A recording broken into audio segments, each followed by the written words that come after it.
any host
حسین سر کو حسین سر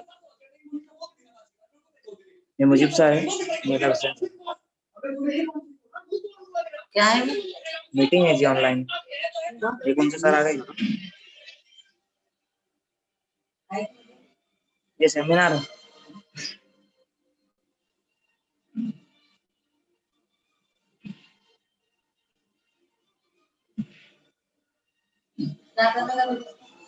سننے کا آنا پڑے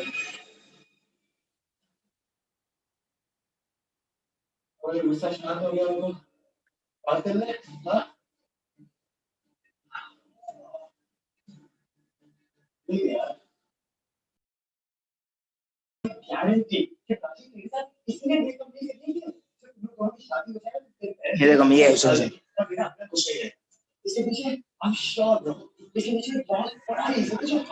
حسین سر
Hello. Hello. Hello, good morning, sir. Morning. Good morning. Good morning.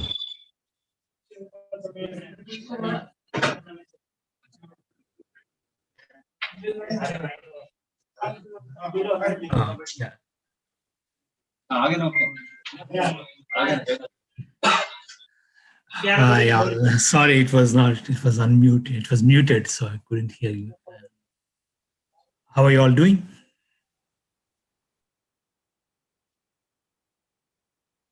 Can you hear me?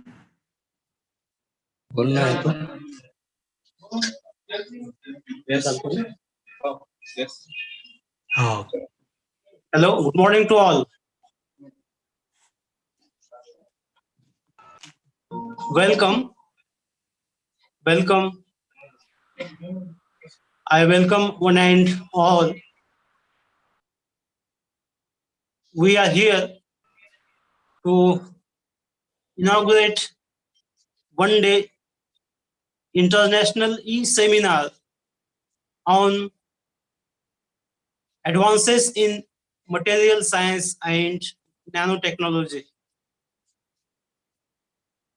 So before going to start, we will remember Allah with Kalame Pak. For this, I am requesting Professor Mustafa Khan for Khirat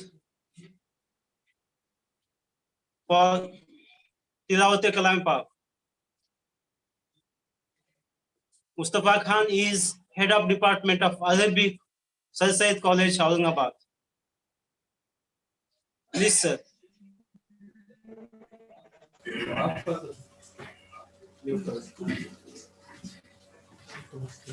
أعوذ بالله من الشيطان الرجيم.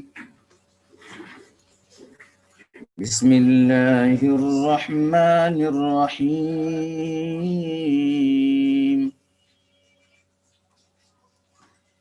لقد أرسلنا رسلنا بالبينات وأنزلنا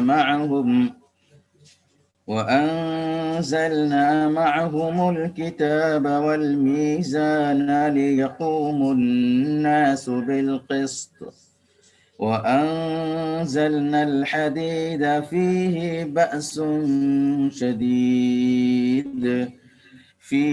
بأس شديد ومنافع للناس وليعلم الله من ينصره ورسله بالغيب إن الله قوي عزيز. صدق الله العظيم. معزز سامعین کرام، میں نے آپ کے سامنے آج اس انٹرنیشنل کانفرنس کی مناسبت سے سورہ حدید کی ایک آیت تلاوت کی ہے۔ معلوم ہونا چاہیے کہ سورہ حدید کے معنی لوہے کے ہیں، اور انسانی زندگی میں لوہے کی کیا اہمیت ہے آج ہم سب اس سے واقف ہیں۔ تھوڑی دیر کے لیے اگر آج ہم ہماری صبح سے شام اور شام سے صبح تک کی زندگی سے صرف لوہے کے کردار کو نکال دیں تو ہم سوچیں کہ ہمارے پاس کیا بچتا ہے۔ ہزاروں سال پہلے اللہ نے اس کی عظمت، اس کی اہمیت اور انسانی معاشرے کے لیے اس کی ضرورت کو پیش فرمایا ہے۔ آئیے ہم سب سے پہلے ان آیات کا ترجمہ دیکھتے ہیں کہ ہم سب کے پیدا کرنے والے نے کیا ارشاد فرمایا ہے۔ وہ فرماتا ہے کہ ہم نے لوگوں کی ہدایت کے لیے، لوگوں کو صحیح راستہ بتانے کے لیے پیغمبروں کو بھیجا اور واضح نشانیوں کے ساتھ بھیجا۔ ان کے ساتھ ہم نے کتابیں دیں، ان کو معجزات دیے اور ان کو یہ بتا دیا کہ انسان کی تخلیق اور انسان کی ہدایت کے لیے ہمارے کیا اہمیت ہے اور ہم نے کیسے انسانوں کے لیے ان ساری چیزوں کو دے دیا ہے۔ وَأَنزَلْنَا مَعَهُمُ الْكِتَابَ، ایسا بھی نہیں ہوا کہ پیغمبروں کو یوں ہی بھیج دیا گیا، بلکہ مکمل رہنمائی کے لیے ہم نے کتابیں بھی دی ہیں۔ مختلف زمانوں میں مختلف کتابیں اللہ نے نازل فرمائی، تورات، زبور، انجیل، قرآن، صحف ابراہیم، صحف موسیٰ۔ یہ ساری کتابیں صرف انسانوں کی ہدایت کے لیے ہیں، لیکن یہ نہیں ہے کہ ان کتابوں پیغمبروں کو بھیجنے کا تمہارا کام ہے، بلکہ تمہیں اس زندگی میں جو اصول دیے جا رہے ہیں تم کو اسی کے مطابق زندگی گزارنا ہے، ورنہ ایک دن ایسا آنے والا ہے کہ جہاں تمہارے ان تمام اعمال کا حساب کیا جائے گا۔ والمیزان، میزان ترازو کو کہتے ہیں کہ جہاں تمہارے اچھائیوں اور برائیوں کو تولا جائے گا۔ یہ آیت آج کے اس ہے، وَأَنزَلْنَا الْحَدِيدَ، اور ہم لوہے کو نازل کیا۔ والے جانتے ہیں کہ خلاقہ میں اور نظارہ میں کیا فرق ہے۔ اللہ جب کائنات کا ذکر کرتے ہیں، زمین کا ذکر کرتے ہیں، چاند، سورج، ستاروں اور نظام کائنات، میں ان کو پیدا کی، اور یہاں لوہے کا ذکر کر رہے ہیں تو اللہ کہتے ہیں میں نے اس کو نازل کیا۔ اور نزول کا ذکر خاص اہمیت کے ساتھ، جیسے پیغمبروں کو نازل کیا، کتابوں کو نازل کیا، ویسے اللہ یہ جانتے ہیں کہ انسان کی زندگی میں لوہا کتنا اہم ہے۔ اللہ فرماتے ہیں میں نے اس کو نازل کیا۔ فیہ بأس شدید، اس میں تمہارے لیے بہت سخت ضرورت کا سامان ہے، تم اس کے بغیر زندہ نہیں رہ سکتے، تمہارے عیش اور آرام اور عشرت کے سارے سامان اسی سے وابستہ ہیں۔ وہ منافع للناس، اور لوگوں کے لیے اس میں منافع ہے۔ یہ اردو میں بھی ہم لوگ اس لفظ استعمال کرتے ہیں نفع، یہ اسی سے ہے۔ کہ اس میں لوگوں کے لیے نفع ہے، تاکہ انسان یہ جان لیں کہ اللہ نے صرف انسانوں کو پیدا کر کے چھوڑ نہیں دیا، بلکہ ان کی ضرورتوں کے سارے سامان کو بھی اللہ نے ان کے ساتھ ساتھ اس دنیا میں بھیجا ہے۔ آئیے ہم ایک نظر قرآن کریم کی ان چیزوں پر بھی ڈالتے ہیں جس کو اللہ نے انسان کی تخلیق کے ساتھ ساتھ اس کی ضرورت اس کے ساتھ میں لگا دیا ہے۔ سب سے پہلی جو اہم چیز یہ ہے کہ ہم یہ دیکھیں کہ انسان کی تخلیق کے سلسلے میں قرآن کیا کہتا ہے۔ قرآن کہتا ہے کہ ہم نے انسان کو مٹی سے پیدا کیا، اور عربی میں مٹی کو تراب کہتے ہیں، لیکن صرف ایک لفظ تراب نہیں آیا ہے، بلکہ من صلصال حمأ مسنون کا ذکر ہے، کھنکھناتی ہوئی مٹی کا ذکر ہے، اور طین لازب کا ذکر ہے، تراب کا ذکر ہے۔ تو الگ الگ مٹیوں سے انسان کی تخلیق، یعنی حضرت آدم کی تخلیق کا ذکر کر کے اللہ اس طرف فرماتے ہیں کہ جیسے زمین میں مختلف دھاتیں پائی جاتی ہے اور مختلف خصوصیات اس میں پائی جاتی ہے، حضرت آدم جو سب سے پہلے انسان بنائے گئے تھے، ان کی تخلیق میں بھی اللہ تعالیٰ نے مٹی کی ان مختلف خصوصیات کو شامل فرما دیا۔ کیا ہم نے کبھی غور کیا کہ ایک انسان کے اندر تمام دھاتیں کیوں کر پائی جاتی ہے؟ اس کے اندر تانبا ہے، پیتل ہے، لوہا ہے، نمکیات ہے، شکر ہے، یہ سارے دھات جن کا براہ راست تعلق زمین سے ہے، یہ کیوں کر پائی جاتی ہیں؟ صرف اس لیے کہ انسان کے تخلیق کو اللہ نے مٹی سے پیدا کیا، اور جس کا ذکر الگ الگ حیثیتوں سے قرآن کریم میں مختلف جگہوں پر بیان کیا گیا ہے۔ لوہے کا ذکر قرآن میں 5 مرتبہ آیا ہے، اور یہ اس طور پر آیا ہے کہ اس کے بغیر تمہاری زندگی اور نہ تمہاری ضرورت معاش مکمل ہو سکتی ہے، نہ ضرورت زندگی تمہاری مکمل ہو سکتی ہے۔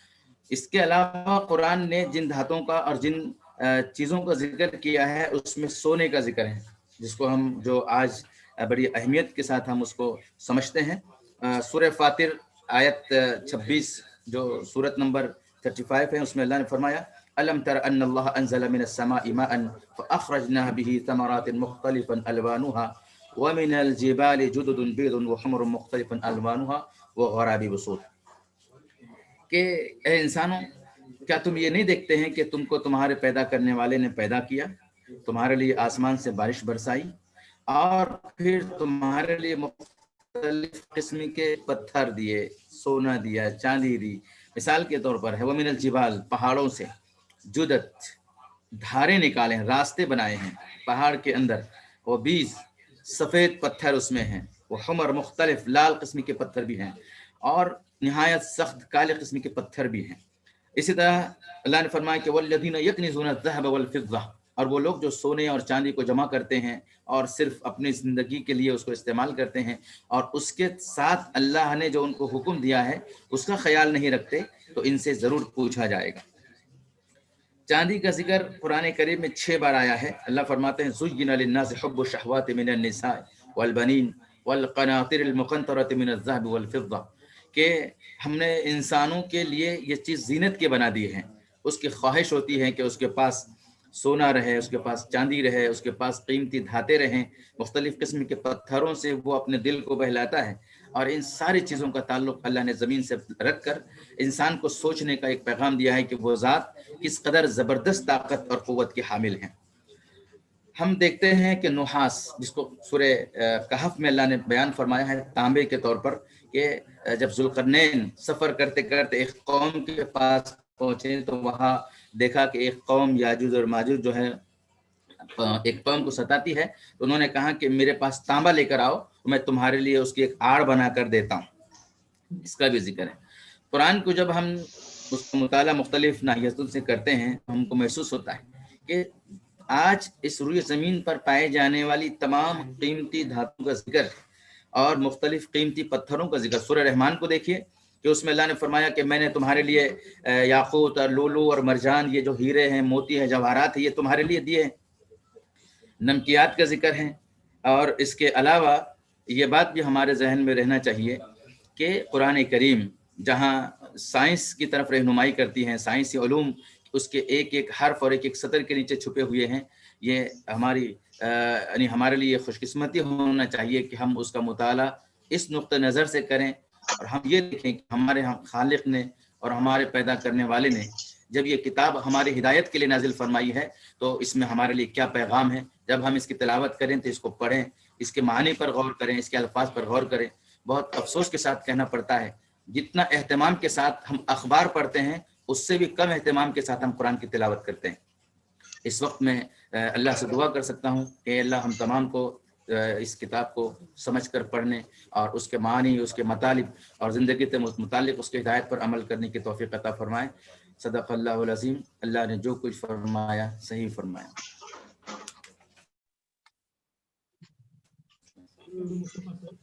Thank you, Mustafa sir, for a very much valuable message, which is very in coordination with theme of our international seminar. Thank you very much. Now on the dais, chief guest of the function, Dr. Shamama Pervin, the chairperson, Tribal Educational, Cultural and Welfare Society, Aurangabad. Our principal, Dr. Sheikh Kabir Ahmed. I welcome chief guest of today's function, Dr. Shamama Pervin, Dr. Sheikh Kabir Ahmed. All speakers, keynote speaker, all delegates and participants who has participated from all the corners of India. I also welcome organizing committee and all the persons who helped us directly and indirectly. I would like to dedicate this seminar, this international seminar, to Professor Mohammad Tilawat Ali, Founder President, Tribal Educational, Cultural and Welfare Society. This name, Professor Mohammad Tilawat Ali, is not a single, is a one-man army. Today, Sir Syed College is having its name and fame because of great, valuable sacrifice, dedication, devotion, loyalty, and hard work of Professor Mohammad Tilawat. Sir, always looking after the development of teachers, students, and society. He has not only about the development of college, but also about the social work. Number of needy peoples, they are coming to him for asking different kind of help. And sir, with a very smile face, he's always ready to help the people in any condition. So sir has a special emphasis on education, not only education, but it is a quality education. Education for those peoples who are away from education. Likewise, that the peoples who don't invest money in education means the needy peoples, poor peoples, especially for the observing girls. And that is why, sir, Professor Mohammad Tilawat Ali is rightly said by the various peoples of our society. So Tilawat Ali sir is a Sir Sayyid of Dakkan, that is South. So it is very true. If we see the work of Sir Syed Ahmad Khan and Professor Mohammad Tilawat Ali, it is very much important. That is why I am present. we are having a proud that we are working in institute which has established by Professor Mohammad Tilawat Ali. And again, I am very much proud to say that successor of Sir is a Iron Lady, that is his daughter, Dr. Shamama Pervin. She is also emphasizing on quality education, looking after development of teachers, students, and taking a very valuable, very good decisions which helps in the development of college with the society. So likewise, that for the introductory remarks, I would like to invite principal of our college, who is dynamic, enthusiastic, youngest, and always worried about the quality education. So such we are working under the captainship of such dynamic principal. I'm requesting him to give his introductory remark about college. Please, sir.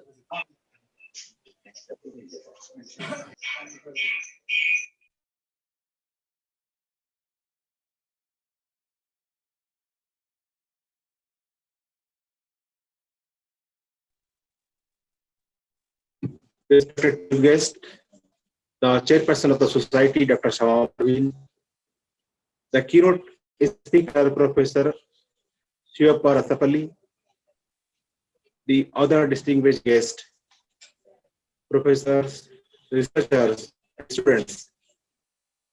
Very pleasant good morning to all of you. It is an honor to say a few words.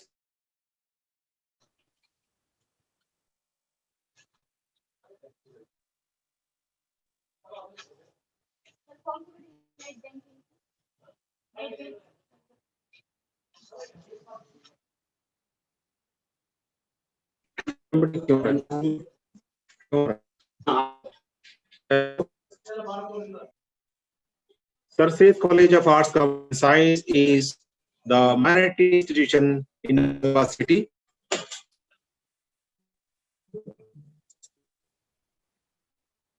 Established in 1990, it is one of the leading institutions engaged in imparting quality education in the stream of arts, commerce, and science for the last decades. The devoted and committed teacher known all over Maharashtra for his selfless services. Late Professor Muhammad Tilawat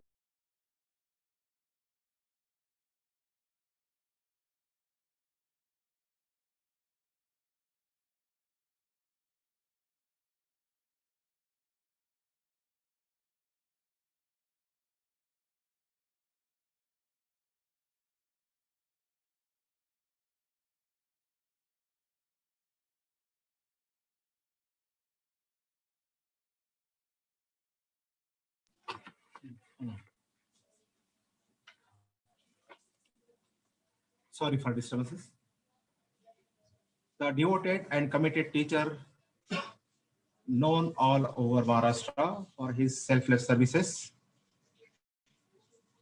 Late Professor Muhammad Tilawat Ali established Sir Syed College that could meet the demand of changing time. Professor Muhammad Tilawat Ali named this college after the legendary Sir Syed Ahmed Khan, the optimistic social reformer and visionary. Sir Syed College is the outcome of entering and science efforts, sincere efforts for Professor Muhammad Tilawat Ali. May his soul rest in peace. Sir Syed College is, in fact, the only co-education college in the town that has largest number of girls students. The ongoing century being the century of youth, the college is marching ahead under the able guidance of President Dr. Shama Parveen. The institution is confident and sure that the new dynamic and positive thinking of President Dr. Shama Parveen will lead the institution from the front and take the institution to appreciable height. The college offers arts, commerce, and science at junior and undergraduate level, postgraduate courses in Arabic, Urdu, English, commerce, and chemistry are also available. To meet the changing the economic challenges, the college offers 3 years course, professional degree course, such as BBA and BCS. The institution has always taken the initiative to prove its mission human citizen through education. The college has a team of 34 experienced, well qualified, and dedicated faculty with 13 research guides in Arabic, English, commerce, chemistry, botany, and zoology. 29 teachers are doctorate and 11 teachers have qualified NET and state examination. Under NSS, the college is involved under various social activities. Sarset College is only college in the region winning intercollegiate football tournament consecutively for 7 years. The faculty is also involved with their research work through minor and major projects. The dedication and teamwork of teaching and non-teaching staff has won several laurels to institutions. So far, 34 students have stood in the merit list of Dr. Babasaheb Ambedkar Marathwada University. 3 students received the gold medal in arts and science. Today's more than 2,000 students are on the campus of Sarsiat College. 2 commerce students of our college have qualified CA exam. Under hundreds of students are regularly placed in various companies.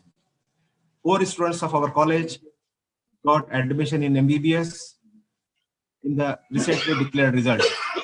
Sheikh Noshin appeared 19th in the Dr. Babasaheb Ambedkar Marathwada University merit list, and Sheikh Asma scored highest marks in zoology and become eligible for receiving Miss Anita Award. We are also bound to dedication, quality, and excellence.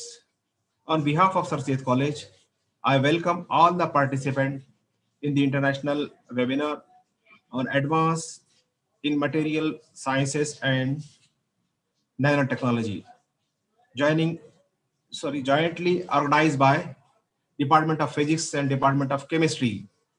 Thank you very much. Thank you, sir.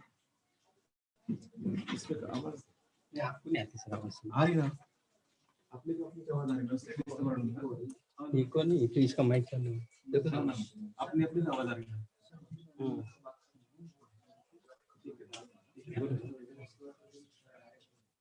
Thank you, sir. Thank you very much for a journey of Sir Syed College from 90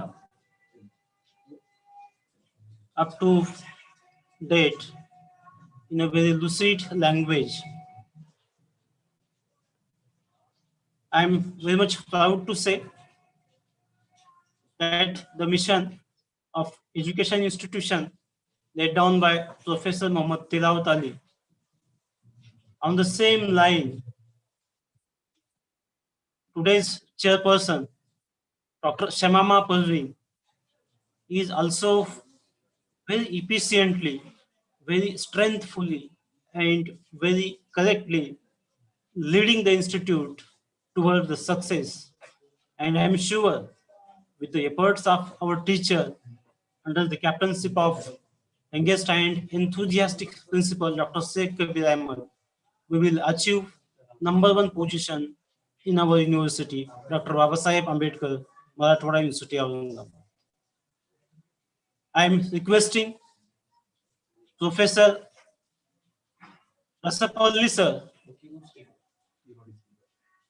who is keynote speaker in today's session, to inaugurate this international e-seminar. Sivaparasapalli sir, Professor Sivaparasapalli sir, can you listen Thank you. me? Yeah. Thank you. Thank you for Please, your. sir, please. Yeah. Okay. Let me share the screen first, and then we can start.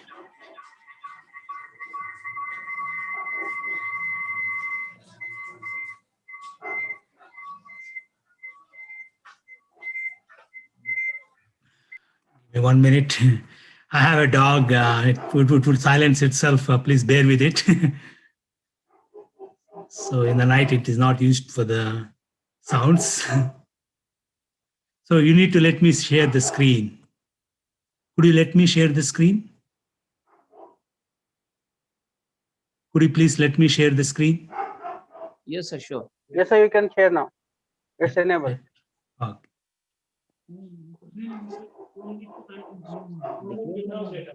Hello. Hello, Yeah. sir. Dear sir, you are requested to declare Can you the see this? formal inauguration. Can Yes, yes. sir. Yeah. Yeah. Yeah. Thank you all for your kind invitation, and it's my pleasure to join the meeting. I congratulate all of you for organizing such a wonderful symposium, international symposium on a very hot topic and happening topic. I'm really impressed to hear the progress of your college and the mission statements and the visionaries' visions for these students. And I'm highly impressed upon the progress of the students. It's my pleasure to actually inaugurate this symposium by thanking all the line of speakers that you have put together, a wonderful line of speakers. And it's my pleasure and it's my honor to thank everyone.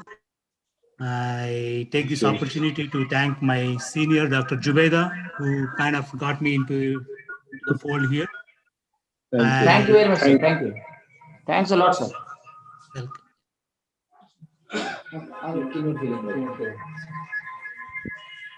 Sir, please wait for 2 minutes. Okay. Thank you, sir. Thanks for your official inauguration of this international e-seminar. Now, I am very much thankful to Professor Sivaparasapalli sir for official inauguration of this seminar. I am also very much thankful to our principal, Dr. Sheikh Kabir Ahmed. Thanks are due to organizing committee. My special thanks are due to Professor P.K. Zubeda madam. And I'm lastly but not least thankful to all teaching and non-teaching who directly or indirectly helped us to organize and conduct this international seminar. Thank you. Thank you very much once again, one and all. Thank you very much. Now, so we have some ideas in our mind to give the theme to advances in material science and nanotechnology. Regarding the material science, that to study process, structure, and properties of material on the basis of physics, chemistry, physicochemistry, thermodynamics, quantum mechanics, and mechanism of solid. So, as well as regarding the nanotechnology, to achieve or to receive a update knowledge, to receive a update knowledge on nanotechnology, to study its synthesis, preparation, properties, and uses in different fields of science, like medicine, domestic uses. So we have to study all these things. So by keeping all these ideas in our mind, we have arranged lectures also. You will find by all the invited stock and keynote speaker. So these all lectures will be in very much coordination with our theme, that is advances in material science and nanotechnology. Now I'm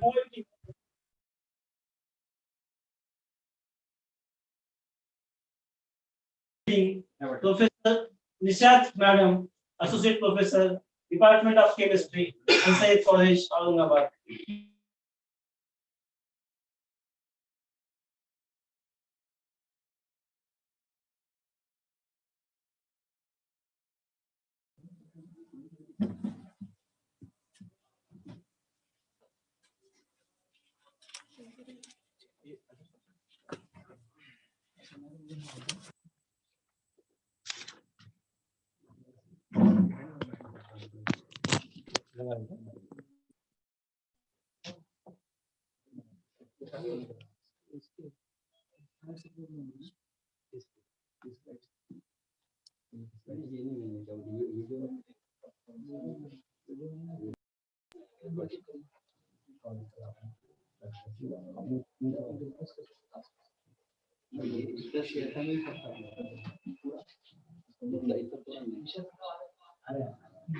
Hello, a very good morning to one and all.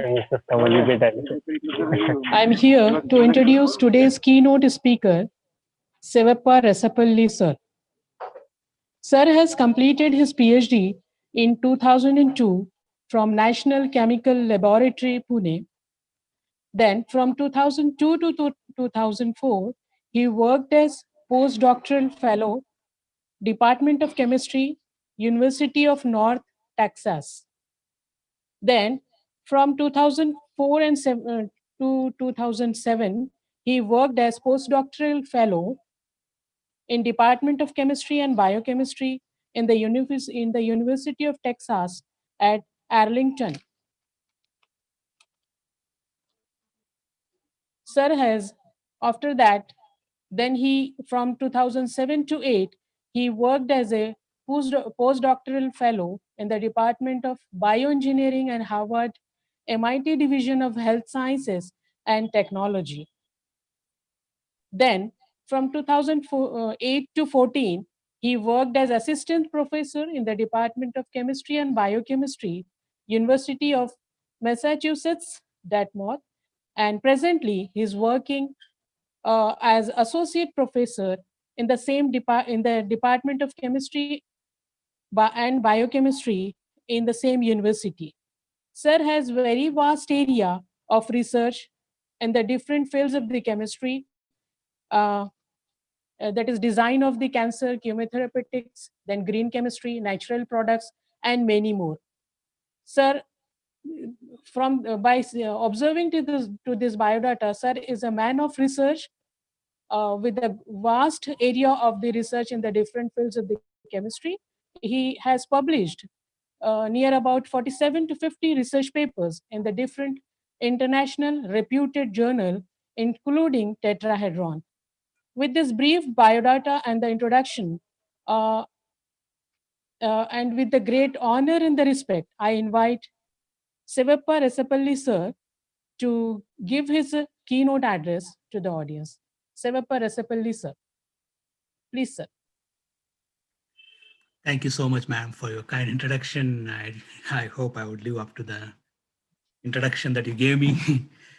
and, and I hope I would keep up the expectations that my senior, Dr. Jubeda, and the principal, and Dr. Surendra Chakli, and every other coordinators, conveners, organizers has placed upon me. It's kind of embarrassing for me to hear such an introduction. Thank you so much, anyhow. Yeah. With that, can you all see my screen? Can you see the PowerPoint? Yes, sir. Yes, sir. Oh. Yes, sir. You can continue. Yeah. Yes. So once again, I would like to thank the administrators of the college, the visionaries, as you said, Dr. Tilawat Ali had the vision to start such a college for the benefit of the students in Aurangabad. And Dr. Shamam Parveen has been taking care of the administration role and leading from the front. I'm sure you would go to the great heights. And without further ado, I would like to jump into the topic for today's presentation, which is trying to minimize this panel. Okay, I can't do that. Which is very hot topic and happening topic that, as I mentioned, the advances in material science and nanotechnology. And I think someone gave some introduction in Hindi. My Hindi is not that good, so I didn't follow fully, but it has been documented in Quran and other auspicious books that God has given all these metals and metallurgy for the benefit of the human. And without metals, we cannot live further any longer or for even one day or two. And the material science has influenced our way of living and quality of life, so on and so forth. So we'll spend some time today to place this into perspective for all the students. If I could inspire one or two students to take up future studies in material science and nanotechnology, my job would be half done. With that, I would like to give a disclaimer that I was kind of involved in nanotechnology only for a brief time at Harvard Health Science and Technology at MIT. But it was only for a year or so. I had to go back to my first love, that is organic synthesis. So at the outset, I would like to say that I'm an organic synthetic chemist. I don't take any credit for nanotechnology, or my expertise is not in that field, though I collaborate with people. I make some materials for them and they convert them into nanoparticles, and they do the science that deals with the nanoparticles. Having said that, that advances in materials is very important, very influencing field. Once you invent a material, you can do a lot of things with it.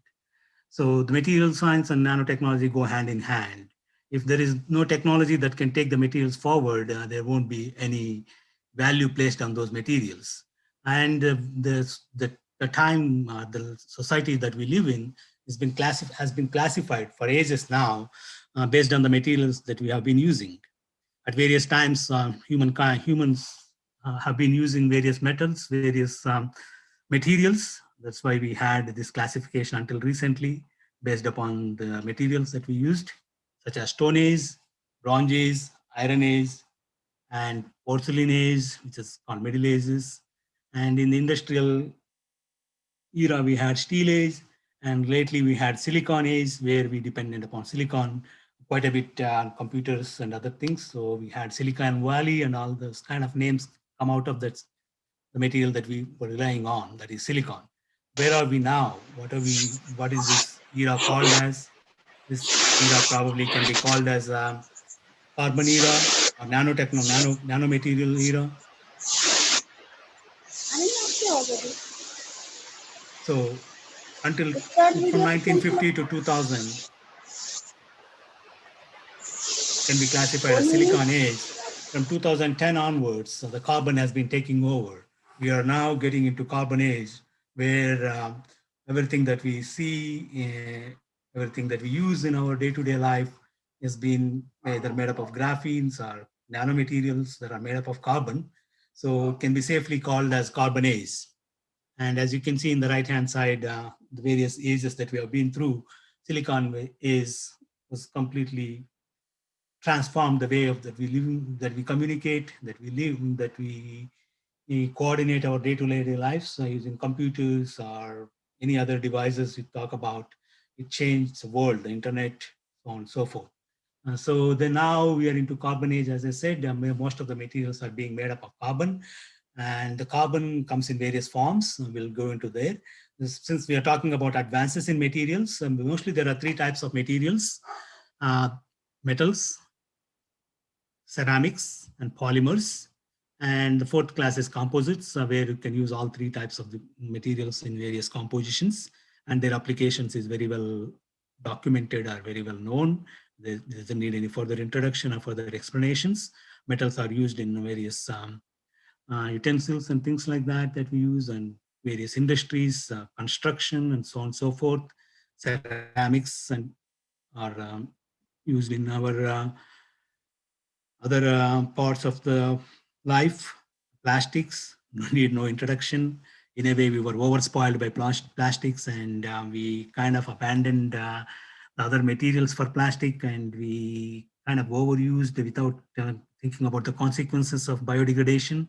Now we are using plastics, but they are kind of biocompatible, biodegradable plastics made up of naturally available materials.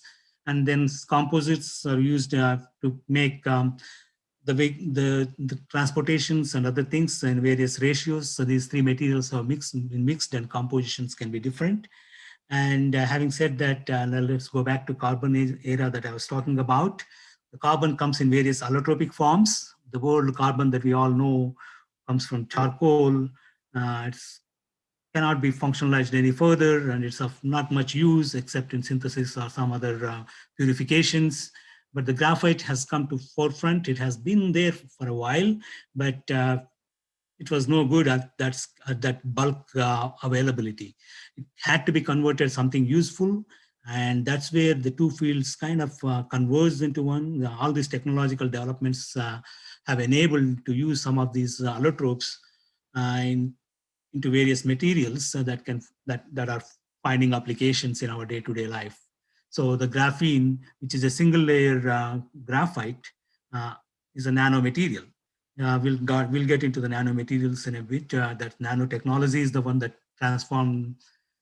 transfers these materials into the ones that we need.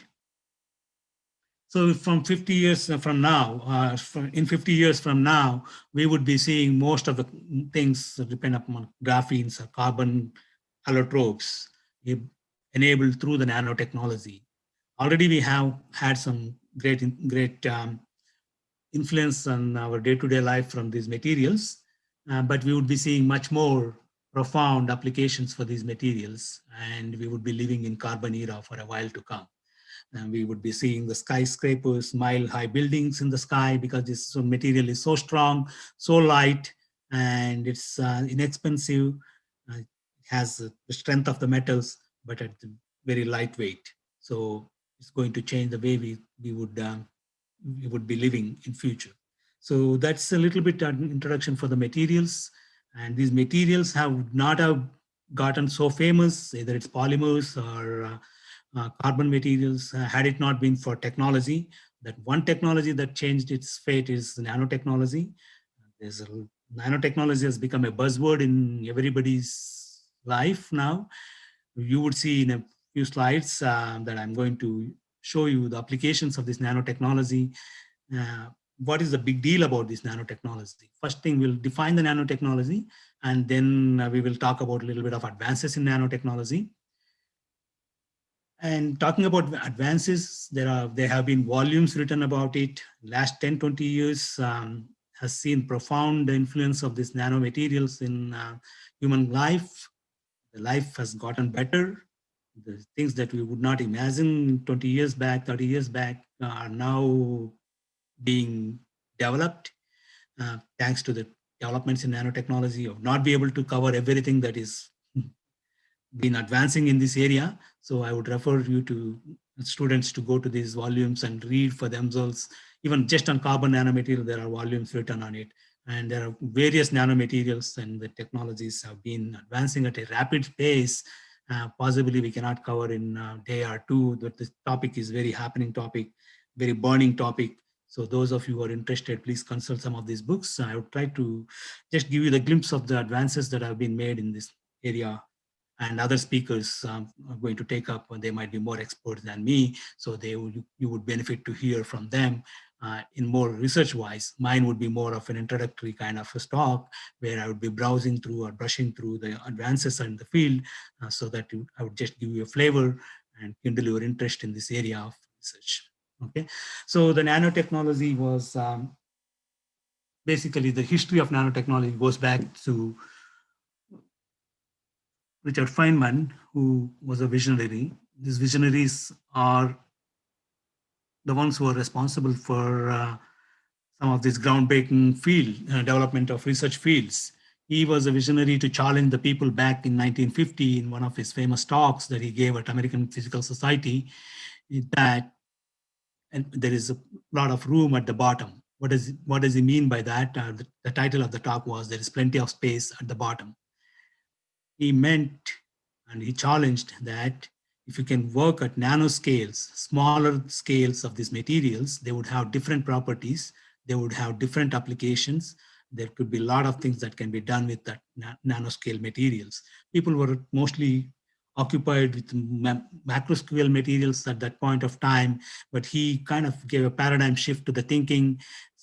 There were people who suspected it, who doubted it, but he was the visionary to kind of think that 50 years or not 70 years back, and he was a physics Nobel laureate. So some people took him very seriously, and that was the seed for this whole area of research that has blossomed into nanotechnology that we talk today. But he didn't have the term for that. Then someone else coined the term from Japan and 1990s. And the major breakthroughs came along as the field took off thanks to the two scientists who developed the surface probing spectroscopic techniques, basically STM and AFM. STM stands for scattering tunneling microscopic techniques, and AFM stands for atomic force microscope technique. And these two techniques enable people to study the matter at a nanoscale. We'll talk about what is nanoscale, how small is a nanoscale. But had it not been for these spectroscopists, the tools were not there. These spectroscopic techniques not only give us the eyes, but they give us the hands too, to manipulate the matter at a surface level and to study the matter at a nanoscale level. So they having, with the advent of these spectrometers, spectroscopic techniques, then came along some allotropes of carbon, thanks to Sumio Ilizama, who kind of came up with nanotubes. And at the same time, more or less same time, Buckminster Fuller came up with Buckminster Fullerene C60s. And they appealed to the people because they were already nanoscale materials. At least one dimension, they have to be nanoscale to be called as nanoscale materials. And that's a brief history, but there were other people who enabled the vision of Richard Feynman. Always any field needs such kind of convergence. There has to be a visionary who points us in the right direction. There has to be people, there have to be people who can get into the lab, spend day and night in the labs, making those visions to come to practicality. And there will be always skeptics who challenge us. Without skeptics, we won't make any progress. So that's how it happened with even nanotechnology. And thanks to people who persisted and who made Feynman's vision, now we have a technology which rivals any other engineering disciplines, right? It's a molecular engineering. Organic synthesis is what does the manipulation of the molecules at atomic level. And these molecules are manipulated by the nanotechnologists or nanoscience, people who work in nanoscience. So the nanotechnology loosely refers to the technology of production, characterization, and application of materials at nanoscale. So anything, if you can manipulate at nanoscale, you are a nanoscientist. What is nanoscale? Nano refers to 1/1000th of a meter. If you take a meter, you divide it by a billion times, you get to a nanometer. That is so small. Even your hair is a few orders magnitude of nanomaterials. So you have to further divide your hair in one direction, in one dimension to get to a nanoparticle. It could be a meter long, it doesn't matter. At least in one dimension, it has to be at nanometer scale, nanoscale. Nanoscale is 10 to the power of 9 minus 9 times a meter. So it's kind of abstract number I'll put into the perspective of you in the slide. If you take a tennis ball, keep dividing it,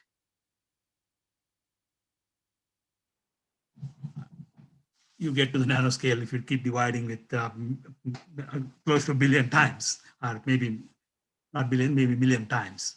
Okay. So the virus that we see today, these days, is bigger than the nanoparticle.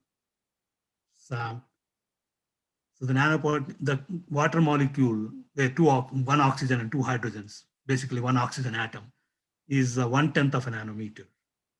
Nanometer exactly can be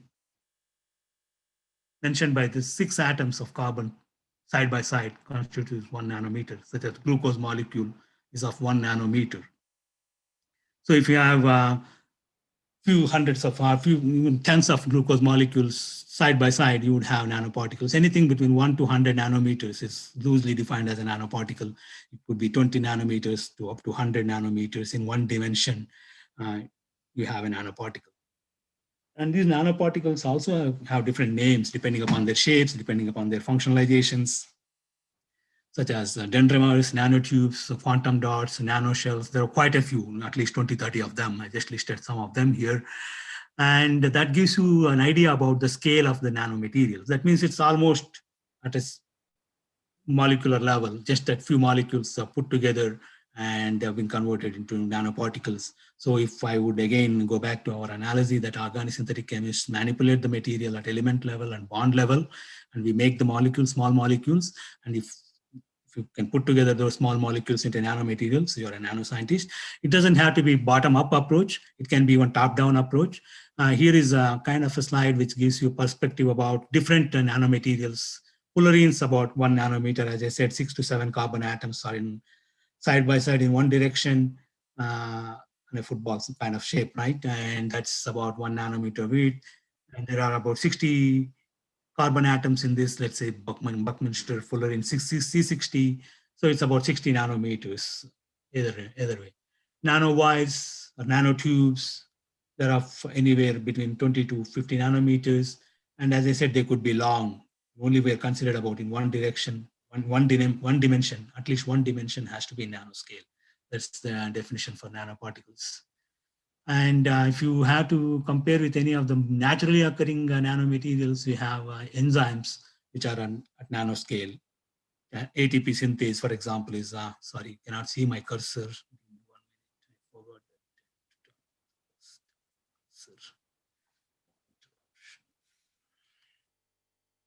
So the ATP synthase is about 10 nanometers long. So that's a good nanoparticle right there that is made up of nature.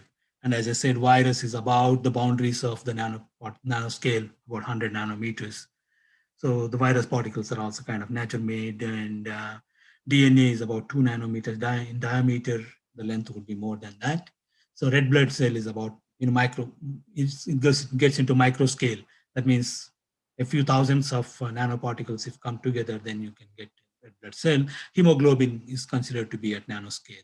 Okay, so that gives you an idea about what is the scale that these scientists are handling, and what are the materials they use for making these nanoparticles. Any material that is made and studied and characterized can be used in nanoparticle synthesis. If you come up with a new material today, if it catches the eye of a nanoscientist who can convert it to a nanoparticle, there is the synergy between the materials and nanotechnology. That's why the symposium today is very aptly titled that advances in materials and nanotechnology go hand in hand. As I said, carbon allotropes, had there not been those allotropes that we are dealing with, like carbon nanotubes, Buckminster fullerenes, and graphenes, there wouldn't be nanoparticles. So it's very interdisciplinary and research that goes in these two areas. Material science itself is not one area. A physicist can be involved, an engineer can be involved, a chemist can be involved in studying these materials. So it's very interdisciplinary in nature, and so is nanotechnology. Nanochemistry, nanoscience is merged with technology. Technology could be information technology or biotechnology or some other technology where you could use these nanoscience, nanoparticles to your own applications, and that defines the nanotechnology. So let's go forward rather than going backward and defining it further. As I said, these nanoparticles could be made up of carbon materials, or it could be metals such as metal oxides, titanium oxide, zinc oxide, selenium oxide, giving selenides, not selenium oxide. Iron oxides could be used as convert into the metal particles, nanoparticles. Depends upon the application. Some might be poisonous to human body, or some beneficial, but that's a different aftermath that we need to worry about. But the materials, nanoparticles, can themselves be made, and the applications could be varied depending upon the interest and need that one needs to study that part later on. And it could be just nature-made materials such as cellulose, chitin, abundantly available from biomass, can be used into nanoparticles.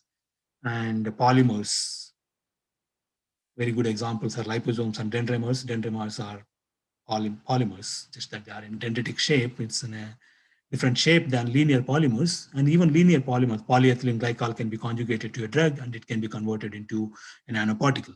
So there is a vast background from material side, and the technology is conversion of these into nanoparticles. As I said, it could be bottom up approach, or it could be top down approach. What is top down approach? You take a metal sheet and then keep chopping it, keep converting them to smaller layers and layers, exfoliating the layer, exfoliation of these multi-layers into mono layers would get you into the nano dimension. So it's a top-down approach. You're starting with bulk material and you're going down to the nanoparticles, which are single layer, and they could be used for various applications. Mostly these materials are micro scale, but if you are ingenious enough, you can convert them into nanoparticles, and people do convert them in top-down approach as well. But widely used approach is bottom approach, where you start assembling the molecules uh, from single molecules into sort of clusters, and these clusters would again be formulated into nanoparticles depending upon the need and functionalization. As you can say, fullerenes can be functionalized further, graphenes, diamonds. These are all carbon allotropes. They have been around for a while. The sizes have just been handled on a macro scale until lately, where people started to realize that the materials at a nanoscale would have different properties. So what's so special about these nanoparticles? We have looked into what can be made, how to make them, what could be the sources, but what is it that differentiates these materials at nanoscale that we don't see at a macro scale? At nanoscale, all the quantum mechanics are different, their optical properties are different, their surface area is different, very enlarged surface area, high conductivities, so on and so forth, make them special at that scale. So not only the material has intrinsic properties, but the scale of the material also has influence in its properties. They say the rules of the science are different at nanoscale. If you can play at nanoscale, you could reap different benefits from the same material. I would show you some examples of where the scale affects. And this is this is another, this is just an explanation or another cartoon diagram for the bottom up approach. Say the dendrimer starts with a simple organic molecule like a polyamine. Tetrac is tetrac is methylamine kind of a thing, where you have 4 amine groups, and you start acylating those methylamines and keep adding the same monomer again and again. You keep branching out, and before you know, you are in a dendrimer. Then you are ending up with a dendrimer. And these dendrimers are commercially available if you can buy, because there is so much application that the vendors started to sell them, and it is now industrially produced. You don't have to produce in the lab. But this is an example for bottom-up approach, where you start off with a simple organic molecule, simple small molecule, and you keep adding it. It doesn't have to be organic material. It could be inorganic compound as well. It could be metals or whatever, metal oxides, as long as you can formulate them into nano-size materials. And the synthesis is a little different than what you would see in organic synthesis. It's a different one, where you have to learn different techniques like vapor depositions or other techniques to formulate these nanomaterials. That's skill by itself. We'll not go there today. We'll just look into the applications. As I said, these materials have different properties depending upon their scales. Here are some examples which are called quantum dots. These quantum dots are kind of electron emitting molecules. They conduct electricity, and they fluoresce. They have fluorescence. They emit light of various colors. And if this is the same quantum dot made up of the same material, just that the size of the quantum dot is different from one to the other, and you see that the fluorescence properties are different. They emit at different wavelengths now, and you have different fluorescence just based upon the differences in the sizes. So the size of the nanomaterial matters, and so is the shape. The same material can be converted into different shapes, and depending upon the shape, again, you are reaping a different type of benefits. As I said, carbon can come as a ball, Buckminster ball from fullerene, or it could come as graphene, which is a layer of carbon atoms and sp2 hybridization, or it could come in a rolled graphene sheet, which is called carbon nanotube. So carbon nanotube would have a different application compared to fullerene or compared to graphene sheet. So as I said, size and the shape at that nanoscale has profound influence on their properties, and the rules of the science are different at nanos. Get different properties, unexpected properties, sometimes unusual properties that led the field to take off. In the last 20 years, even from the day that I was involved in PhD at National Chemical Laboratory. There were not many nanoscientists in the National Chemical Laboratory, at one of the premier laboratories in India. It was not even 1996.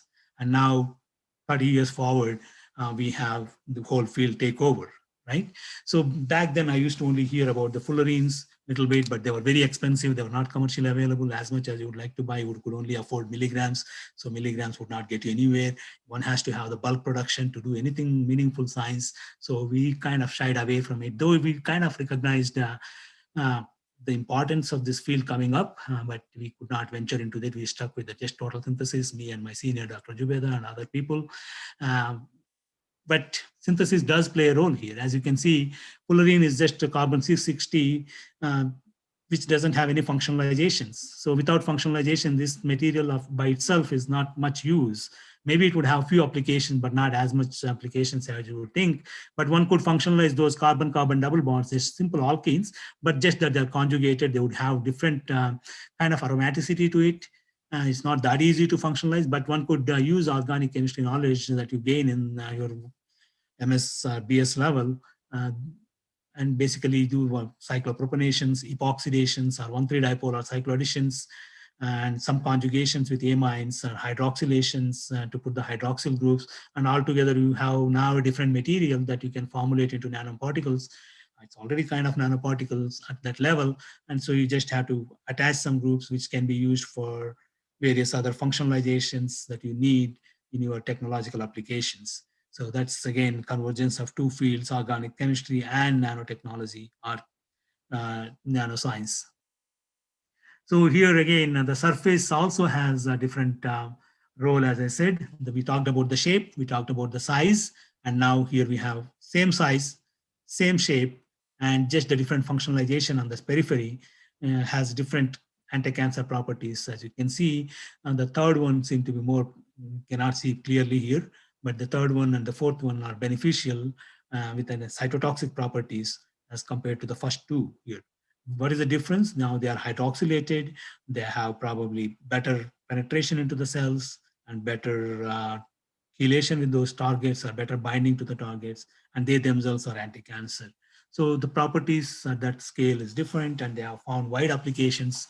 They mean not Buckminster fullerenes, all these nanoparticles. I'm only picking few examples here. As I said, there are hundreds of types of these nanoparticles, different types.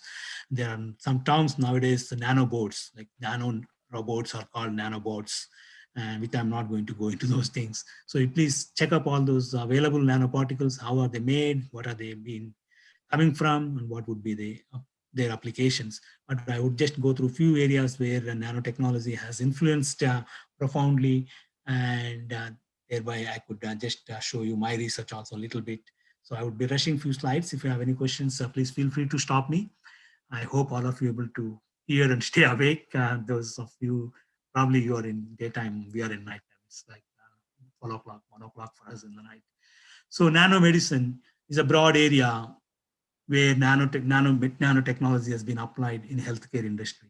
Anything that you use at nanoscale in healthcare industry goes under the umbrella of a broad field, which is called nanomedicine. It could be diagnostics, just to find out, just to diagnose, right? Or it just could be just imaging, like MRI that you get, right? It is just an imaging tool, or CT scan that you get, whether there is something wrong in the body with some cells or some tissues. It's kind of influenced by nanotechnology. And there could be therapeutics based upon nanoparticles, which we talked about, Buckminster fullerenes. They themselves can be drugs, or they could be carrying the drugs inside them, inside the core of the nanoshells. They're used as drug delivery tools. And the vaccines, a very good example is COVID, coronavirus vaccine, and few other vaccines before coronavirus came along, where we needed these coronavirus is mRNA based, and there were siRNA based vaccines and drugs that needed to be delivered. So the nanotechnology was already delivering them. Now people use this nanotechnology to deliver the coronaviruses as well. Had it not been for the nanotechnology, we would have been still lagging behind in the vaccination process, because these mRNAs are not stable in the blood, in the plasma, so they have to be protected. So now those mRNAs are encapsulated in nanoparticles. I'll be showing a couple of slides towards the end, but And regenerative medicine, any tissues and any organs that you want to transplant, stem cell therapy, all these therapies are regenerative medicines have been profoundly influenced by the biomaterials. Some of these valves, artificial heart valves, or limbs, the dental implants, the contact lenses, so on and so forth, are made up of nanomaterial. All these applications of the nanotechnology in medicine, in healthcare industry, is put together as are grouped under nanomedicine. So here is an example where smart therapeutics, they call it as, because it's smart. It does what you exactly need it to do. You have an anti-cancer drug, you encapsulate in the dendrimeric cards and in any nanoparticle, and you attach some antigens to those, and you have some imaging, some probes attached to it. So not only you deliver the molecule, the cancer drug, to the cancer cell, because cancer cells have receptors for these antibodies that are on the surface, and so they only go to the cancer cells. Only after they reach the cancer cells, these nanoparticles disintegrate and the drug gets delivered. Along with the drug, your probe also gets delivered. And so you could rest assured, you could be sure, and you can probe it and you can find out where this nanoparticle was homed. Was it home to the cancer, or was it going to liver, or what is going to kidney or something, so that it does the double purpose. It does diagnostics we already saw. Here we have therapeutic, and again kind of feedback mechanism. So these are called theranostic. Therapeutic plus diagnostic combinedly called theranostic. So theranostic purposes can be achieved with some of the smart therapeutics. This is just one example. It could be various other examples. And for imaging cells, if they have a material that you want to find out what is it doing in the cells, so you, along with your material, you encapsulate them in nanoparticles and you tag them with some probes and you throw them on the cells and you lyse the cells and put them under confocal microscope and see where they exactly were homed, because these fluorescence properties that we talked about at the nanoscale. Quantum dots especially are used for that purpose. You can image the tumors by using the quantum dots because they shine, they have fluorescence, and you just have to place them under confocal microscope where you can read out this fluorescence and you can make your deduction and your conclusions based upon the images that you see. And other application of nanotechnology in the healthcare industry is in the biosensors. Biosensors are very sensitive. Let's get into the theory of biosensors a little bit here. It could be any of the samples, blood or urine, or it could be even the food samples, environmental samples. Even the virus can be detected in the air using these biosensors. How is it possible? It is possible because they are loaded with some of these antibodies and enzymes in a nanoparticle formation. And as soon as they get bind with the target, they have different optical properties or conducting properties. So you get the readout. It's a general schematic how a biosensor works. So now let's go back here and I'll spend some time, a couple of minutes to explain the use of these biosensors made up of nanoparticles, especially DNA-based nanoparticles. Oftentimes, our health can be determined by analyzing our breath. If you have one acetone molecules per billion, you are a regular normal human being. You don't have any diabetes. But if you have 2 molecules of acetone in your breath per billion molecules, you are diabetic. So the margin of error is so small at a billion per ppb level. That means parts per billion. 2 parts, you're diabetic. If you have only 1 part of acetone, you're not diabetic. So there's very small room for errors, and it has to be ultra sensitive, and that is delivered by this nanotechnology based biosensors. You just breathe in. You don't even have to take your blood samples, and you can be diagnosed whether you have diabetes or not. Even the glucose meters that we see are any of the pregnancy kits that we get, all are based upon the nanotechnology. I'm not going to go into the science, but then just to be assured that they're loaded with antibodies in the nanoparticle formations. The antibodies let's say you're testing the urine, and if it has a hormone, it binds to that antibody and it gives the pink color, and thereby we can find out whether a person is pregnant or not instead of going to the hospital. That is one application, but it could be even diagnostic for any other things. If you have a liver malfunctioning in the body that would be producing some chemicals that are present in the urine, you just test the urine. That's why either we get the blood test or urine test. These days when you go to the hospitals, they are kind of giving the biomarkers, and these biosensors are the ones that they use in diagnosis. So it could be diagnostics, or it could be theranostics, or it could be other amazing things. And one of the profound applications of the nanotechnology is in the drug delivery. It's like firefighters. The drugs are like firefighters. When there's a fire, we send firefighters, but we don't send them on their own. We put them in a vehicle, which is called fire truck or fire engine, and we give them all the tools, and we send them to the site of action where they need to go and put out the fire. But in our body, we don't do that.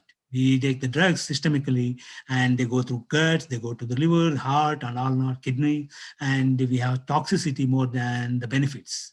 We lose the hair, we get all sorts of complications out of the drug. The cancer doesn't get cured because the drug never made it to the site of action. The firefighters were sent. The toxins were taken, but the toxins got destroyed, or they had other functions before it reached the cell that is supposed to be reached. So instead of that, now, as I said, the smart therapeutics are the trucks, fire trucks. They know where exactly they need to go because they have been tailored with the probes and with the antibodies that the cancer cells can specifically recognize them. They would not deliver the payload until they reach into the cell. Only in the cell, there's hyperacidity, different environment in the cancer cells that degrades the nanoparticles faster than other cells, kind of tailoring again to the needs, right? And the smart therapeutics are now at least increasing the lifespan of the cancer patients without much complications. And there's still a long way to go, but it is being used even in immunotherapy, gene therapy. You add the genes to the nanoparticles, formulate them, and home them into T cells. T cells are the cells that come up with fighting with anything that is bad in the body, either it be a virus or cancer cells.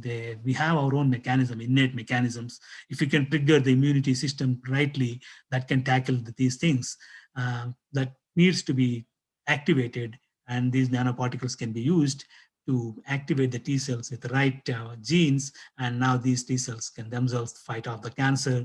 This is immunotherapy, one of the examples for immunotherapy, or it could be even cancer therapy. I can go whole day about the applications of nanotechnology in health industry, or at least in the cancer. Books have been written again, you can read them. I just placed the titles here. There's not only these two, there are tons of books just for the cancer and application of nanotechnology to treat the cancer.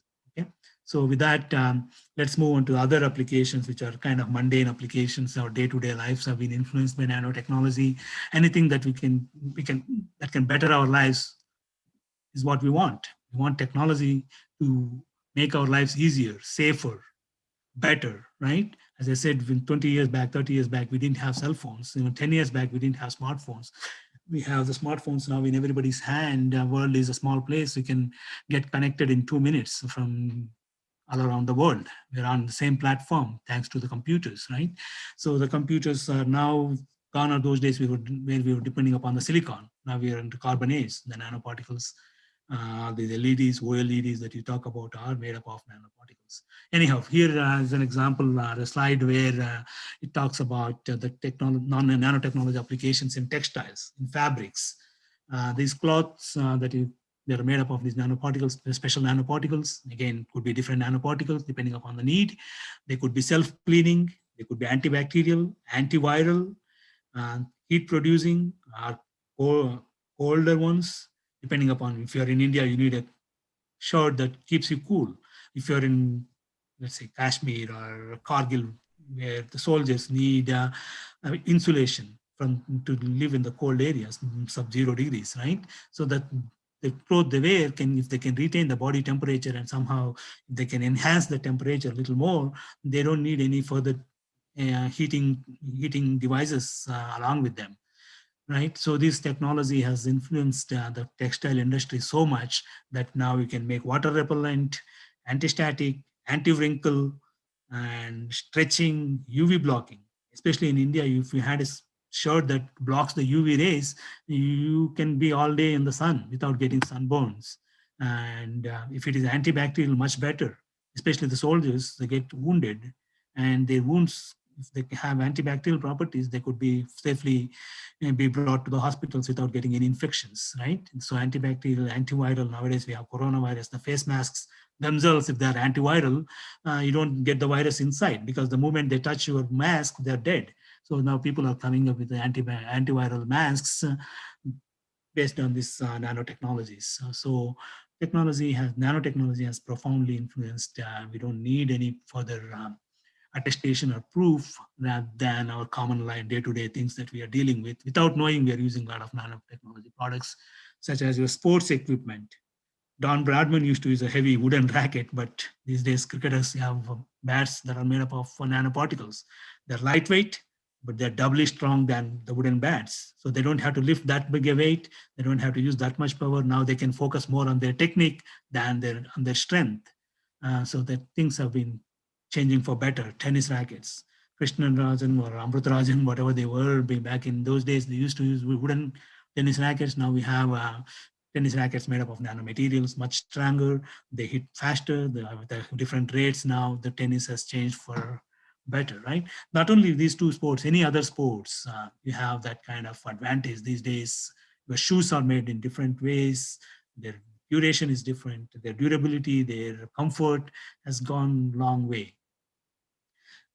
This needs no introduction. All of you are kind of familiar with the advantages and technological advances in this area of cell phones. Your cell phones are much powerful than the computer that was produced, that was like 1,000 times bigger, maybe 100 times bigger than your cell phone. It's much more powerful than the supercomputer that they had in 1950s or 1960s. Personal computers came to the existence in 1990s. Before that, only US had a couple of computers like mansion size computers, which were much inferior to your cell phone that is in your palm now. And that is not going to stop at that stage. Now people, Nokia is coming up with some self-cleaning, self-charging. You don't need to even charge it. You just keep it in the daytime, keep talking, it keeps charging itself. Thanks to the nanotechnology, the memory disks, the memory is increasing without increasing the size of the phone. Again, thanks to the carbon nanotubes and other technologies that have been enabling this kind of storage. There's something called DNA storage or DNA coding these days. DNA in our body comes from a single cell from our mother and father, right? That single cell stores the information from generations and all the diseases and all the benefits that you have had, that they have had. That means DNA just with the base pairs can store that so much information in a single cell. Think of if that can be used for nanotechnology to kind of code and store the information. All the information that is available on the entire internet can be stored in a thumb drive made up of DNA coding, DNA nanomaterials. That's not going to be far away from now. That was one of the visions as the challenges Richard Feynman challenged those days, to write all the 24 volumes of Britannica at the tip of a pin or pencil, right? The tip of a pencil, let's say, even that's much bigger than the head of the pin. So that's not going to be far again. People are doing that. And the cell phones are now going to be stretchable and flexible and bendable, and they can be worn as a watch or as a bracelet. We already have Apple watches, but they're still in the watch form, but the cell phone itself could be wrapping around your hand. It's not going to be, it's almost already there. So in future versions of your iPhones, you would see that again, thanks to the nanotechnology developments. And no other field has been influenced as much as computer science field, right? Our screens that we see, the LED screens, OLEDs, organic LED, organic material that we talked about. That's why I said we are into carbon era now. And they are now much brighter, much shinier, much long lasting. Quality of the picture is so high. Thanks to, again, all these nanomaterials that you see on the right-hand side, nanomaterials made up of carbon, graphene, other things. The processors, well, some of the computers are more expensive than the other ones.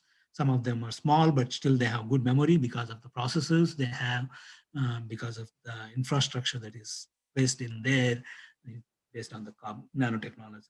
advances. So as I said, Silicon Valley may have to be renamed into Nano Valley or something in the future. Okay, so that's not it. We can go on again and talk the whole day about it. The fuel cells, the energy production has been influenced profoundly. Where we used to have the solar panels on the roof, big panels. If you have a house size of a panel, you might have gotten the electricity that to run your home. But now you don't need that much kind of panels. Just buy them in the sheets that I've shown on the top of the left. You stick it to the window, and the window gets hot, and your house is heated. In India, it could be other way around. They make the window panels in with the different nanomaterials, so based upon vanadium oxide and those oxides. They filter off the UV rays and other heating rays, and they don't enter your house. Your house remains cool. You don't need window AC units any longer. You just need to buy specially made windows. So the life is going to get better and better thanks to advances in nanomaterials. And one other industry that is booming, actually, that is thriving on nanotechnology is the automobile industry. Every part of this car has one way or the other nanomaterials inbuilt into them, right from the tires to the paints to the windows to the windshields and the energy production under the hood. There are fuel cells, hybrid cars. You don't need to run them all the time on the fuel. It could be hybrid. Now we have cars running with hydrogen fuel. Hydrogen itself is produced using nanomaterials as a catalyst in the vehicles. So you don't need to carry that much hydrogen. You don't need any other fossil fuels. You can run these cars just based upon the hydrogen fuels or the fuel cells. And that is, again, going to take the automobile industry to different levels. And some of these cars are self-driving. And these computers that are there in the cars are made up of nanomaterials. So the artificial intelligence is converging with nanotechnology. And if these two fields can click, and they're going to click for sure, some of the jobs that we are doing now would be replaced by the robots, because the robotics has been influenced by nanotechnology, and the artificial intelligence is coming to the forefront of this area. So there would be convergence of these two fields, and the applications would only be imagined as long the limit would be your imagination.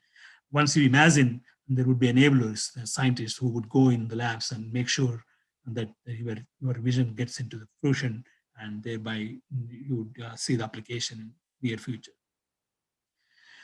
And I was browsing through a college website, and I found that some of you have grants on water purification. It's close to your hearts to clean up the lakes in Aurangabad with all these pollutants. The human activities pollute the waters, but the fresh water is so limited. If somehow we can recycle this water, made useful for agriculture or even other applications, if not for drinking, it's half the job is half more than half done. Otherwise, it just remains as a poisonous material in the lakes. It's not good for humans. It's not good for animals. It's not good for environment. It's better to be remedied. All these toxins have to be remedied. And I saw that some of you have UGC grants, and I thought I would pick your brains and give you some glimpse of it. The nanotechnology has been widely used to clean up these wastewaters, either through membrane technology or through absorbent technology. The membrane technology, again, through the graphene kind of thing. Graphene is actually kind of predicted to even desalinate the seawater. If you can desalinate, if you can remove the salt from the seawater, you could use them as drinking water. We have 3/4 of the world filled with seawater, right? That would be the eventual application. But until then, we could keep cleaning these lakes and rivers that we have using this membrane technology and get them better drinking water to the people who are kind of in the slum areas or in other areas who are drinking this toxic water, right? And they're kind of paying with their health, but that could be remedied just by attaching a filter to their fountain, or the sink, or where the water, they collect the water. Based upon these nanomaterials, you can just change the nanomaterial filter, and you are, and once in a while, and you keep continuing getting the fresh water. How do they work? They produce something called reactive oxygen species. That reactive oxygen species destroy the bacteria and virus that are there in these waters. That's bioremediation. What about the toxics? Any other toxic materials that are present can also be detoxified using these nanomaterials. The reactive, very reactive species that we talk about here would also convert any of these pesticides and other things into carbon dioxide and water by breaking them, by triggering some organic reactions, by breaking these carbon chains or whatever the molecular structure they have, and they could be safely converted into pure drinking water. So absorption technology, again, you have something that absorbs the impurities from the water. The oil spill that we had in the ocean was cleaned up with to some extent using the nanomaterials. It just soaks up the oil that was floating on the ocean because oil wells kind of broke from some years back, right? And it's also kind of widely used in agriculture and food industry. In agriculture, better fertilization, safe delivery of the pesticides, insecticides, sensors, kinetically controlled release of the fertilizer, the nutrients. You only fertilize the field at once in the beginning, but that fertilizer keeps giving the nutrients because it's not releasing everything at once. It releases as the crop grows, and those kind of smart fertilizers. Anything that you use nanotechnology and it serves your purpose, you tag it with a smart therapeutics, smart fertilizers, smartphones, whatnot, right?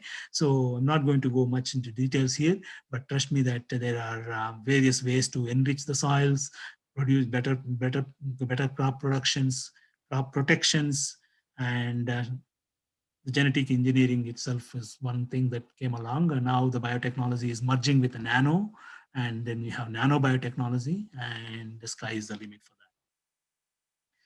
that. And the food industry, once we have the crop, we have the foods, because I don't know about you guys, maybe we get to eat the fresh food that mom makes every day, but in US we survive mostly on frozen foods. You buy them from the shop, which is already cooked, frozen. You keep them in the fridge and you warm it as you need it and you eat it and go. Because from morning to evening you're in the rush.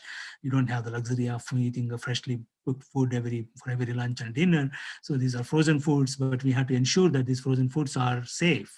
Again, there is some debate whether the nanoparticles are safe for human being. That's an entire area of ethics and toxicology. People are working on it.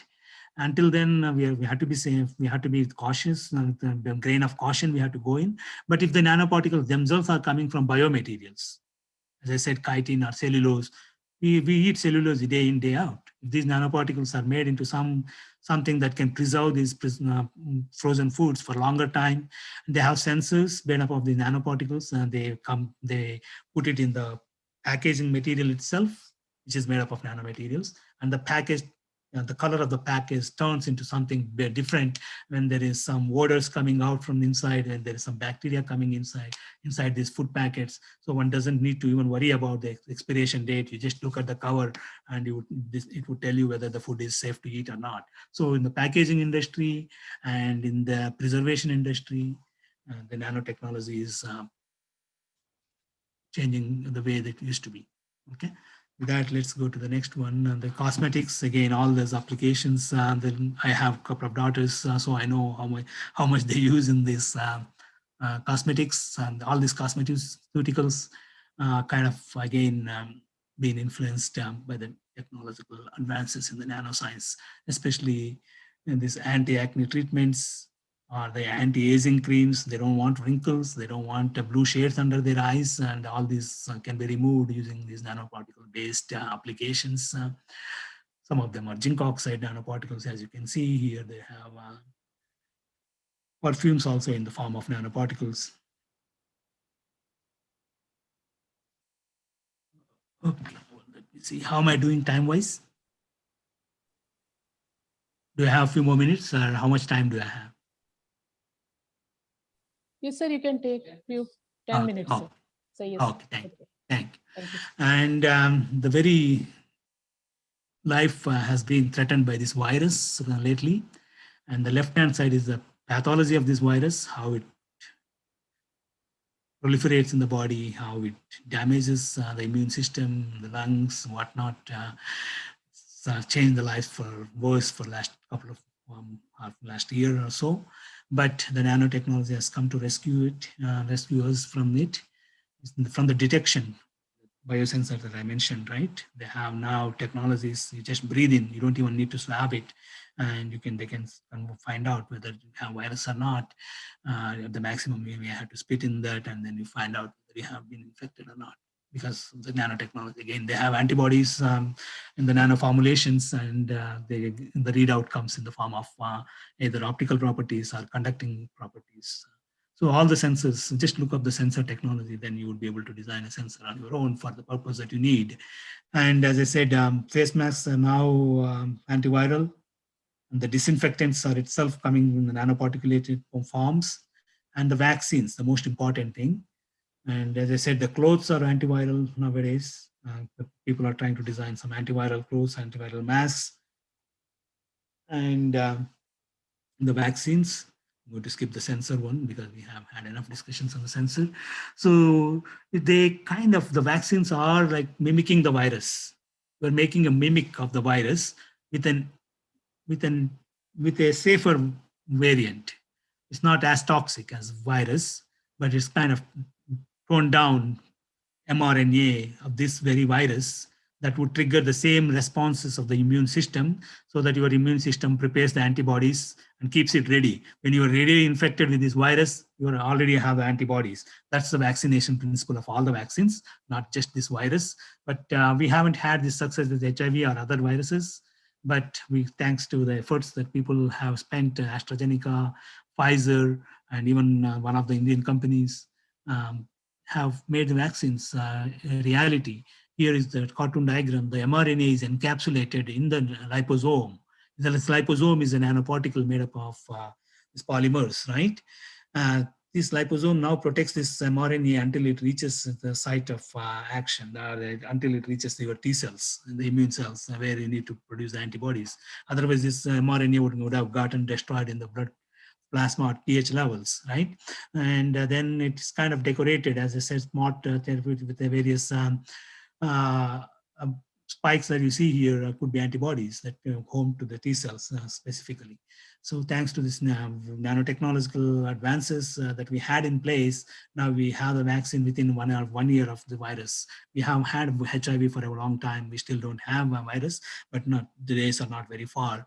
We may see HIV virus as well. So you can read up how these mRNA vaccines were kind of delivered into the body by these industries. And those are only few areas that I picked to highlight the advances of the nanotechnology. But you can see in this cartoon diagram here that they are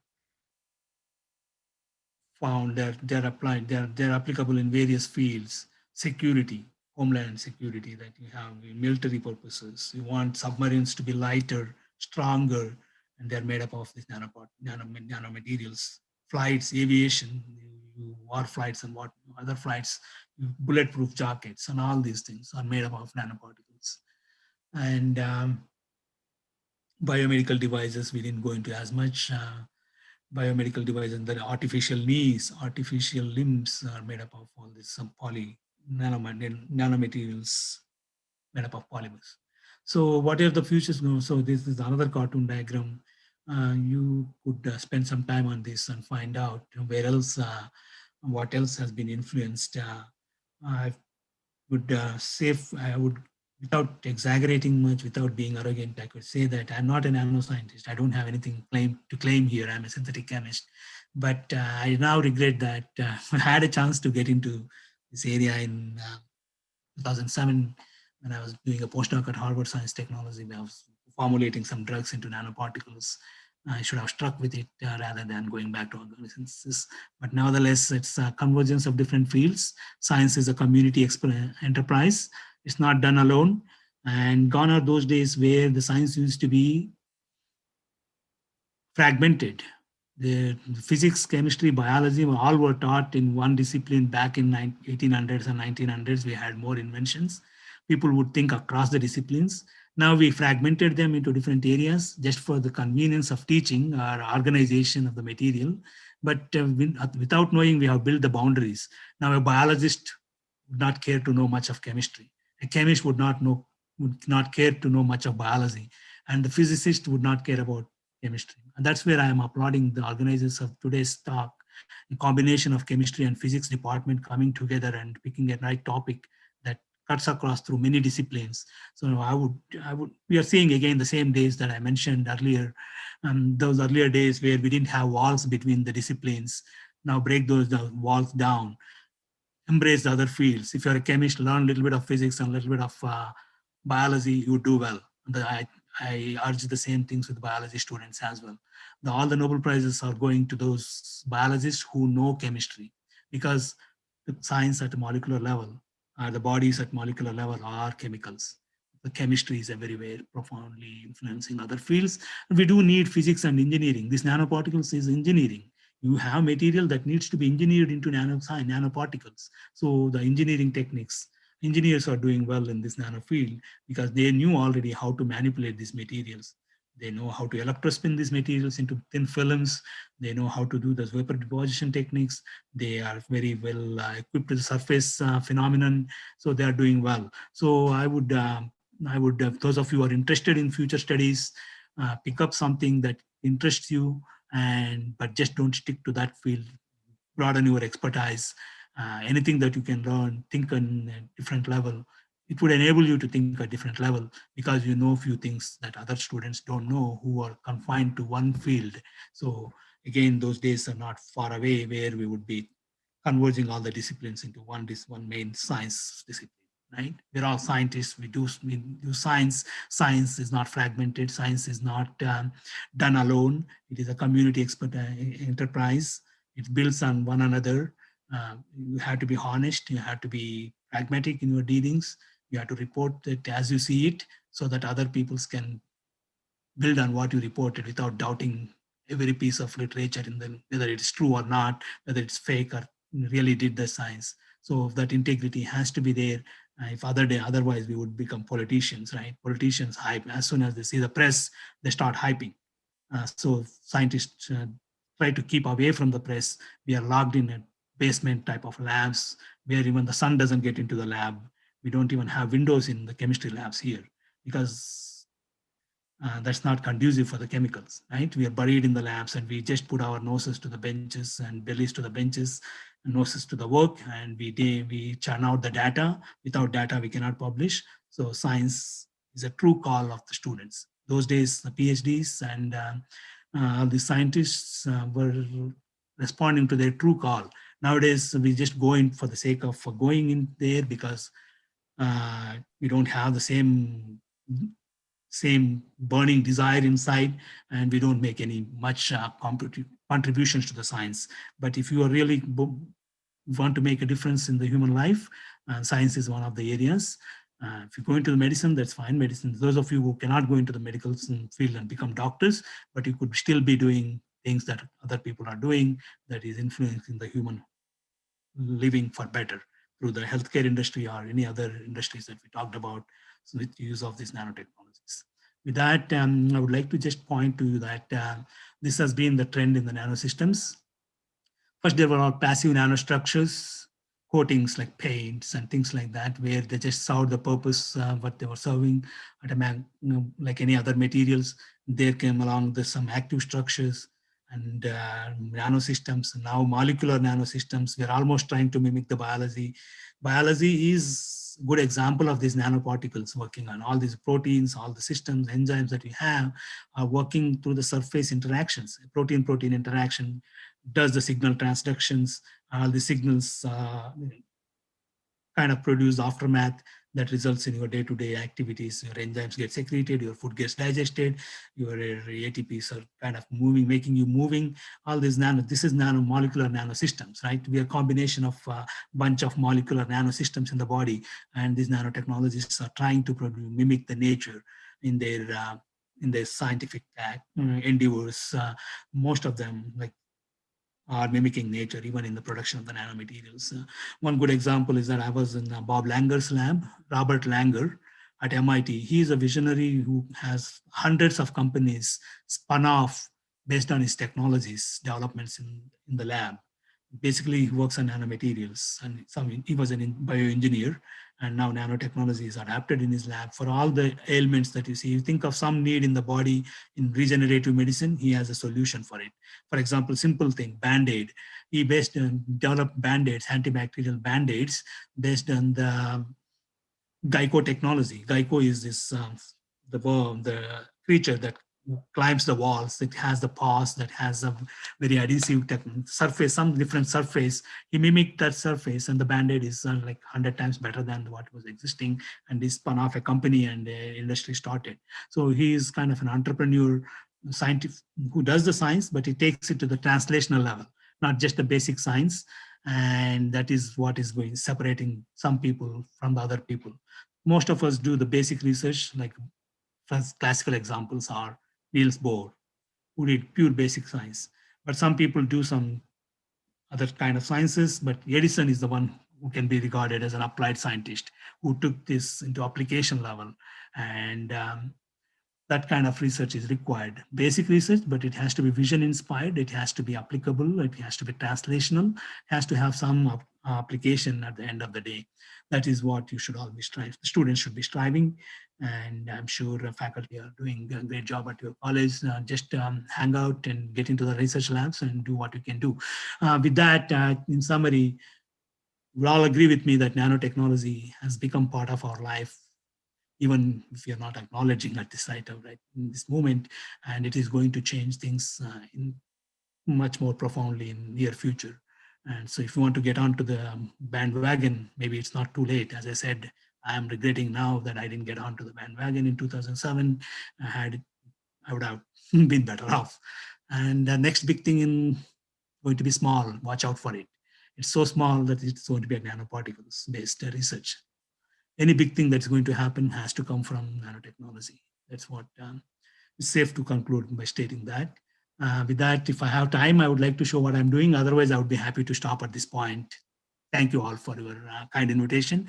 I really enjoyed listening to all the speeches that administrators gave in the beginning, and I wish you all the best in your future endeavors.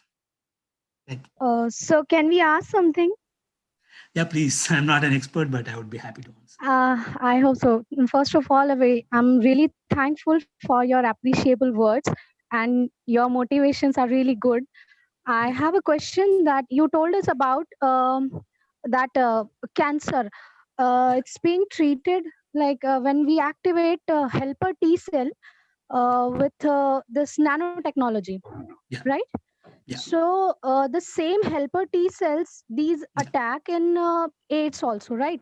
First of all, in AIDS, the helper T cells are only attacked, right? Yeah, I know. So I know it can kind we of. say that the Yeah. treatment of AIDS is possible with this nanotechnology and all?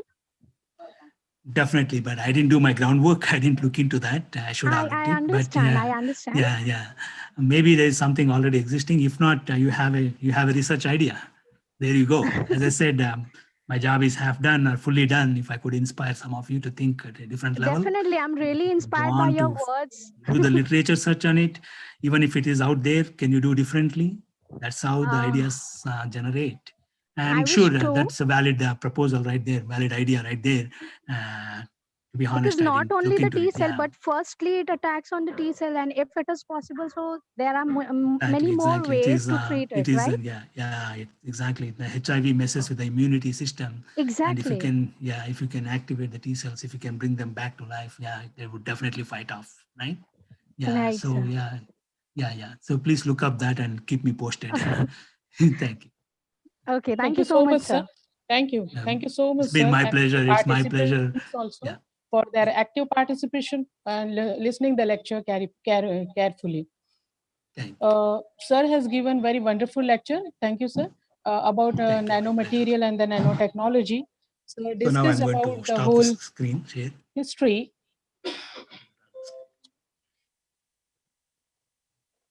Sir has discussed about the human history, that such as the Stone Age, Bronze Age, Steel Age, Silicon Age, and now we are in Carbon Age. Sir has given many more information about the application of the nanotechnology and its whole history in human life.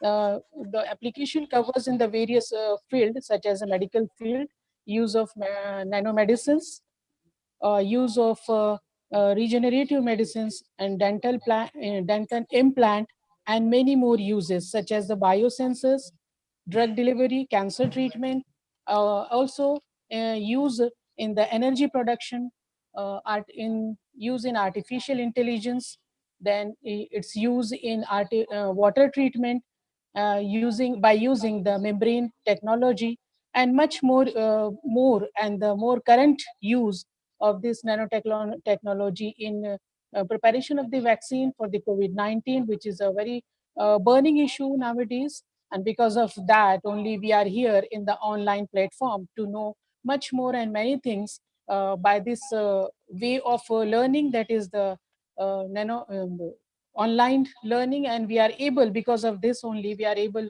to hear such a great speaker, Sevapalli sir, from a long back distance over here.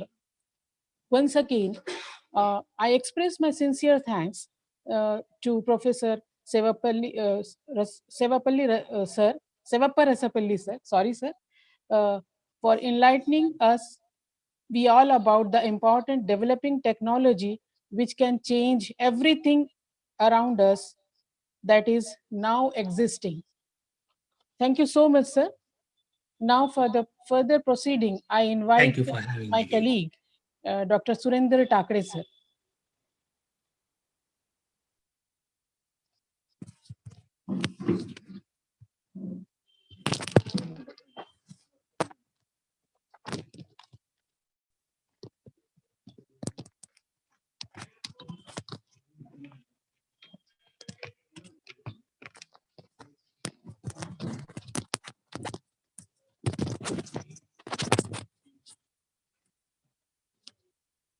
Speaker बंद केलं.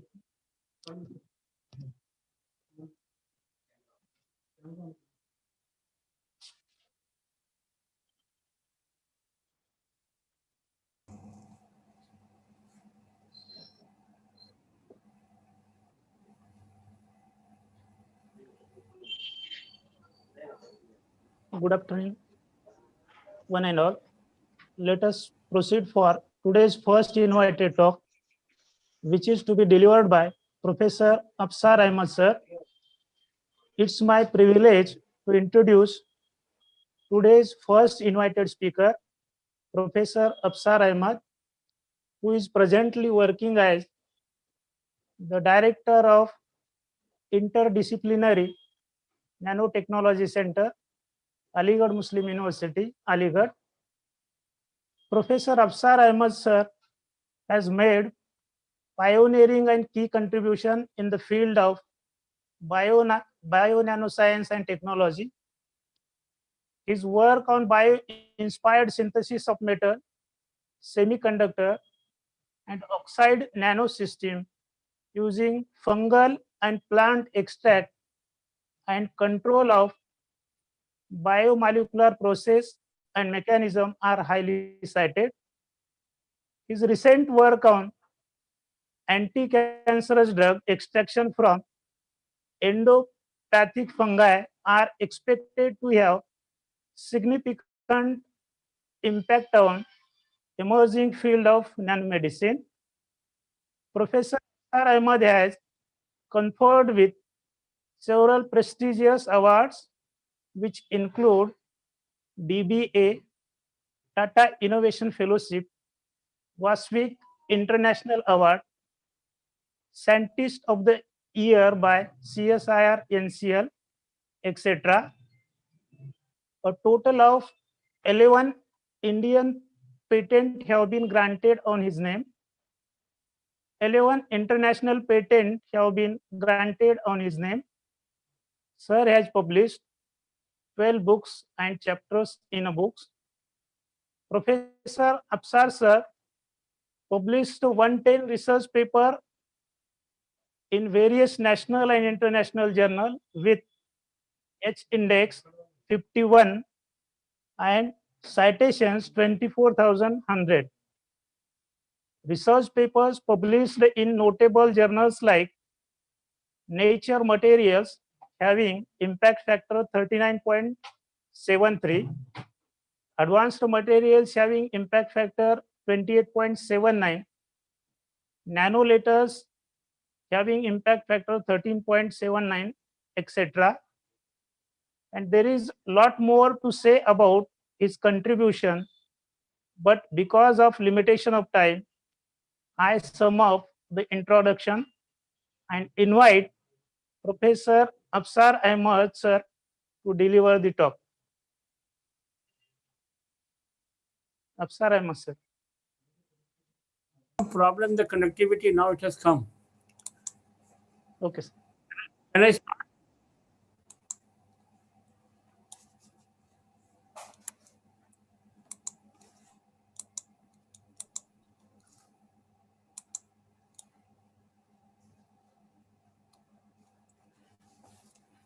Can I start? Yes, sir. Yes, okay. There is some problem in the connectivity, so just I am sharing my screen. Just I am sharing my screen. There is some problem in the connectivity. Okay, sir. Okay.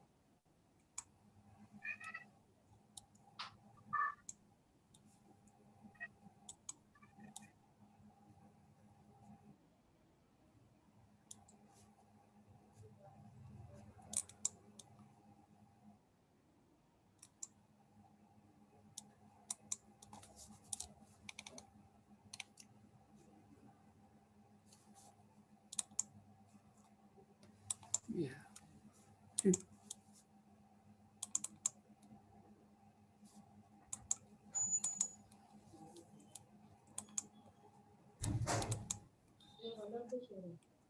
Yeah.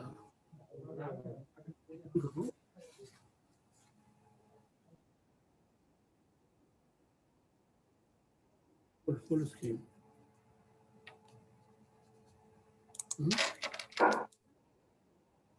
Screen is visible, sir. Okay, thank you very much. Hello, sir. Thank you very much. Can you see? Yes. Okay, clear now? Clear. Hello. Yes, sir. Good morning, everybody. I'm going to talk on eco-fabrication of nanomaterials and their applications in healthcare, agriculture, environment, energy, life sciences, and so on. First, I would like to thank the organizers for giving me this opportunity to share some of our work which we are doing on nanoscience and nanotechnology for the last 20 years. I am grateful to Dr. Kabir for giving me this opportunity.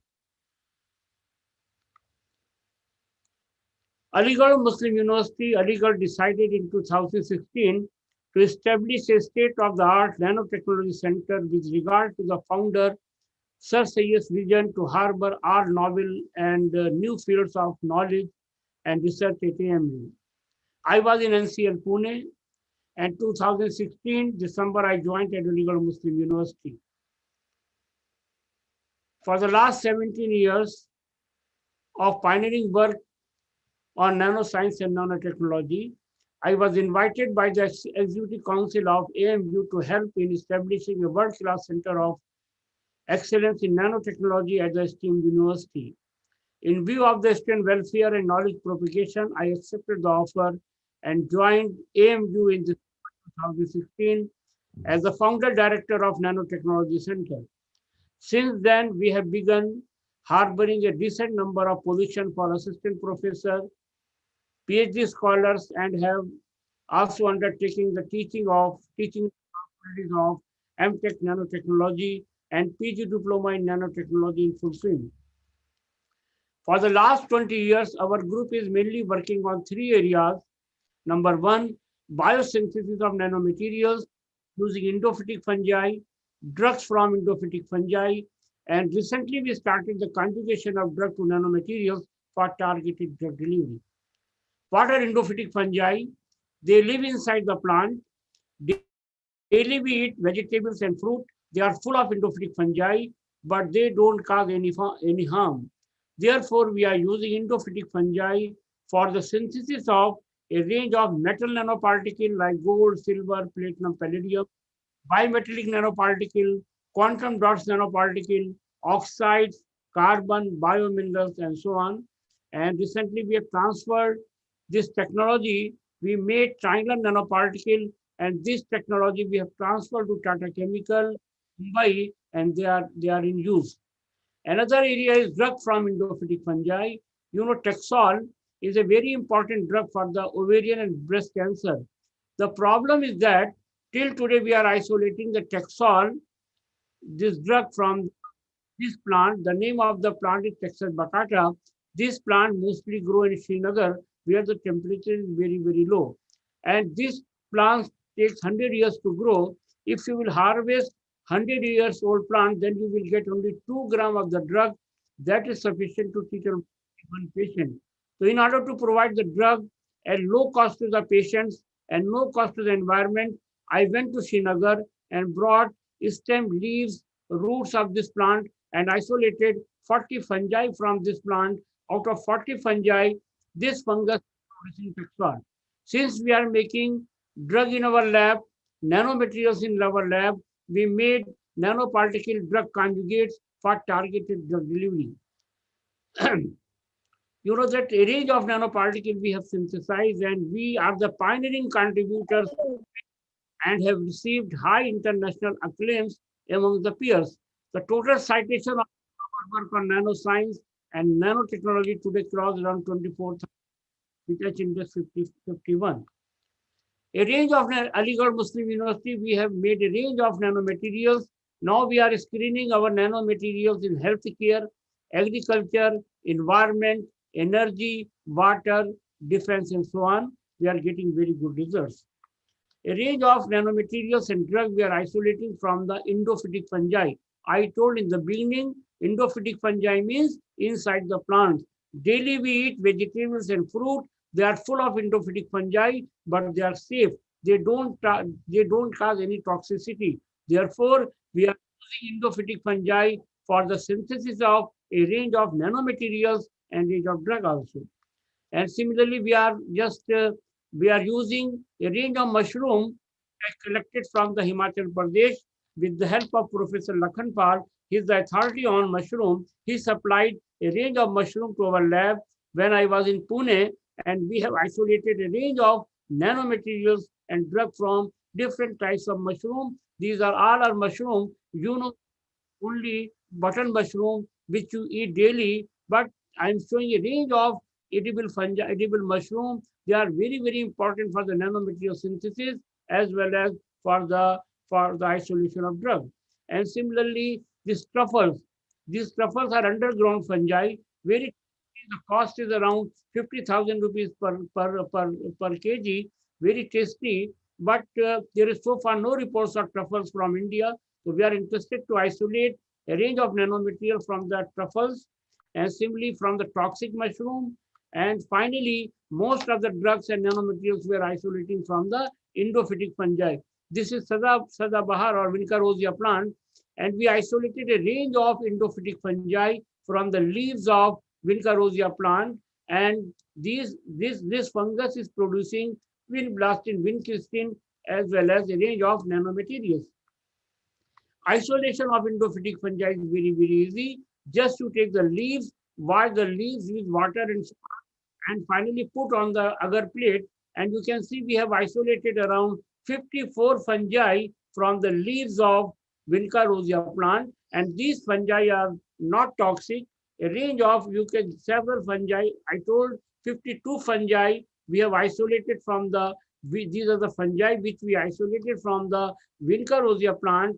And out of 52 fungi, only 2 fungi are producing vinblastine as well as a range of nanomaterial. Can you hear me? Can you hear me? No problem. Everything is clear? Yes, sir. Everything is clear. No problem. Okay. A range of drugs like Taxol, jasmonic acid, we have isolated from endophytic fungi, and now I move to nanotechnology. What is nanotechnology? Dr. Shivappa, I think, cleared everything, application of nanomaterial and what is nanotechnology. Here you can see now that is an interdisciplinary or multidisciplinary science. Botanists, zoologists, chemists, physicists, doctors, engineers, work together on nanoscience and nanotechnology. And chemistry changes with the size. This is bulk gold, which is yellow in color. Till today, we are using bulk gold in the ornament. So bulk gold is chemically inert. it can't convert the carbon monoxide into carbon dioxide. But the moment you will change the bulk gold into nano, it becomes very reactive, can convert the carbon monoxide into carbon dioxide. And nano gold is very, very important in healthcare, advanced material, and in catalysis. Nano sizing causes changes in color, conductivity, melting point, light crystal shape, magnetism, chemical reactivity, and so on. You can see these are the gold nanoparticles of different sizes are showing different color, like 20 nanometer, 30 nanometer, 40 nanometer, 60. These are the gold nanoparticles. All different sizes are showing different color. Similarly, these are the silver nanoparticles of different sizes are showing different color. Similarly, CDSC nanoparticles of different sizes are showing different color. Nanomaterials can be obtained by two methods, top down and bottom up. And now I think I will explain later on. I will come to application of nanomaterials. With the help of nanomaterials, we can target the drug to a target site. Like, doxorubicin is a very important drug for the liver cancer. The problem is that the moment you will give this drug, it goes to liver, heart, and kidney. So people are getting renotoxicity and cardiotoxicity.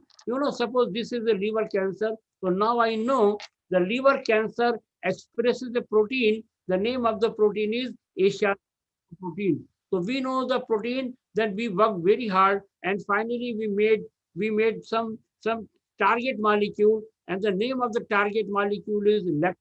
Here you can say we made nanoparticle, they absorb the heat, we attach the drug doxorubicin, we attach the target molecule, injected into the rat to see the biodistribution. You can say the moment we injected, whole complex will go and bind to receptor of the cancer. This is the target molecule, drug, nanomaterial. When we inject it, it will go and bind to receptor of the cancer. So now we can kill the cancer with the help of the doxorubicin drug. And now we can heat the nanomaterial. Because our body temperature is 37, if we can enhance the temperature from 37 to 42, that is sufficient to kill the tumorous growth. So we developed a very important method. Here we can kill the cancer with the help of this drug doxorubicin, and we can heat the nanomaterial. So our body temperature is 30. If we can enhance the temperature from 37 to 42, that is very, very important for the hyperthermia of the cancer. We made the conjugate, supplied to AMLA cancer. We are getting very good results. Other application of the nanomaterials are in drug delivery, diagnostics, and in the luminescent props in biological system. And now, with the help of nanomaterial, we can enhance the growth of the plant. This is control plant. Here you can see the growth is very less. And the moment you will inoculate the nanoparticle in the crop, you see how the nanoparticle enhances the growth of the plant. And similarly, this is the control lemongrass plant. And when we spray it with the help of silver nanoparticle, so we can say the nanoparticles can control a range of viral diseases, fungal diseases, bacterial diseases, and so on. Our nanoparticle may enhance the growth of the plant, tilling in the plant, greater seed set in the plant, and we can avoid the plant from viral infestation, fungal insect, and so on. And similarly, one can deliver the DNA with the help of nanomaterial. David et al., he published a paper in Nature Nanotechnology. He made silicon nanoparticles. They are negative to positively charged, and the DNA is negatively charged. So now after that, they made the conjugate and injected into the plant. So you can transfer the DNA, and this will help in future investigation of plant genomics and proteomics, as well as improvement of the crops. So one can enhance the improvement in the crops with the help of nanomaterials. And similarly, Maria et al., she used graphene, multi-wall carbon nanotube, single-wall carbon nanotube, activated carbon in order to enhance the tomato plant. And she reported very good growth with the help of multi-wall carbon nanotubes. Now people are working on the mechanism of that one. Similarly, we can treat a range of dental with the help of nanomaterial. Everybody is interested in such type of teeth, and type of teeth, if you can control the bacterial infection with the help of nanomaterial, the range of nanomaterial people are using in order to just control a range of organisms present in the mouth. And similarly, we can control a range of eye diseases with the help of nanomaterials.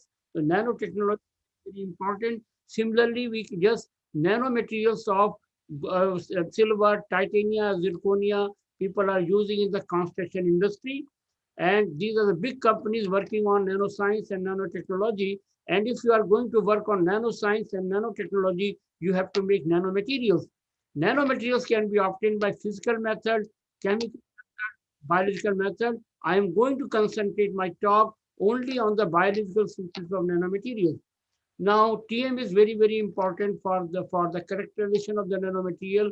You know that a range of nanomaterial we have made, and now we are characterizing with the help of TM. This TM is very, very, one can completely characterize the nanomaterial with the help of TM. You may get the different shape and size. You can see different shape and size of the nanomaterial. That you will get the D value of the nanomaterial, particle size distribution of the nanomaterial, whether the nanomaterials is in the alloy form or the core shell form, you can detect with the help of TM. You can get the chemical composition of the nanomaterial with the help of TM, and you can just whether your material is amorphous or crystalline, this you will get with the help of TM. So with the help of TM, you can completely characterize the nanomaterial. And nanotechnology is very, very easy, but the characterization of the nanomaterial is very, very tough. We require very costly instrument, and fortunately, Aligarh Muslim University as well as NCL, where I worked, I told in the beginning, I worked in NCL Pune. 23 years I worked in NCL Pune. So we had all the instrument at NCL Pune also. We have, fortunately, we have all the instrument at Aligarh Muslim University for the characterization of the nanomaterial. Now, our focus is, I told in the beginning, our group is mainly working on three aspects: biological synthesis of nanomaterials and their application, drugs from endophytic fungi, and recently we started the conjugation of drug to nanomaterials for targeted drug delivery. Now, why biosynthetic approach to nanomaterial synthesis? Nanomaterials can be obtained by physical method, chemical method, and biological method. Nanomaterials obtained by physical method and chemical method are eco-friendly, cumbersome, yield big particles. Therefore, there is a growing need for reliable and economic synthesis of nanomaterial. So we screen a range of endophytic fungi for the synthesis of chemically and physically difficult to synthesize nanomaterials using fungi. You know that these fungi which we isolated from the plant, these convert the cyclohexanone to cyclohexanol. This is reduction reaction, and cyclohexanol, this is oxidation reaction. So these microorganisms do the redox reaction. All the 24,000 citation, all the 110 publication we got on the basis of this reaction. I thought when the fungus can reduce organic compound, why not inorganic compound? Instead of cyclohexanone, I took silver nitrate. Fungus converted the silver nitrate into silver nanoparticle, and then I took the gold solution. Fungus converted the gold solution into gold nanoparticle. I am a microbiologist, so I have the fungus. I have screened the fungus, and our fungus is doing oxidation reactions, then reduction reaction, redox reaction, methylation, hydrolysis, and so on. So I have screened a range of fungi. If anybody is coming and he's showing the interest, because when I was in NCL Pune, people come, sir, I want to do the reduction, oxidation, methylation, and so on. So I have a range of fungi, and I used to give the fungi for the oxidation, reduction, methylation, and so on. And the nanoparticle which we are making from the fungus of plant, they are water dispersible, they don't flocculate, they are not toxic, they are protein capped. You can attach protein, peptide, anything you can attach, and you can functionalize the nanomaterial. You can make different kinds of the nanomaterial. You can prepare the monodispersed nanoparticle, and so on. The nanoparticle which we are making from the fungus or the plants, they are highly stable. Shelf life is very, very high. If the size is 10 nanometer today, if you will see after 1 year, you will get only 10 because they are capped by protein, they don't fluctuate. Nanoparticle which we are making from the fungus and plant, they are very, very important for targeted drug delivery, advanced material, and catalysis, and so on. And now I will come to intracellular synthesis of nanoparticle. The fungus in the left hand side, it is growing only in the water. Here the fungus is growing in the presence of gold solution. Initially it was yellow in color. Now the color of biomass injection flask is changed from white to purple color, which clearly indicates the formation of gold nanoparticle. And if you will filter this flask, the filtrate will be colorless, but the biomass will be colored, means intracellular nanomaterial. Now, how you will see the intracellular nanomaterial? Then we made ultra-thin section with the help of ultramicrotome and sand of the TM. This is scanning electron micrograph of the verticillium gold nanoparticle. These are the gold nanoparticles. And in order to see the exact location of nanoparticle inside the cell, we made ultra-thin section and then observed under the TM. Here, this is single fungal cell. These are the nanoparticles inside the cell. And we have completely characterized this paper we have published in Anvante Chemi. The impact factor is 15, one of the best journal in chemistry, and we have completely characterized this one. And now these nanoparticles are very, very important, because if you will harvest, if you can harvest this one, and if you can calcine this one, so you will get the carbon supported gold nanoparticle. Chemically, physically, very, very difficult. We have published or we have synthesized a range of carbon supported silica, platinum, palladium, and so on. The carbon supported are very, very important in fuel cell, solar cell, and so on. And now I will come to extracellular biosynthesis of gold nanoparticle. The fungus is growing in gold water, and here the fungus is growing in gold solution. Initially it was yellow in color. Now the color of biomass injection flask is changed from white to ruby red color, which clearly indicates the formation of gold nanoparticle. In order to see whether they are extracellular or intracellular, we filtered both the flask, and upon filtration, aqueous solution of the control flask was colorless, and here upon filtration, aqueous solution of the treated flask showed ruby red color, which clearly indicates the formation of gold nanoparticle extracellularly. We took very small amount of the gold nanoparticle, put on the TM grid, and saw under the TM. This is TM micrograph of the coated film of gold nanoparticle synthesized extracellularly. All the nanoparticles are uniform in shape. Chemically, physically, very uniform shape. And most of the nanoparticles which we are making in our lab, we use to keep the size 10 to 20 to 50 nanometer. Why? In the biological application, because our kidney can filter up to 50 nanometer. We may, all the nanoparticles which we synthesize in our lab, we try to keep the size 10 to 50 nanometer. The order is, the question is that these nanoparticles will not cause any harm. They can deliver the drug and they will pass out from the kidney because the size is very, very small. But I have another fungus. That fungus is producing different shape and size of the nanomaterial. Again, chemically, physically, very, very difficult to produce different shape and size of the nanoparticle. Just I told in the beginning, the nanoparticle which we are making from the fungus and plants, they are highly stable. They don't flocculate. If the size is 10 nanometer today, if you will see after 1 year, you will get only 10 nanometer because they are capped by protein. Here you can see. After 1 year, when I saw under the TM, the nanoparticles are well separated. They don't flocculate. Chemically, physically, very, very difficult. If you will make the nanoparticle, within 1 minute, they will come and flocculate. And from nano, you will get the micron size. This method is very, very important. And these nanoparticles, I told, size 10 to 20, 10 to 20 to 30 nanometer. Then I tested these particles on the normal cell line and cancer cell line. They are not toxic to the normal cell line. Then just I checked which nanoparticles are going to liver or not, because I am interested to conjugate the doxorubicin to nanomaterial. So we checked whether these nanoparticles are going to liver or not. And finally, when we we took gold nanoparticle and radiolaboratory technician injected into the rat to see the biodistribution, you can see these nanoparticles are going to liver and passing from the urine within 2 or 3. Why they are passing from the urine? Because the size is 2 to 50 nanometer. Our kidney can filter up to 250 nanometer. Then in our lab, we made doxorubicin and we made the gold nanoparticle. We made the conjugate. We conjugated that one and injected into the rat. And this and I whole complex I handed over to Amla Cancer, and they are getting very good results. And then You know that I took around 8 years to give the mechanism of this. What is the mechanism? How the fungus convert the gold into gold nanoparticle, silver into silver nanoparticle.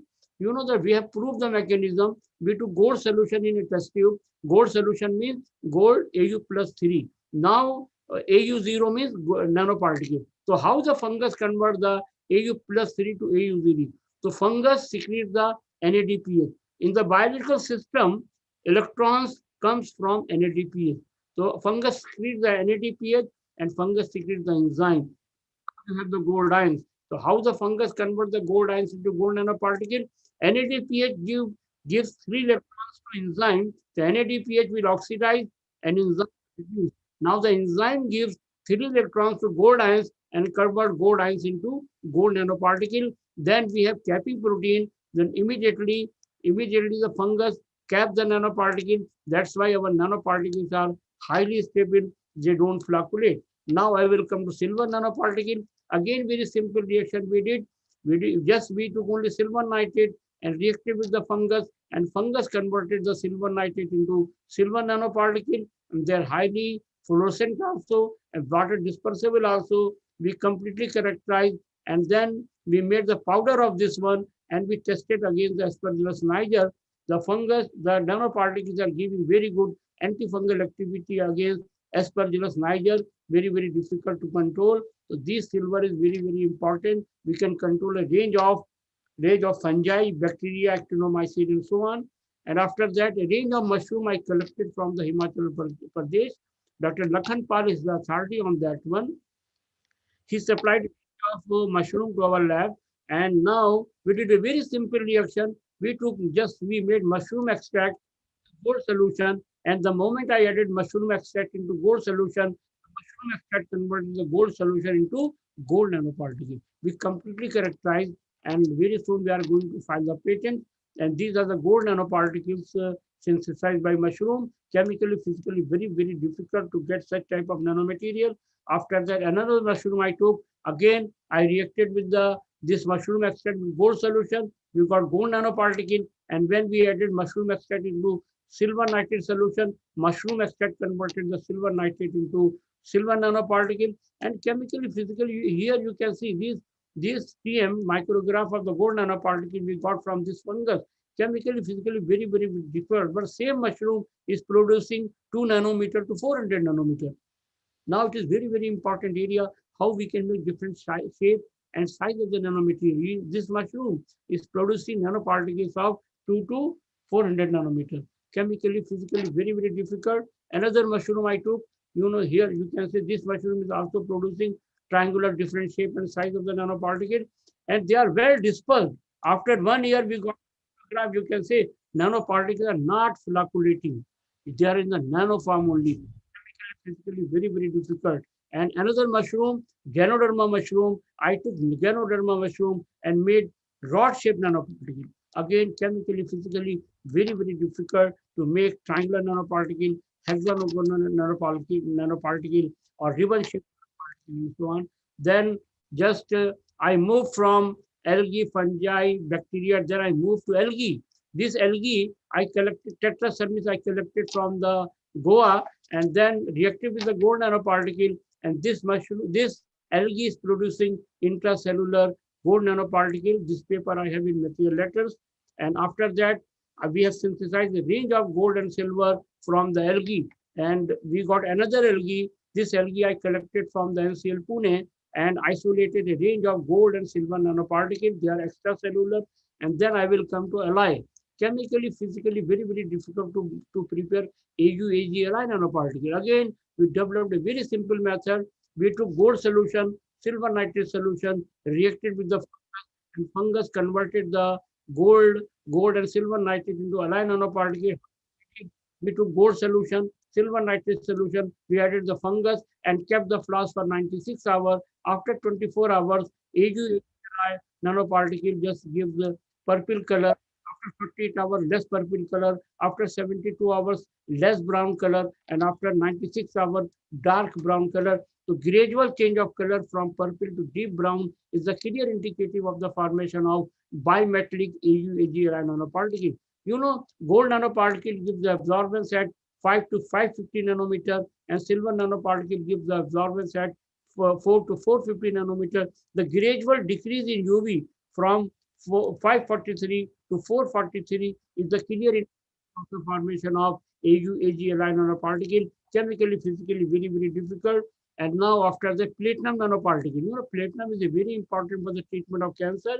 Then I use the fungus which is reduction only. I told in the beginning, I have the fungus which is oxidation, reduction, methylation, hydrolysis, and so on. So I took chloroplatinic acid, which I purchased from the Sigma, and reacted with the fungus, and fungus converted the chloroplatinic acid into platinum nanoparticle. We have completely characterized, and this paper we have published in Collider Interface Sciences in 2012.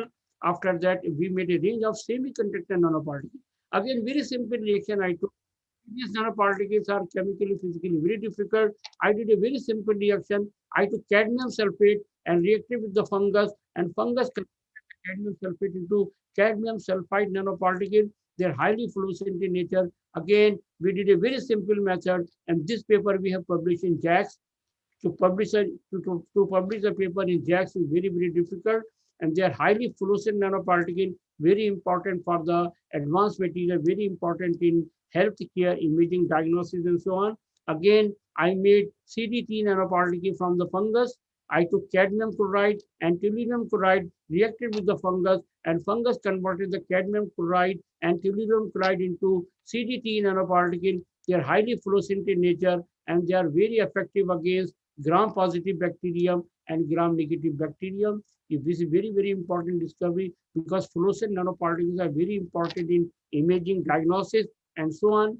And then I will come to copper oxide nanoparticle. Chemically, physically, very, very difficult, because chemically people are making at 1100 degrees centigrade under inert condition. It takes 4 days. Again, I did a very simple. I took copper nitrate and reacted with aluminum nitrate, added the fungus hemicola, and fungus converted nitrate and aluminum nitrate into copper aluminum oxide nanoparticle. Very, very, I made a room temperature, chemically, physically, very, very difficult. And this paper we communicated to advanced material. Within 7 days, we got the acceptance of this paper in advanced material. The impact factor of advanced material is 28 right now.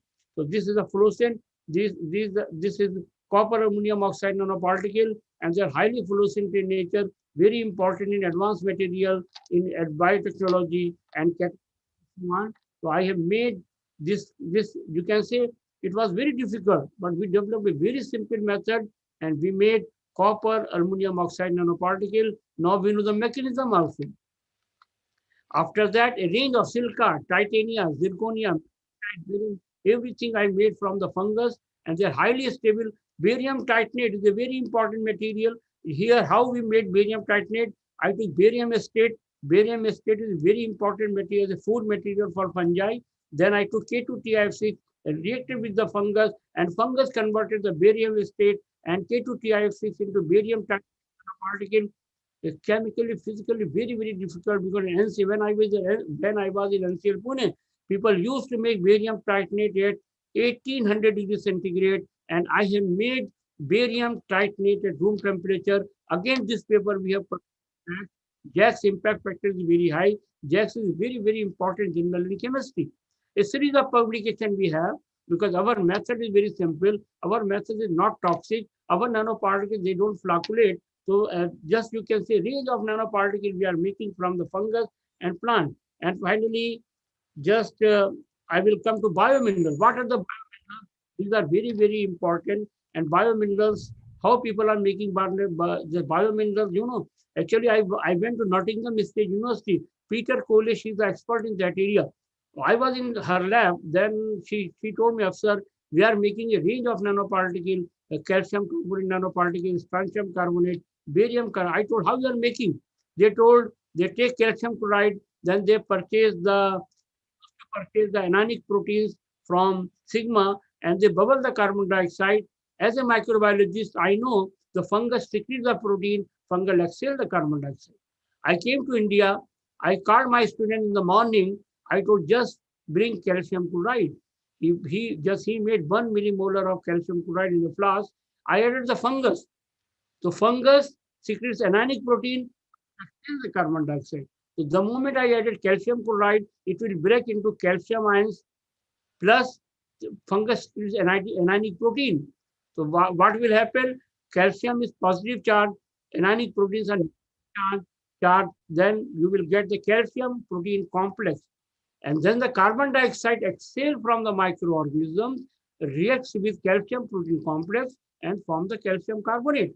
This finding I communicated again to JAX and paper accepted in 15 days. Editor was very happy. He told, I want to see your paper in press very soon because our method is very, very simple. Only one flask, I added the fungus and published the paper in JAX. A range of calcium carbonate, strontium carbonate, barium carbonate we made from the fungus. Here you can see the fungus is growing in water. Here the fungus is growing calcium chloride, calcium chloride, strontium chloride, barium chloride, and when we added the fungus, and fungus converted the calcium chloride into calcium carbonate, strontium chloride into strontium carbonate, and barium chloride into barium carbonate. Different shape and size of the biomineral we made from the fungus, and we have a series of publication. Lead toxicities and cadmium toxicities are very, very common in the drinking water. So what I did, I took the same fungus. I took a toxic cadmium chloride and fungus converted the cadmium chloride into cadmium carbonate. Then I took lead nitrate, fungus converted the lead nitrate into lead carbonate. Cadmium carbonate and lead carbonate, they are not toxic. This paper we have reviewed. So now I'm interested to convert the toxic chromium, toxic lead, and toxic mercury, and several compounds I am working. Now we can convert the toxic into non-toxic form with the help of fungus. And similarly, I made carbon from the fungus. This is the biomass of the fungus, and we just calcined that one, the carbon, and we have completely characterized the carbon. Their pore size is 2 to 5 nanometer. Our idea is that this porous carbon which I made from the fungus can be convert the seawater into potable water. So this is the biomaterial. I made porous carbon, and this is a scanning electron micrograph of the TM micrograph of the porous carbon. Here's the size 2 to 5 nanometer. Our idea is that if you just this is seawater, so it contains salt, NaCl, salt, fungus, bacteria, actinomycete, mycoplasma. The size of the fungus is around 3 nanometer, bacteria 2000 nanometer, viruses are 150 to 200 nanometer. So our idea is that can we convert the seawater into water, and just this is very, very important discovery. And after that, a range of nanomaterial which I made that are very important, like we made a porous carbon, graphene, graphene quantum dots, platinum nanoparticle, cerium oxide. Now, these are very, very important for energy storage, energy conversion. Energy conversion means fuse, solar cell, water splitting. Energy storage means supercapacitor and batteries. So we are working in that direction. You know, recently, when I was in NCL, so in NCL, people used to purchase carbon-supported platinum from USA. The cost is 1 gram, 1 lakh rupees. So people requested me, Dr. Ahmed, can you prepare the carbon-supported platinum nanoparticle? I worked very hard, and finally I made carbon-supported platinum nanoparticle. I supplied to Shiv Kumar, and they are using in the fuel cell. So now we can reduce the cost from 1 lakh to 1,000 rupees. Silica nanoparticles are very, very important. I developed a method. Silica is a very, very important material. In 2006, I was interested to purchase the Sigma from Degussa company. When I wrote a letter, they told no, they can supply the silica after 6 months. I was very upset. I came to my lab. I thought how we can synthesize silica nanoparticle in our lab. Then I came to know about the sand. Sand is made up of so many oxides. Actually, 2016, I took my scooter and went around the Pune, different construction site, but I could not get the sand. Then I went to Lucknow. Lucknow is my home place. I was passing from the river Gomti. I collected some sand. I know sand is made up of so many oxides, like silica, titania, zirconia, and so on. And I am a microbiologist. I know bioleaching. I brought the sand from Lucknow and reacted with the fungus. Now you will not believe, out of several oxides, when I added the fungus, fungus selectively leaches only silica nanomaterial, and this is silica nanomaterial from the sand. This is control sand. This is treated sand. Here the surface is smooth. Here the surface is rough. This rough surface is because of leaching of silica nanoparticle from the sand. This paper I have in advanced material. Impact factor is around 28. And then rice husk.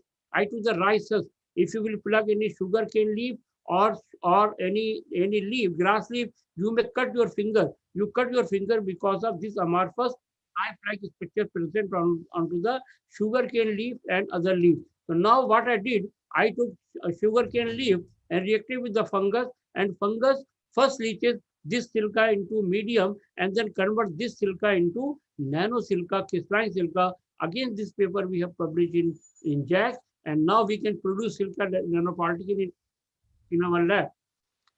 After that, you know that I did my PhD on the lemongrass. So gold is very, very, very important material. I did my PhD on the lemongrass. Earlier, I made nanoparticle from the fungus. It takes 6-7 days. Then we are manufacturing the nanoparticle. I thought, can we isolate nanoparticle as fast as the chemical method? I made lemongrass extract, and this is gold solution. You will not believe, the moment I added lemongrass extract into gold solution, lemongrass extract converted the gold solution into gold nanoparticle, and this is TM micrograph of the gold nanoparticle. 1 minute. From 7 days to 1 minute, I made this paper. I communicated to Nature. Within 2 weeks, paper accepted in Nature material. The citation of this paper has crossed 1,700, and the impact factor of the Nature is around 40. So you know, very simple reaction. Within 1 minute, I go and now make different shape and size. Within 1 minute, I will finish 1 or 2 minutes more. And now another nanoparticle I made from this plant, Lesothion. Again, this Lesothion I collected from the Maharashtra, from Pune, and this plant is also producing anisotropic nanoparticle. They are very important for the hyperthermia of the cancer. Very, very important in the cancer therapy, because we can cancer growth with the help of nanomaterial. Now I will come to fluorescent nanoparticle. I made bismuth sulfide nanoparticle, and they are giving very good contrast against MRI contrast and CT contrast. So now it is important discovery. After that, bismuth sulfide nanoparticle, when I injected into the animal, they are, you can see, they are highly fluorescent in nature, very important for imaging, diagnosis, and so on. After that, I made cerium oxide, and we took a rat. Here we added Parkinson, and now when we added our nanoparticle, we are treating the Parkinson also. This work I am doing in collaboration with National Cell Center Sciences Pune, and after that, our nanoparticles are giving very good anti-diabetic activity, very good anti-malarial activity, and now our nanoparticles are giving very good anti-HIV activity. You know, I screened around 25, 35 nanoparticles, but the nanoparticle which I made 2 to 5 nanometer, they are inhibiting the virus, and we are getting around 81% inhibition with the 81% inhibition with the help of nanomaterial. 81% inhibition with the help of nanomaterial. This is the first report. How we can control the HIV with the help of nanomaterial. Why we are controlling? Because you know this is HIV virus and this is HIV, and here when we incubated with our nanomaterial, these nanoparticles can go and bind to GB120 glycoprotein of the HIV virus, and due to the viruses, due to the binding, viruses will not multiply, and we are getting around 81% inhibition of HIV virus. This work I did in collaboration with Dr. Devashit Mitra. He is an expert in HIV. And after that, our idea is that can we dissolve the cholesterol from the heart? Because if you go, so sometimes you have the pain, then how doctor, if you will go and meet the doctor, immediately he will do angiography. After angiography to angioplasty, our idea is that we can heat the nanomaterial and the cholesterol will dissolve. There's no need for angioplasty and angiography and so on. Now our nanoparticles are giving very good angiogenesis. This is very important because our nanoparticles are enhancing the angiogenesis. Angiogenesis means development of new blood vessels. So that is very important for the treatment of cardiovascular disorder. And our nanoparticles are inhibiting the cancer cell migration. We grew the cancer cell line. After that, we made the wound with the help of pipette. In one plate, we added water. Another plate, we added silver nanoparticle. For 24 hours, you can see where we added water, nanoparticles are moving. But here we added nanoparticle, cancer cells are not migrating, indicating its remarkable potential to be developed as an anti-metastatic drug. And now I will come to last part. Just I told in the beginning, I have the nanomaterial which is giving very good anti-diabetic activity, anti-malaria, anti-theranostic activity, then anti-HIV activity, anti-cancer activity, a range of nanoparticles we have screened. Theranostic means diagnostics also, as well as diagnostic as well therapeutic also. Our nanoparticle is very, very important. And now we can deliver the DNA with the help of nanomaterial. We can control a range of insect or plant diseases with the help of nanomaterial. And now, actually, these nanoparticles are very important for the desalination. I told in the beginning, you can take the seawater. If you will pass the seawater from our nanomaterial, you can convert the seawater into potable water. Similarly, these nanoparticles are very, very important in energy storage, energy conversion, and so on. And now the conclusion of this one, in Aligarh, already we published very good paper, citation and all. Now the time has come to translate our basic into process, product, and technology. So in order to translate all of our socio-economically research into usable product in the near future, the expertise, infrastructure, and facilities available at AMU may play prime role. Once a successful collaboration is established, we will together be able to introduce these valuable product, process, and technologies and services to the masses, very affordable price and in abundance. We are aware of our responsibilities to finding solution for various serious health problems faced all over the world, like the present in pandemic. We have taken up the challenges and we are hopeful of good news in near future in order to treat the COVID-19 also, because till today we know the vaccine has come, but we are interested for a permanent solution. The permanent solution you may get with the help of a medicine. If the medicine will come, then you can solve all the viral problems. And now I request you, all the younger colleagues, to work nanotechnology. That is very, very important area. With this, now my name appeared in the 2% scientists from India in their respective field. My name appeared in the 2% in nanoscience and nanotechnology. Actually, now I am in Aligarh, but this photograph I received from NCL because my affiliation was the NCL. I told 20 years I completed in NCL Pune, and now we are grateful to our Vice Chancellor, Professor Tariq Mansoor Saab, for encouraging our work on nanoscience and nanotechnology. And we are grateful to DBT because 2018 DBT granted us a project around 4 crores. And we are grateful to our faculty members, our research scholar, our technical staff, all the PG diploma students, and we are grateful to our collaborator, Dhana Shekaram from NCL. He is assessing the anti-malarial activity of the nanomaterial. Dr. Mahesh Kulkarni, he is assessing the anti-diabetic activity of the nanomaterial. Dr. Sanjay Gambhir from SGBJ Lucknow, he is working on the radio labeling of the nanomaterial. And Dr. Rajesh Kumar from ISER, assessing the retina regeneration with the help of nanomaterial. With this, I conclude my talk. And I would be very happy to give any answer.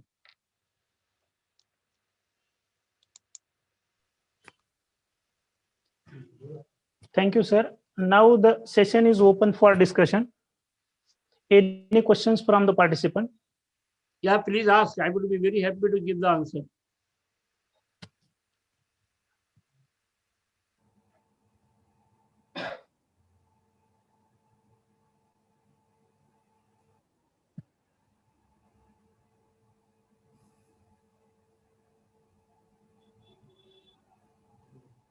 Thank you, sir.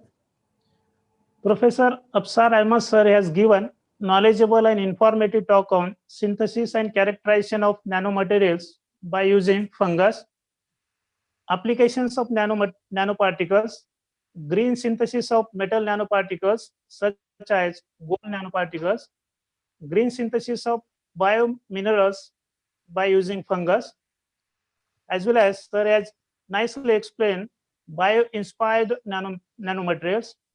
Thank you, sir, for your knowledgeable and informative talk. The idea which you have shared with us will be beneficial to researchers and academicians. Your research work in the field of nanobioscience and technology will definitely inspire to the upcoming researchers. Once again, I am very much thankful to you, sir. Thanking you, everyone. Thank you. Thank you very much. Thank you. Now, the next session is going to conducted by my colleague, Dr. Syed Mujib Hadi, sir. Syed Mujib Hadi, sir. Thank you.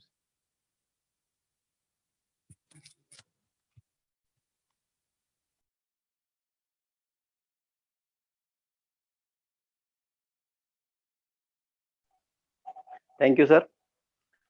Good afternoon to everyone. Starting the session with this beautiful quote by Richard Feynman.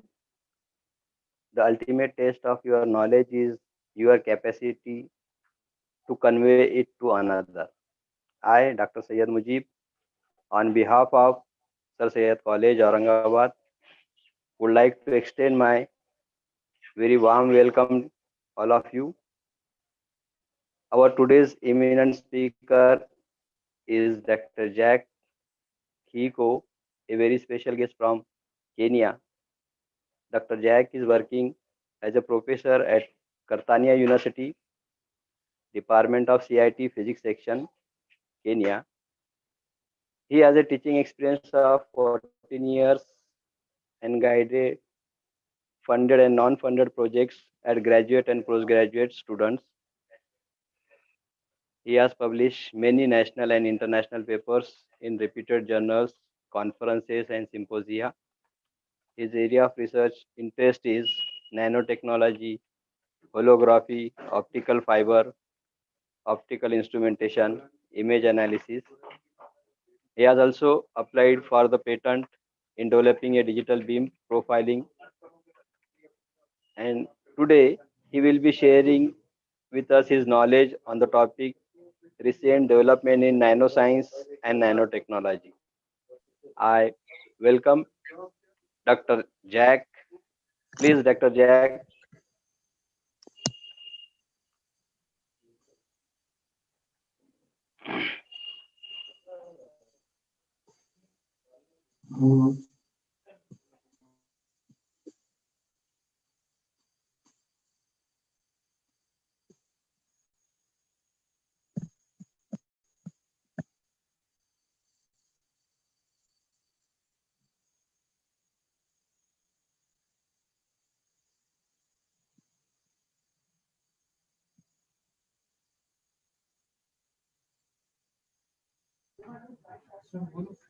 Dr. Jack, you can start. You can start your presentation. Yes, sir. The permission has been given to you. You can share your screen and your presentation.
You facing any problem?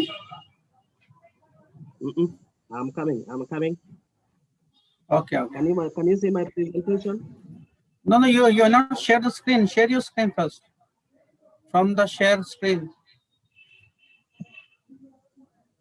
Downside.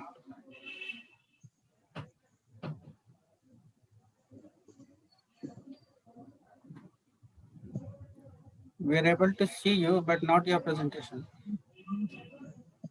You're not able to see me? Yeah, we are able to see you, but you not started your presentation.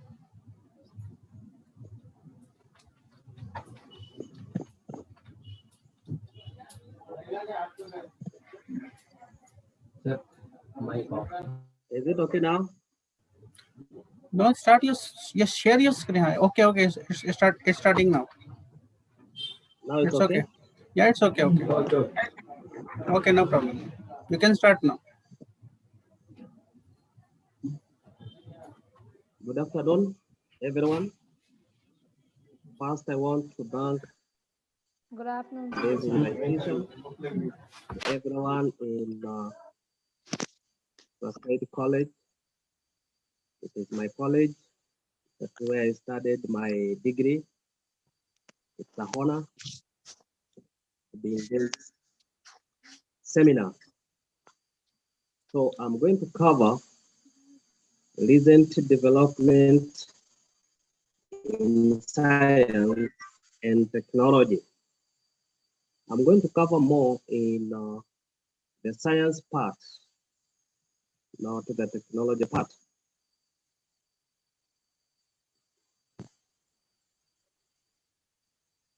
And I'm going to cover more in science part, not the technology part.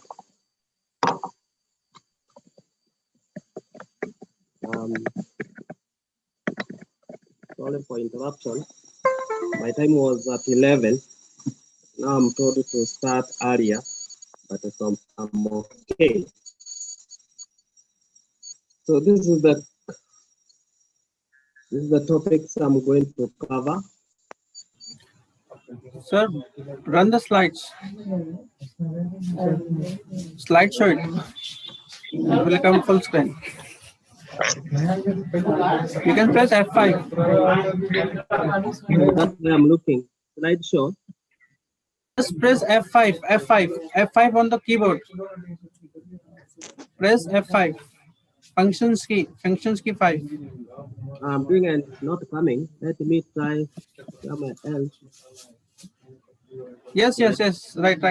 Click there. You're right. Now it's okay. It's coming. It will come. Yeah, it's okay now. You can continue now. So I'm going to cover the introduction. That is the definition. Introduction of nanomaterial scale concept. Example of nanoscale material. Preparation. Properties of nanomaterials, applications, and the application of nanosensors. So let me first start with defining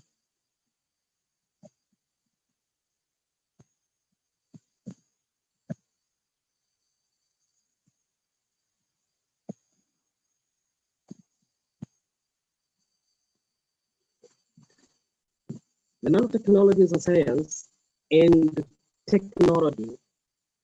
The science and technology conducted at the nanoscale, which is about 1 to 100 nanometers. And the science that deal with this nanomaterial is called nanoscience. I said they'll cover more on that side.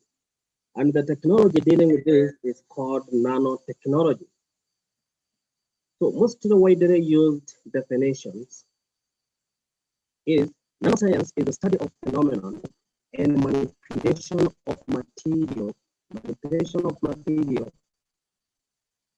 that is at nano level, or atomic or molecular and macro molecular scale.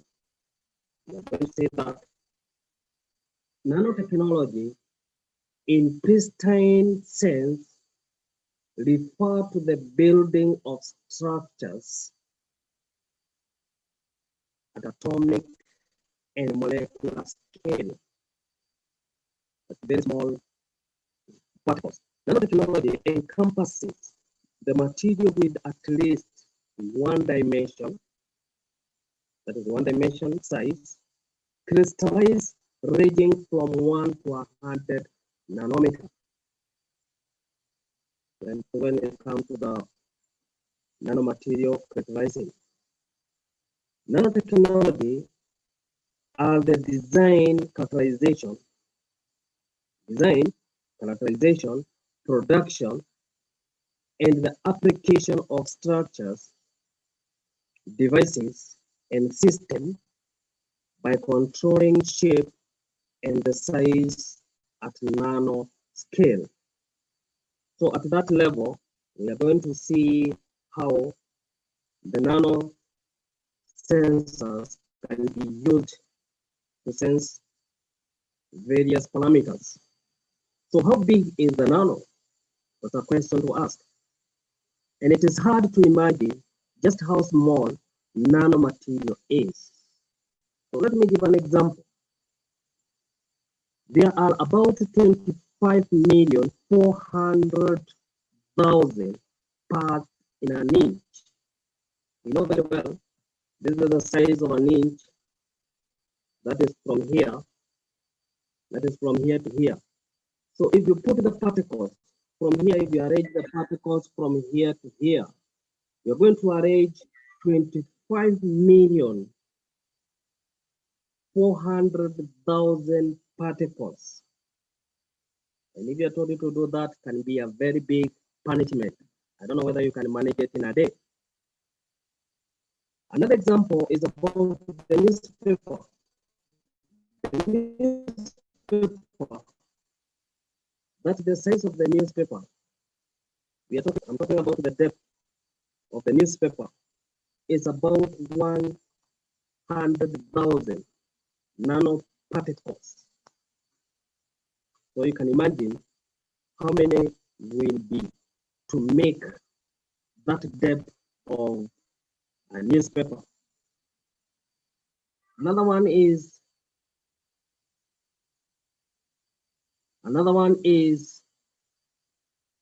if a mambo is a nanomaterial, then 1 meter will be the whole earth.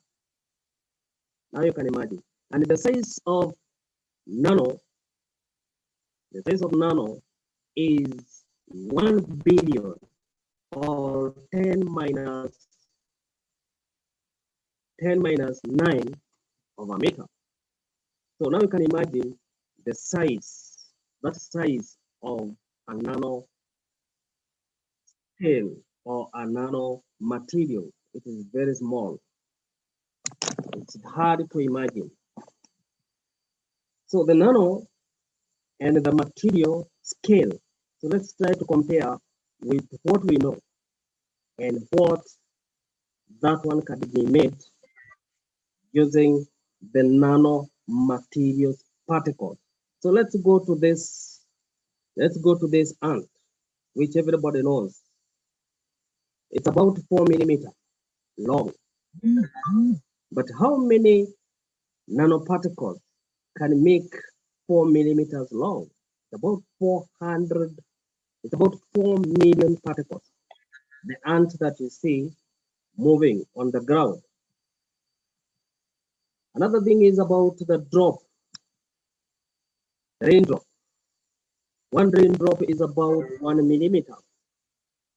That's equivalent to about 1 million nanometers. 1 million nanometers. So you can imagine how many meters, how many nanoparticles will make a one drop or one raindrop. Then you can also see your hair. Everybody has a hair. And you can see now, to make one hair, how many particles would you require? And it's coming like a whole million. So that's how we can compare with what we know.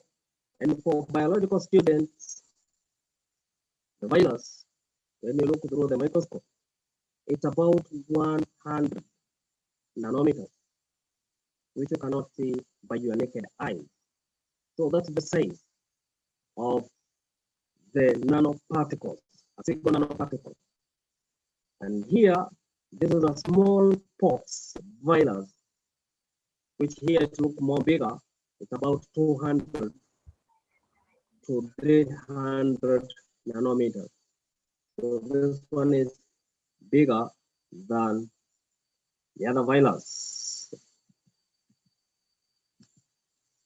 So here it's about the size of protein. The size of protein needed for our body makes about 5 to 50 nanometers. Again, for biology students, they're able to understand more when we talk about the protein in our body. Then why nanotechnology? Why should we go to nanotechnology? What is the advantage? What is the benefit? One of the benefits is high speed. You see this one when we talk about the sensors. High functional density. The small, lightweight devices and sensors. Like if you're going to make a vehicle using a nanomaterials, the vehicle will be very light. That means even the consumption will also be very light. Because remember, to drive that body of a vehicle, it will require energy. And if the body is lighter, then it means it's proportional. It's high sensitivity. You get to see why it is high sensitivity. So where to use nanotechnology? There are many areas to use nanotechnology in recent development. One, we can use it in the industry sectors. It finds many uses, especially in monitoring sensors, making vehicles, making tissues, and all that. It can also be used in information technology, like making laptops, memory, and also use it in security. We can have a micro or nano camera, which few people will be able even to detect that there is a camera. It can also be used in medicine, or if they are used in medicine, especially in drug delivery, which is a very good technology coming up. Transportation, energy, and other like environment. So how nanomaterials are made? Synthesis of particles or nanoparticles. Various methods can be employed for synthesis of nanoparticles. These methods are broadly divided into two.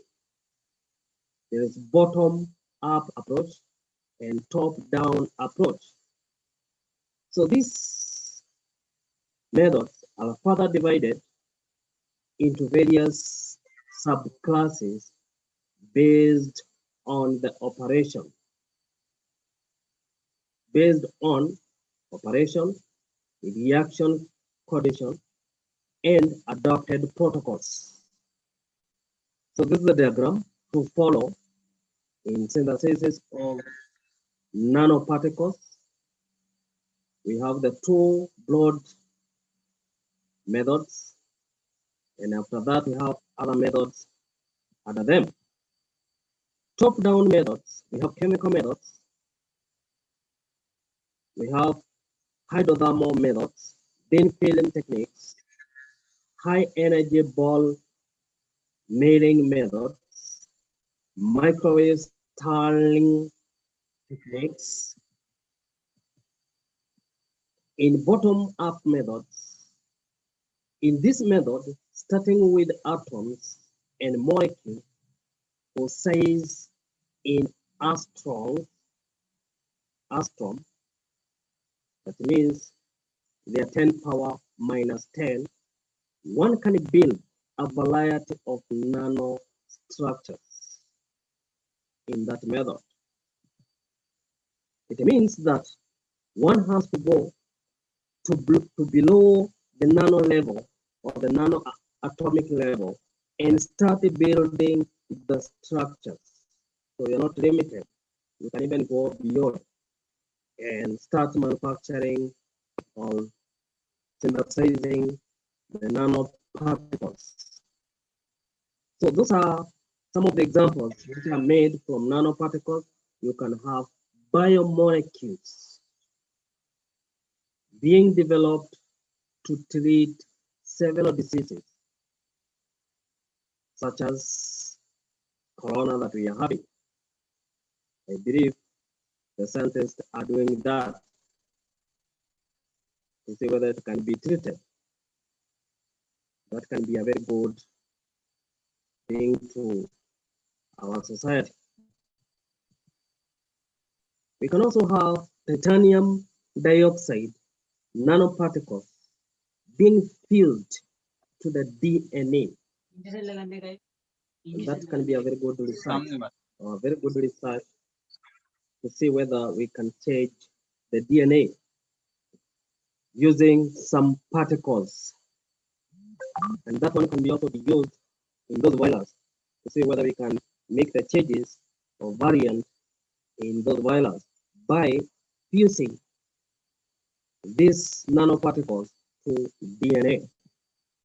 So let's see the properties of nanomaterials.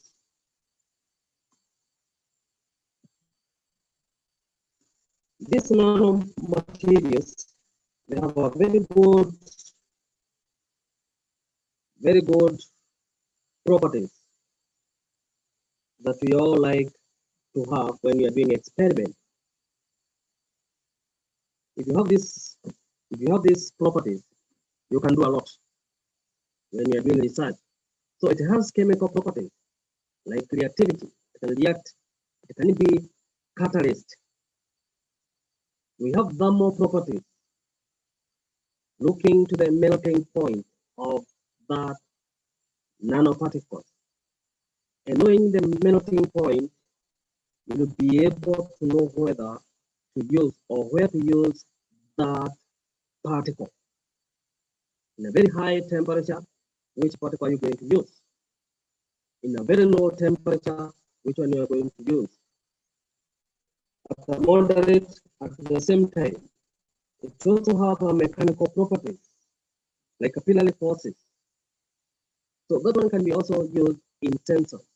Once it gets the force, it will react and it will send the message. And that message can be recorded and can be interpreted. The message it is sending. It has optical properties. It can absorb the light. It can scatter the light. So if you have a sensor and the light is not going blue, then it means that the particle is absorbing that light. At which wavelength? You can do so many practicals. You can do so many practicals. You can do so many research using these properties. You can scatter light to be able to detect where that particle in the body, that in the cells, by scattering the light or absorbing the light. It has electrical properties. It is a very good one because that one can also be used in chemical properties or in chemical sensors to detect the amount of electrical which is passing.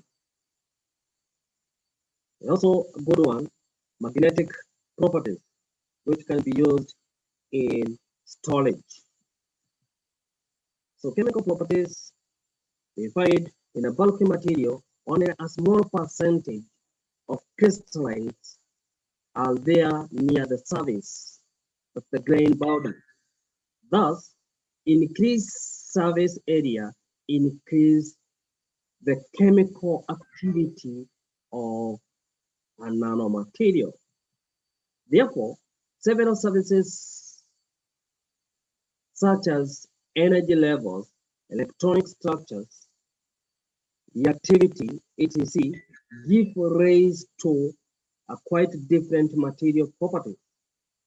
Thus, increasing in surface area will increase chemical activity of that nano materials.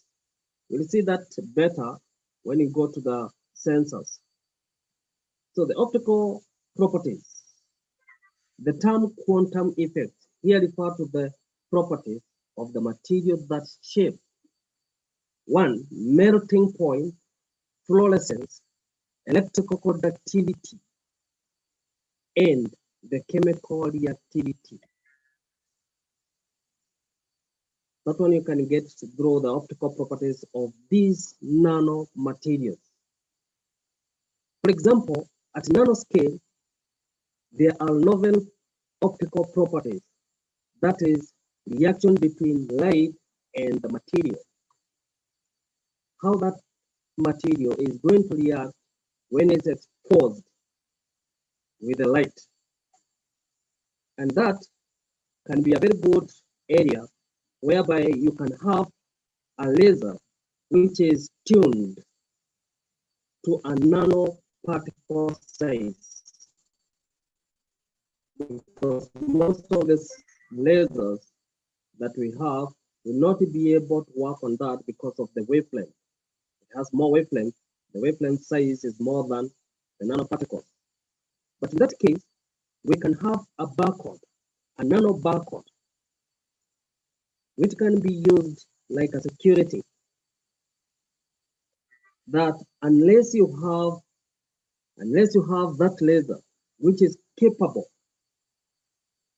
of acting with nanomaterials, you will not be able to read the barcode. And the barcode will know that to carry the information of a specific or a particular item. So if you don't have that laser, you will not be able to read. So that one can be used well in the security and identifying material. We have the electrical resistivity of the nanocrystalline material is found to be higher than those of coarse-grained and amorphous atoms. For example, the resistivity of nanocrystallines, like those materials, increases considerably. Similarly, the electrical resistivity of some alloys, such as this one, increase with the decrease of the particle size. You can see the electrical properties of these nanoparticles. Mechanical properties are not new to us. They have the hardness, elastic modules, and fracture, toughness, scratch resistance, fatigue strength, brittle, conductile transition in temperature.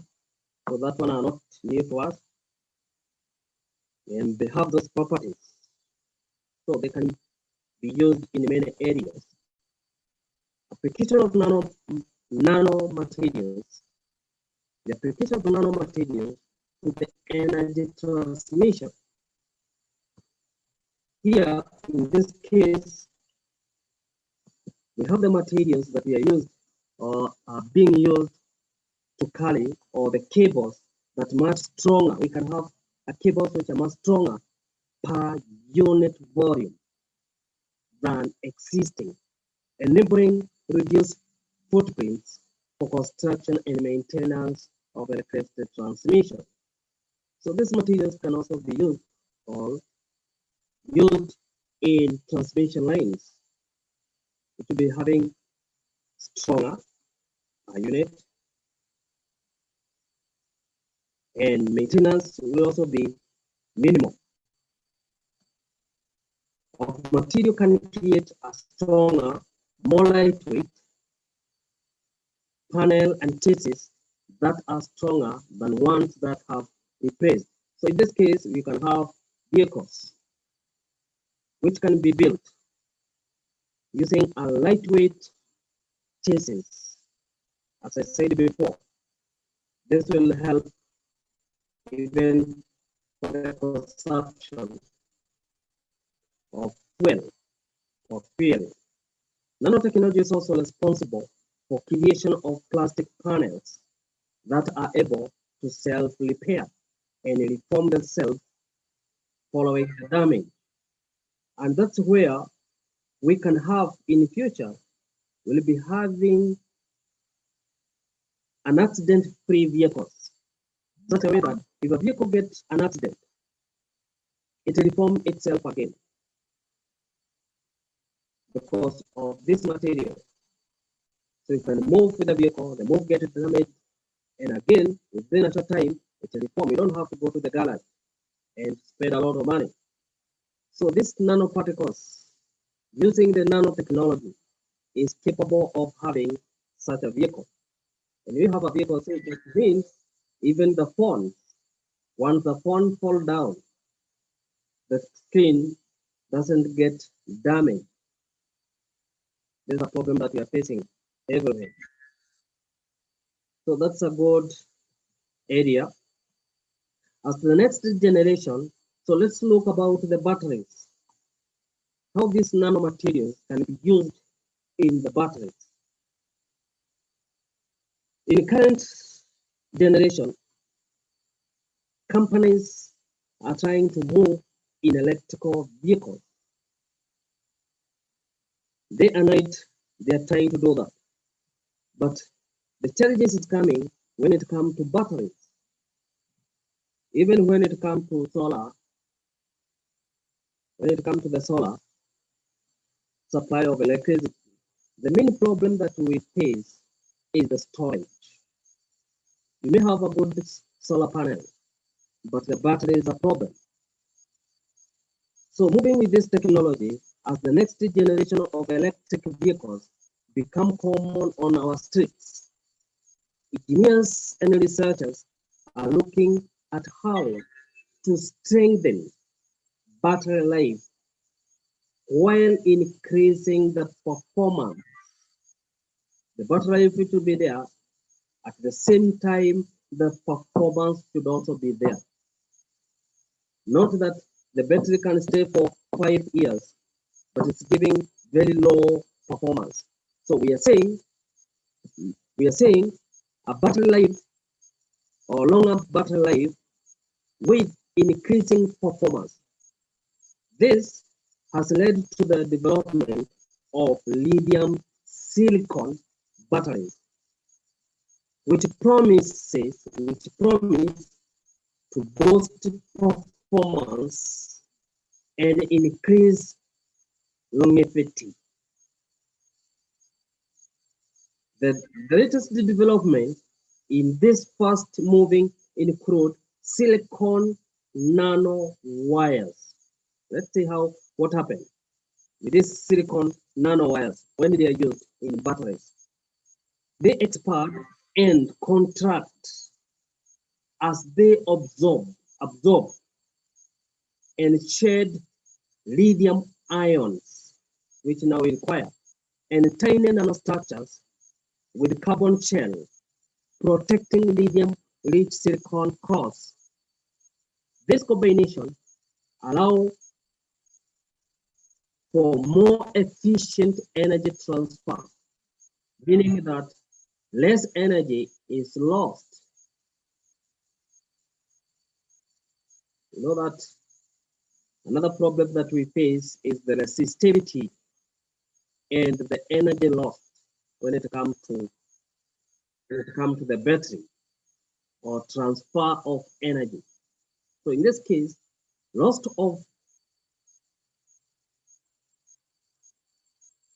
of energy or more efficient energy transfer will be achieved, meaning that less energy is lost, the environment has heat and is more supplied to the system.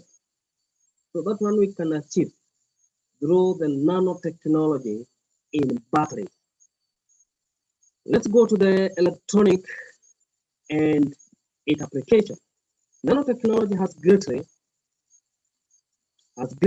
contributed to the major advances in computing, electronics, and electronics. So let's look at the major advances in computing. and electronic, leading to faster, smaller, and more portable system that can manage and store energy and can store larger and larger amount of information. This continuously involving the application include transistor. We all know about the transistors.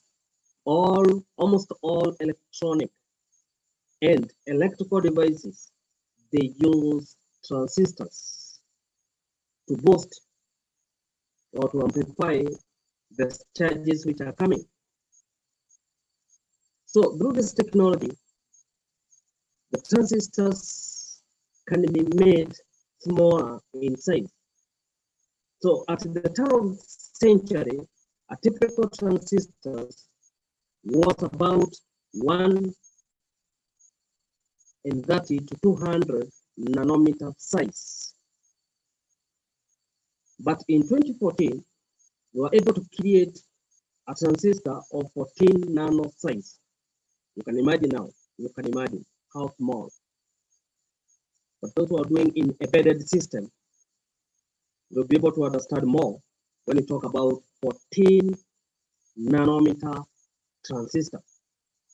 Later, IBM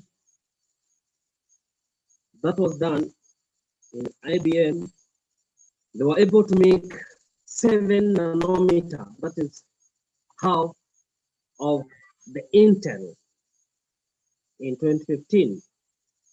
That is immediately after 1 year. Then there is this Lawrence lab in 2016, they're able to demonstrate 1 nanometer transistor. I'm not sure whether it is still in the market or being used, but they were able to demonstrate 1 nanometer size transistor. That is incredible. Smaller, faster, and better transistor may mean that soon your computer entire memory may be stored a single tiny chip. So that means the memory is going to reduce using this technology, because we can see now in the market, they're saying we have 1 nanometer transistor. And initially, we are saying it was about 250. So you can imagine how many transistors comparative to that 250 nanometer size. Another one is using magnetic random access memory, that is MRAM. Computers will be able to boot almost instantly. MRAM is enabled by nanoscale magnetic kernel junctions and can quickly and effectively save data during a system shutdown or enable resume play features. That's the problem that we are all facing, those who use computer. Sometimes the computer takes like 2 minutes to boot, 1 minute to boot. But now they're saying it can boot almost instantly if it is using this MRAM. Ultra high definition display, that one is there, and televisions are now being sold that use quantum dots to produce more vibrant colors while being more energy efficient. So that one can also be transferred to the phone and have ultra high definition display that you don't even need a high camera. You can use your phone. It gives you the same the definition which you can get from a very good digital cameras.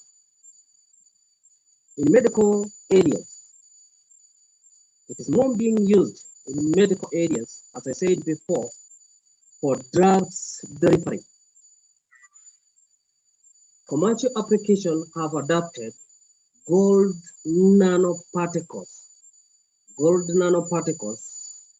as a probes for the detection of targeted sequence of nucleic acid, that is in DNA, and gold nanoparticles are also being clinically investigated as potential treatment for cancer and other diseases using the nanoparticles. This is the advantage of using the nanoparticles and the area of application. Nanotechnology can improve the targeted drug delivery methods. Now, instead of using needle for drug methods, you can use a nanorobot to carry the drugs directly to the organs where it is required. That is possible with the current technology. Early cancer detection, to be able to detect early cancer detection using those particles and magnetic resonance imaging. Better imaging and diagnostic tools enabled by nanotechnology are paving the way to earlier diagnosis,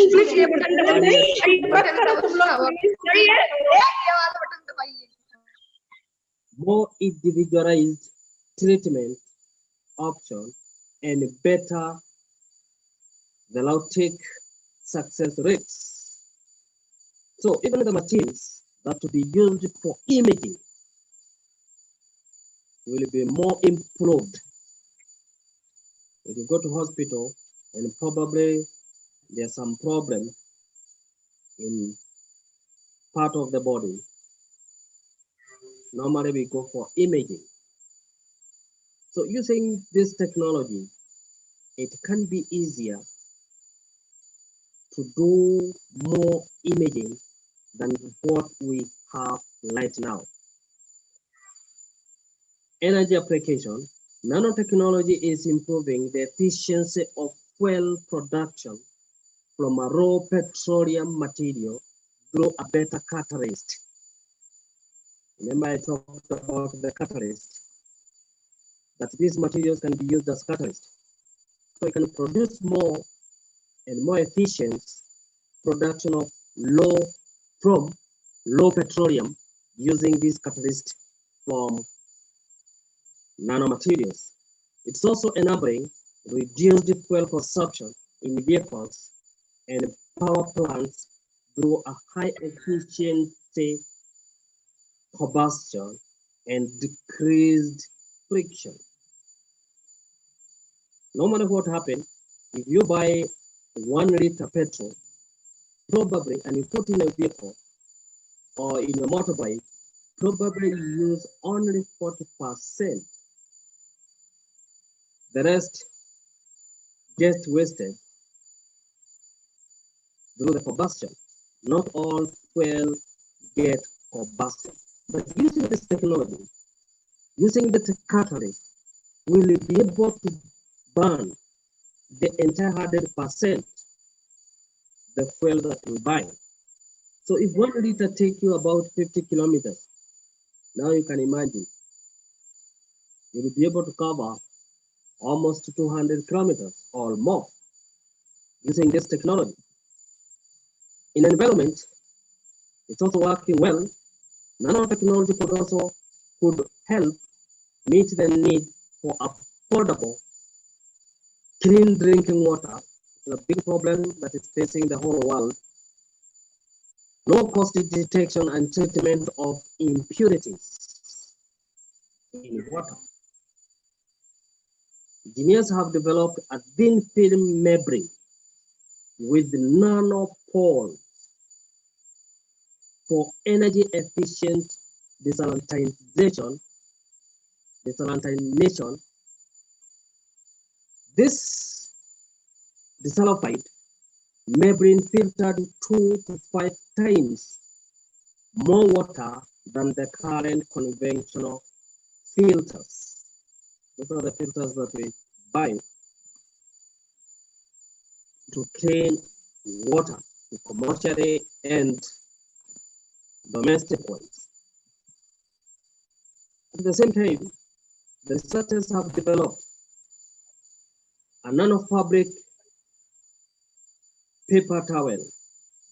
This is developed in India, in MIT, Mysore, which is capable of absorbing 20 times of its weight in oil for cleanup application. Researchers have also praised the magnetic water repellent nanoparticles in oil spill used magnets to mechanically remove oil from the water.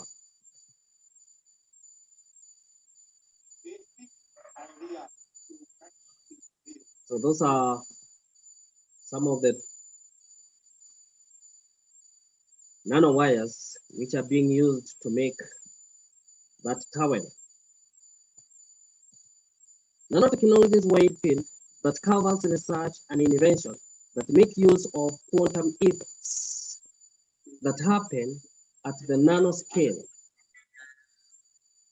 Is at nanometer or billion of meter level.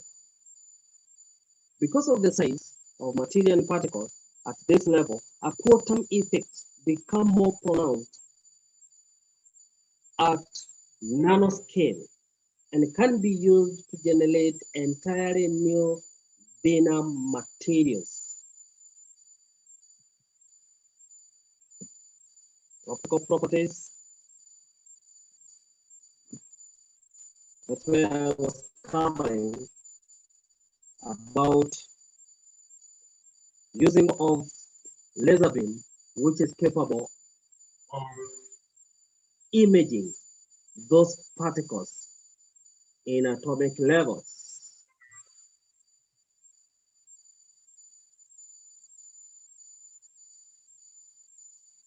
Nanotechnology is based on controlled manipulation, very large molecules for specific purposes. You can synthesize this molecule for a specific purposes, like probably drug delivery, checking or detecting some impurities in some cells, single cells. Much of the inspiration of nanotechnology and its application come from itself.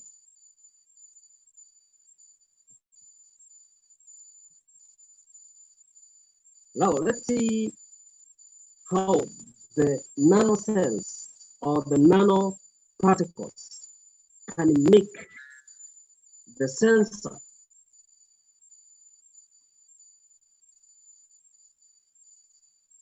we can't imagine now making a nano sensor. We have a temperature sensor, which you can touch it, which you can feel it. We have the light sensor, diodes. You know the size of the diode. But in this case, we are going to have the nano sensors. So let's first define the sensor. A sensor is a device that detects and responds to some type of input. That is the parameters. It detects some parameters, e.g., temperature, force, light, and other. The specific input could be light, heat, motion, and many others from the environment surroundings. So that is the definition of a sensor. So let's go to the nanosensor. Nanosensors are chemically or mechanically sensors that can be used to detect the presence of chemical species and nanoparticles or monitor a physical parameters such temperatures on nanoscale. When I talk about the nanoscale, now imagine about the cell in the body, one cell in the body. So you can set this sensor to a specific cell in the body. They also find use in medical diagnostic applications. That's what we know.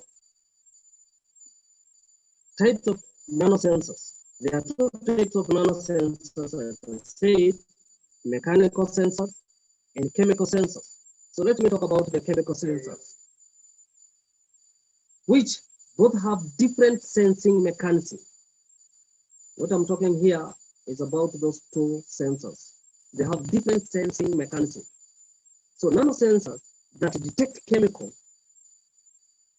we're talking about chemical probably inside the cell,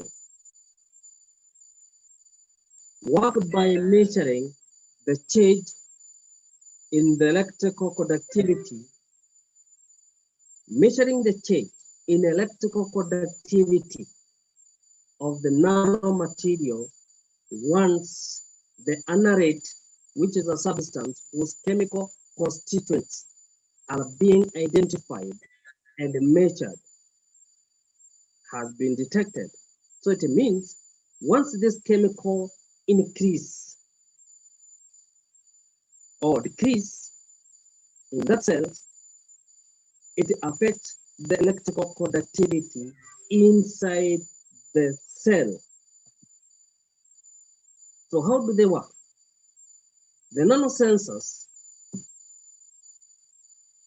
give me a minute.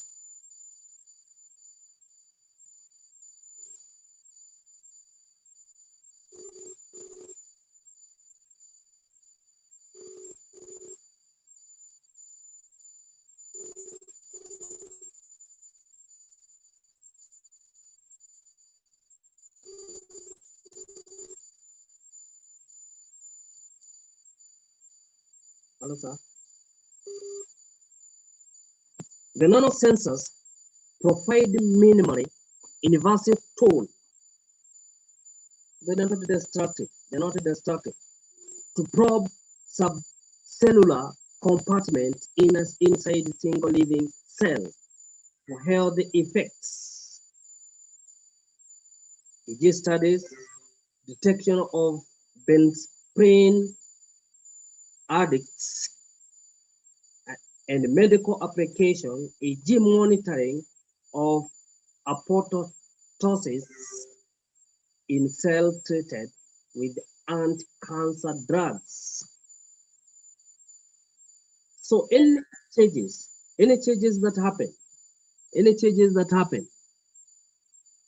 in a single cell, in a single living cell, this sensor will be able to detect and give the information what is happening in the cell, inside the cell, using this nano sensor particles. Nanosensors can be used to detect the presence of chemical species and nanoparticles or monitor physical parameters such as temperature and others. So sensor using semiconductor nanowire detection element. So let's see this semiconductor nanowire detection element. These sensors are capable of detecting a large of chemical vapor, the chemical vapors. When molecules bond to the nanowires, these nanowires now, when the chemical bond, when they bond together, made from a semiconducting material such as zinc oxide, the conductance of the wire changes, the conductivity changes, or the resistivity changes, the amount that the conductors changes and in which direction depends on the molecules bonded to the nano wires. So these nanowires, once it gets bonded with the chemicals, the conductivity changes or the resistivity changes. For example, a nitrogen dioxide gas reduces how much current the wire conducts, and carbon monoxide increases the conductivity. Researchers can calibrate a sensor to determine which chemical is present in the air by measuring how the current changes when a voltage is supplied. So depending with the conductivity and the resistivity of these chemicals, the sensor will be able to detect which chemical is available or which gas is being produced. To detect the chemical vapor, you can first functionalize carbon nanotubes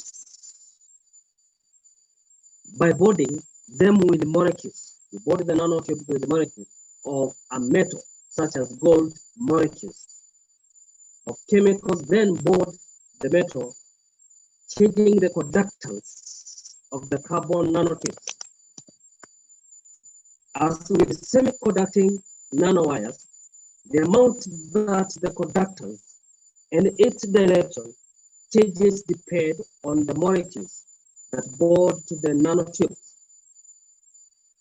This type of sensors is now commercially available. So they're in the market already.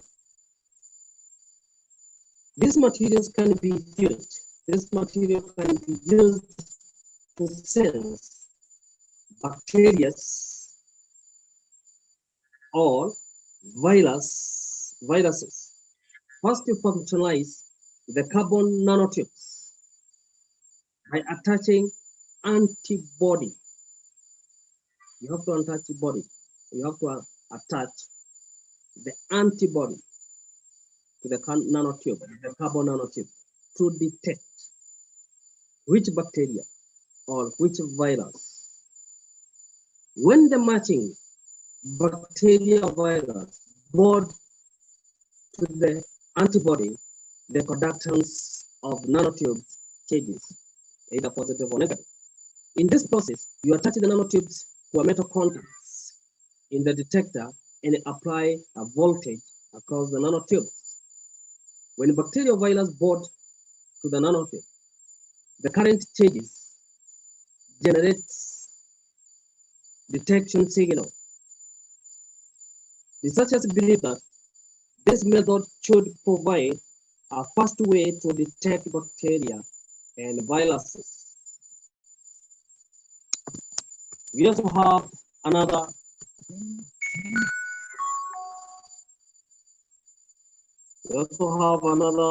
sensor that nano cantilevers. These devices are being used to develop sensors that can detect single molecules. These sensors take advantage of the fact that the nano cantilever oscillates at a low resonance frequency that changes if a molecule lands on the cantilever, changing its weight. Coating a cantilever with molecules such as antibodies that bond to a particular bacteria or virus determine what bacteria or virus will bond to the cantilever. That's an experiment. This is what happened. An example of nanoparticles used in sensors is hydrogen sensor. This is the hydrogen sensor on the diagram here. So this one is showing once this material, this palladium nanoparticles Once they bond with hydrogen, what happens? The conductivity increases and also the direction it changes. You can see the diagram. So sensors are also being developed to detect molecules that indicate that a particular disease is present in a blood sample. My name is over. Thank you. Follow rules of COVID-19 and may God bless you. Thank you, sir. Now the session is open for discussion. If anyone having any questions, please.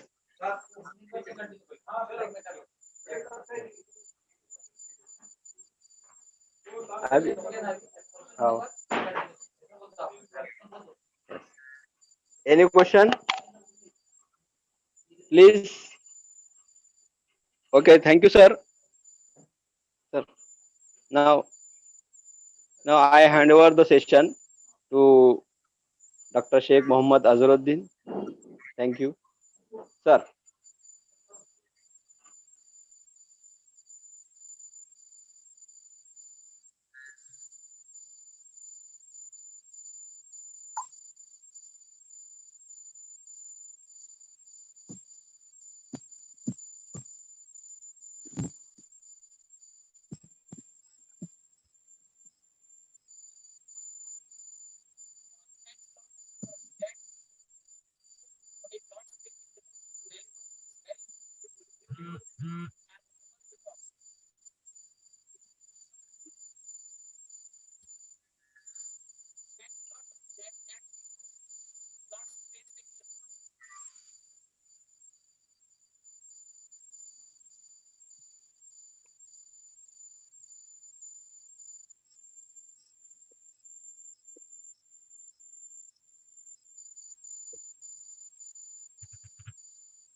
Hello.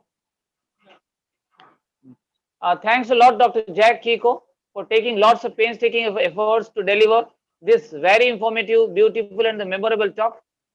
You have proved that you are a real scientist. You are our pride for sure. May God bless you with a wonderful success. Thank you very much. Now, respected dignitaries and the participants, there is a beautiful saying, if you have an apple and I have an apple, and if we exchange these apples, then you and I will still have one apple each. But if you have an idea and I have an idea, and if we exchange these ideas, then each one of us will have two ideas. It's a pleasure to introduce the true and sincere researcher, Dr. Syed Shaukat Hussaini, Head Department of Physics and Associate Professor, Milia Art Science and Management Science College, Bid. He has 22 years of teaching experience and 12 years of research experience. Sir performs his duties as the Vice Principal of the college. Dr. Hussaini has also performed his duties as the Chairman of UGC Affairs, member and coordinator of ISO and IQAC. 4 students have successfully completed PhD under his able guidance, while 4 students are presently working under his guidance. Dr. Shaukat Hussaini has effectively delivered invited talks on multiple occasions at Department of Physics, Dr. Baba Saheb Ambedkar Marathwada University, at Adarsh College, Umbargaon, Balbeen College, Bid, Hutatma Rajguru College, and at other institutes. He has attended hundreds of international and national conferences, workshops, and the seminars as well. In several conferences, he held the responsibility as the section chair. He has completed 2 major research projects funded by UGC and DST. Sir works as a member of reviewer committee at different national and international journals such as Elsevier, IOP, Royal Society of Chemistry, and Canadian Science Publisher. Having thousands of citations, Dr. Hussaini has received prestigious Dr. Homi Baba Award and the state level Ideal Teacher Award. Dr. Shaukat has published 141 research papers in various national and international journals and in conferences. His area of research interest is crystal growth. I pray Almighty by using Urdu poetic lines, तुझे नसीब हो ऐसा उरूज दुनिया में, तुझे नसीब हो ऐसा उरूज दुनिया में कि आसमां भी तेरी तरक्की पे नाज करे. I hope this talk would be a fruitful and very informative for all of us. I heartily welcome Dr. Shaukat Hussaini and humbly invite Sir for the presentation on crystal growth. Dr. Syed Shaukat Hussaini.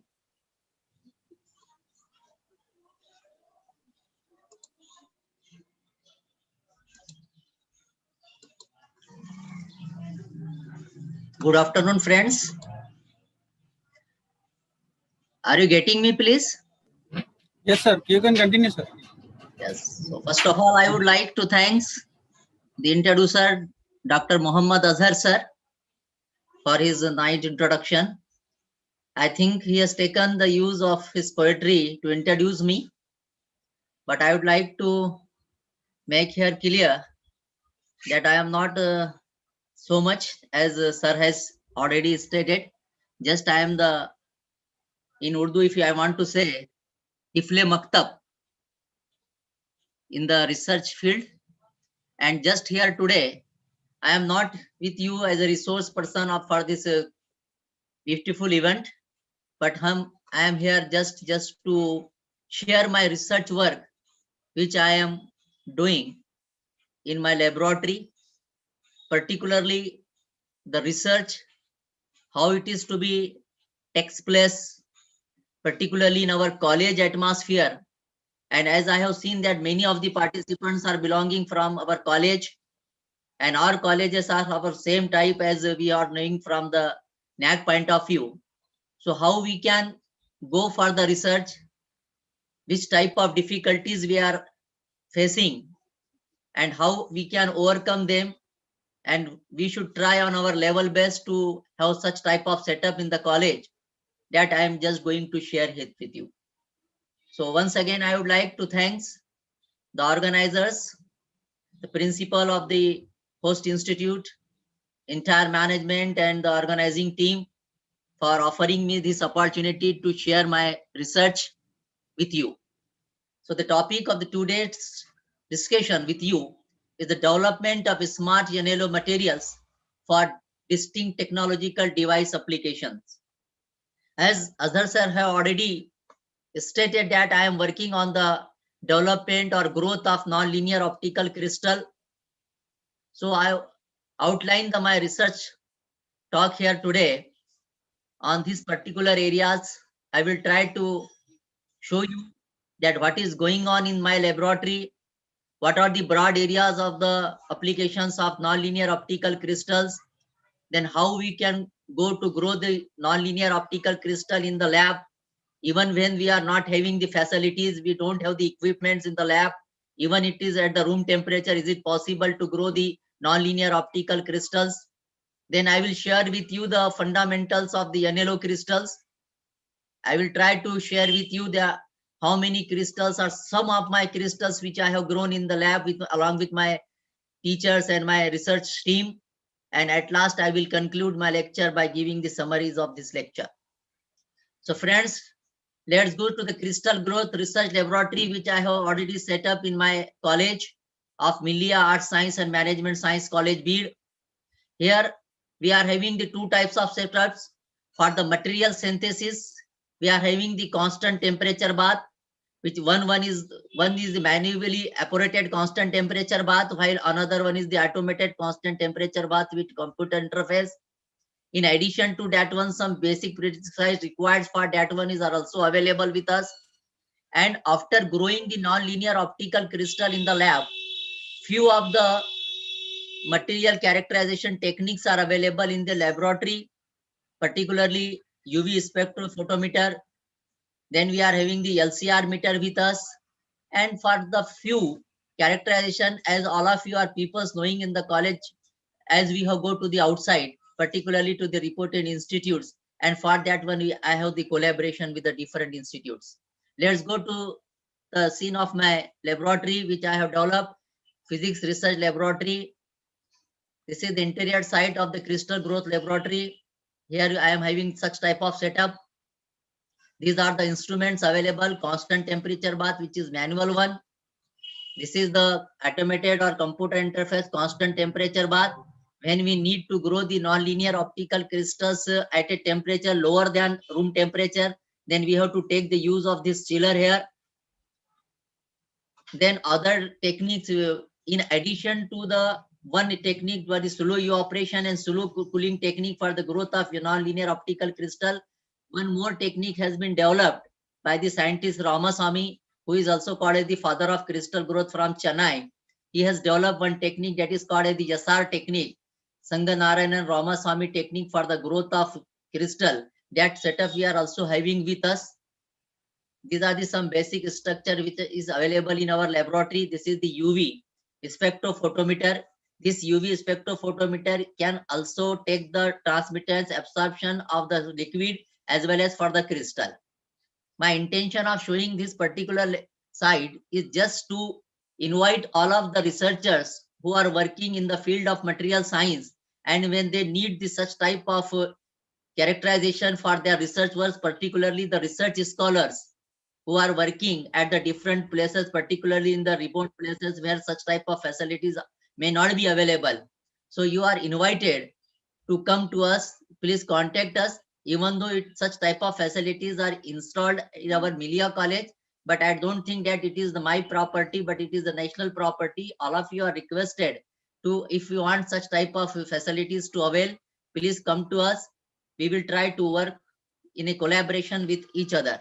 So thanks to see. Now here I will coming to the topic that, as the sir has already stated, that I am working on the crystal. So question is that whatever the work we are doing, it should have some applications. So I am working on the crystals, and the crystal, it is a very modern field. It is having lot of applications. It may take in the use in semiconductors, superconductors, even in the solid state lasers. There is a use of crystals in non-linear optics, where I am, that part I have taken for my research. Piezoelectric applications are there, and even the crystals having this particular type of properties may be used in the crystalline film for the microelectronics and computer industry.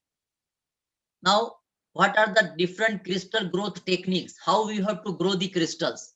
So there are broadly there are the three measures crystal growth techniques. They are called as solid growth, liquid growth, and vapor growth. Then liquid growth, it is also divided into three types: melt growth, solution growth, and gel growth. And this solution growth, because I am just focusing on the solution growth, because I have worked my major work on grown the crystals in my major work from the low temperature solution growth technique using the slow evaporation as well as slow solution growth at the slow cooling methods. So these are the methods which we have to take the use at the time of growing the non-linear optical crystals. I am just writing these three methods because in my work, and particularly the facilities which is available in my laboratory, it is the low temperature solution growth technique which are taken for the use of NLO crystals. So slow evaporation techniques. Now why we have to grow the crystals? If some new researcher has come in the field of crystal growth, a new researcher has been registered for leading to PhD degree, or he has started the work of research, then he has some motivation about it for that one. For that motivation, we should know that why we have to grow the single crystals. So there is a demand of single crystal day by day, because these single crystals can be grown by the different methods. And that one for ourselves is concerned, what have we have done? We have taken one of the metal dopants, and with that metal dopants or amino acid dopant, we have that doped in the host material that is called as the prime constituent.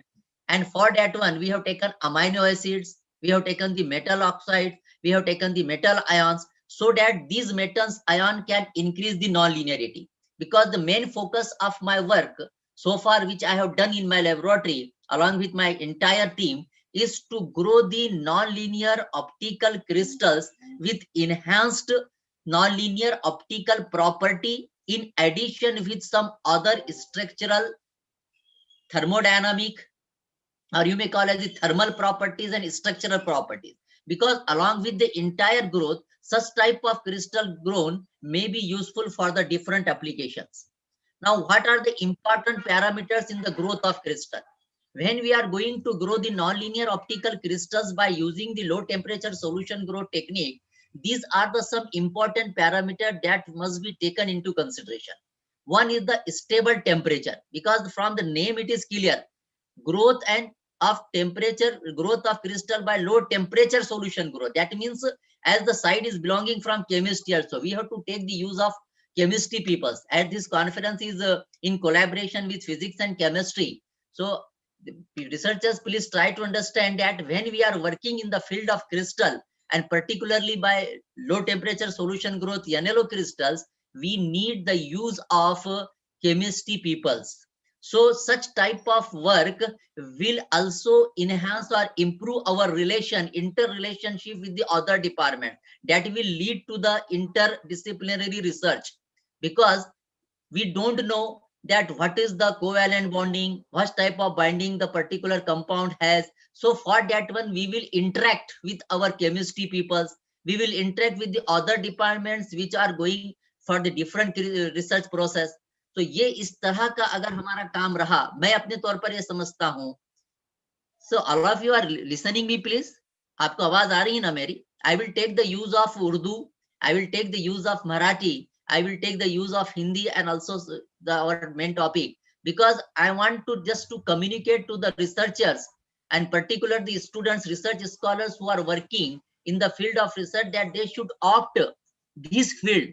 Because my entire intention is that I would like to enhance this my crystal growth field in our area, particularly in our Marathwada region, because before 2008, very less peoples are working in the field of crystal growth as far as our this Marathwada region is concerned, when I have registered for the leading to PhD in this particular field. But later on, after my PhD, 5 to 6 people have completed that PhD in this field. So my intention is that I want to invite many of the new researchers to come in this field, because to work in this field is not so much difficult.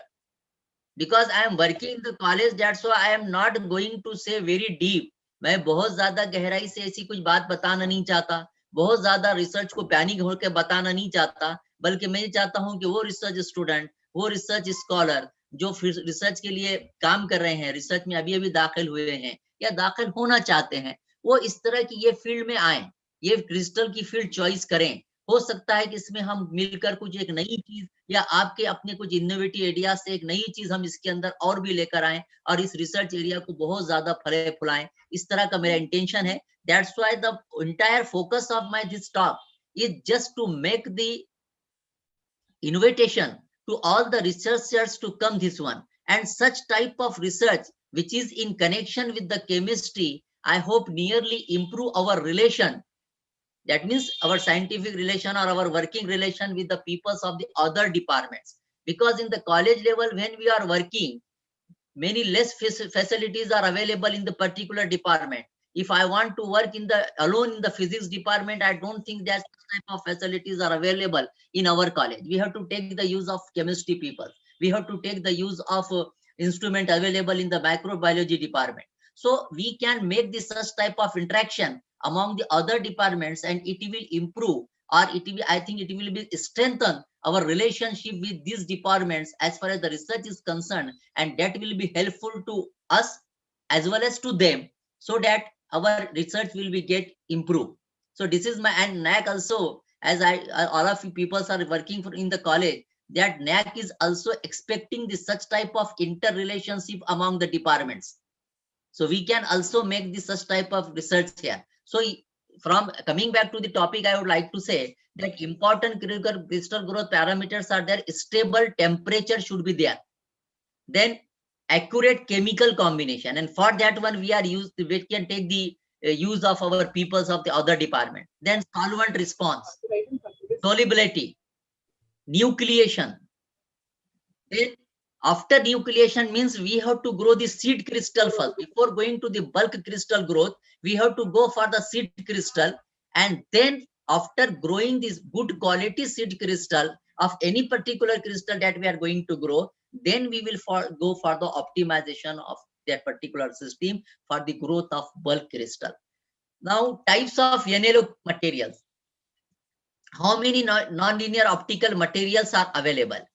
So organic nonlinear materials are there, inorganic nonlinear optical materials are there, and from the last few years, particularly from the last 10 years, if you see the literature, semi-organic nonlinear optical crystals have also made their existence in the field of crystals. What are the applications of NLO crystals? As in the beginning, I have told you that crystals have larger application. One is the nonlinear optics is the application, and among that one, what is the applications of the nonlinear optical crystals? Why we have to grow? Why we have to go for the growth of nonlinear optical crystal?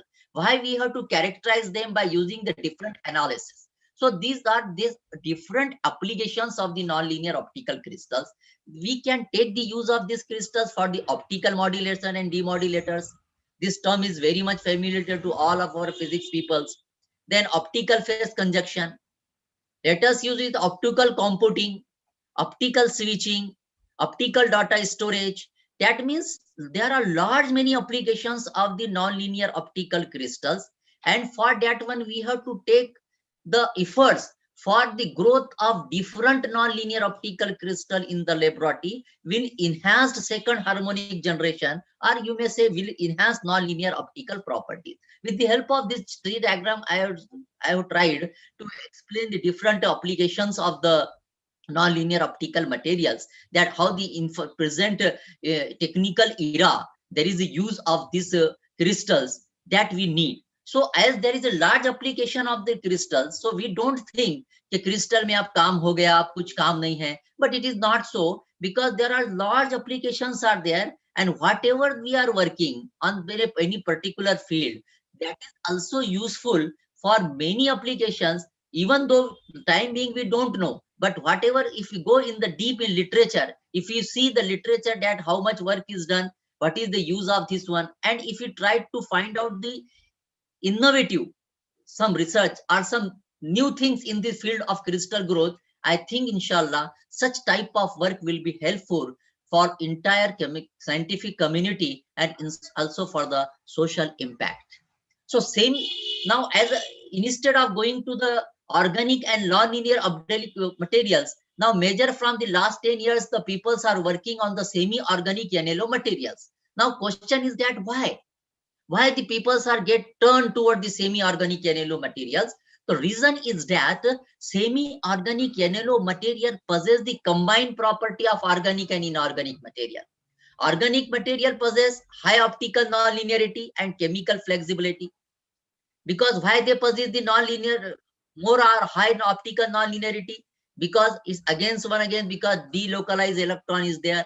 They have the chiral carbon atom. Their structure is more non-centrosymmetry, because one of in next slide I will try to explain that for the non-linearity, or in order to have the non-centrosymmetry is the most important fact to have the non-linearity or more non-linearity in our work, isn't it? Now inorganic materials are also there. Many people from the last few decades are working on the inorganic NLO materials, isn't it? And instead of going only for organic, instead of going only for inorganic, it is better for us, particularly we people who are working in such type new or in the field, to work on the semi-organic NLO materials or old same or inorganic NLO materials by adding some dopant and try to increase or try to enhance the non-linear property of the material so that their improved applications is possible in the different technological applications. What is the importance? Now, inorganic material, if you consider, large many crystal materials are available in the literature. One is the famous and ancient one is the KDP, potassium dihydrogen phosphate, lithium niobate. All these are the good inorganic NLO materials. They possess the good thermal stability. They possess the good mechanical strength. But as far as their NLO property is concerned, they possess some modest NLO property due to the lack of extended pi electron delocalization in case of inorganic material. If you come to the organic material, these organic materials, many organic materials are there, because this word is very famous, organic. There is a thiourea, very famous organic ligand. Chalcone is there, ammonium malate is there. There are large many, just here I have quoted 2-3, but large many organic materials are there. They can grow in form of crystal. So these organic materials have good NLO efficiency, as there is a pi electron delocalization. But if we consider the mechanical properties, if we see the thermal properties of this organic material, it is somewhat weak. It is not up to the level of inorganic materials. So if you see these two, organic and inorganic, in case of inorganic material, mechanical properties are good, but as far as the non-linearity is concerned, it is somewhat modest. If you go to the inorganic materials, organic materials, the non-linear property is more, but as far as the other properties are somewhat moderate. So in order to have a crystal which has the combined property of organic and inorganic crystal, therefore from the last few years, researchers have concentrated, researchers have focused on the growth of semi-organic NLO material, for which they have taken the use of many amino acids, that is glycine, alanine, lysine, cysteine. These are the amino part of this, that is organic, and they have added this one in the different materials of the semi-organic materials or semi-organic matter complexes, and try to enhance the SSG efficiency, try to enhance the optical property, try to enhance the different mechanical and structural behavior of the grown crystal, so that these crystals can be taken as a wide use in the different devices for the technology. So what is the experimental methodology for that? So first one is that when we are going to grow the nonlinear optical crystal by low temperature solution growth technique, first of all, we should achieve the super saturation stage, because the super saturation stage is one of the most important step or one of the most important parameter when we are going to grow the nonlinear optical crystal. Any small change, any small discrepancy in the super saturation will disturb the quality and structure of our grown crystal. So it is most important thing that we should have the super saturation of that our homogeneous solution. Then after achieving the super saturation, then second step in the growth of nonlinear optical crystal is the formation of seed. So we should be very sensitive, we should be very careful that at the time of growing the crystal, the seed which is formed by very simple method I will show in the next slide, that seed should have a good quality, it should have transparency, well transparency. Because why we have take the more focus on that seed crystal? Because the same seed we are using for the growth of birth crystal. If you take the proper care at the time of formation of seed crystal, it will be helpful for us for the entire growth process. So this is the second important stage for the growth of nonlinear optical crystals by using this low temperature solution growth technique. Now this is a very simple method. What we have to do? We have to take the homogeneous solution in a beaker, take the super saturation, isn't it? Then keep it for the evaporation, isn't it? For a particular time of period that will depends upon the material which we are taking into use. And after few days or after few hours, depending upon the material, the seed crystal will be grown at the bottom of this beaker like this. And even this thing we can do at home. This thing we can do at our laboratory. Not having very much sophisticated infrastructure is required for that one. We have the beakers in our chemistry and physics department also. Then in the beginning, please take very simple material, that is KDP, potassium dihydrogen phosphate, and try to grow the seed crystal of KDP. Once it is grown, then it will helpful for us to improve our confidence that we can work. And once if our confidence is improved, then automatically there will be interest in our work, and we will go for the growth of different materials by using the same techniques, or also we will then turn to the different techniques if the such type of infrastructure we can proceed in our departments. Now bulk growth. What we have to do go for the bulk growth? The seed crystal which we have obtained in the previous stage, that one of the seed crystal which is having a better size, which is more transparent, should be taken for the bulk growth, tie up with the nylon thread, and again go for the same procedure as we have gone for the growth of seed crystal. Same procedure इस्तेमाल करें जैसा कि हमने seed crystal के लिए इस्तेमाल की थी, और उसमें का एक सीड क्रिस्टल जो ज्यादा बेहतर है, then please hang it or suspend it in the again super saturated homogeneous solution of the same material, and keep it into the constant temperature bath at the temperature required depending upon the material to material for the particular period of time. We found that after a particular period of time, that material which is already in that particular homogeneous solution, supersaturated solution, will get accumulated on that particular seed crystal, and the seed crystal which is very small inside, it will be grown into the bulk one, isn't it? And once that crystal, this is a systematic diagram of the solution growth apparatus. See here that this is the material seed crystal here, growing crystal.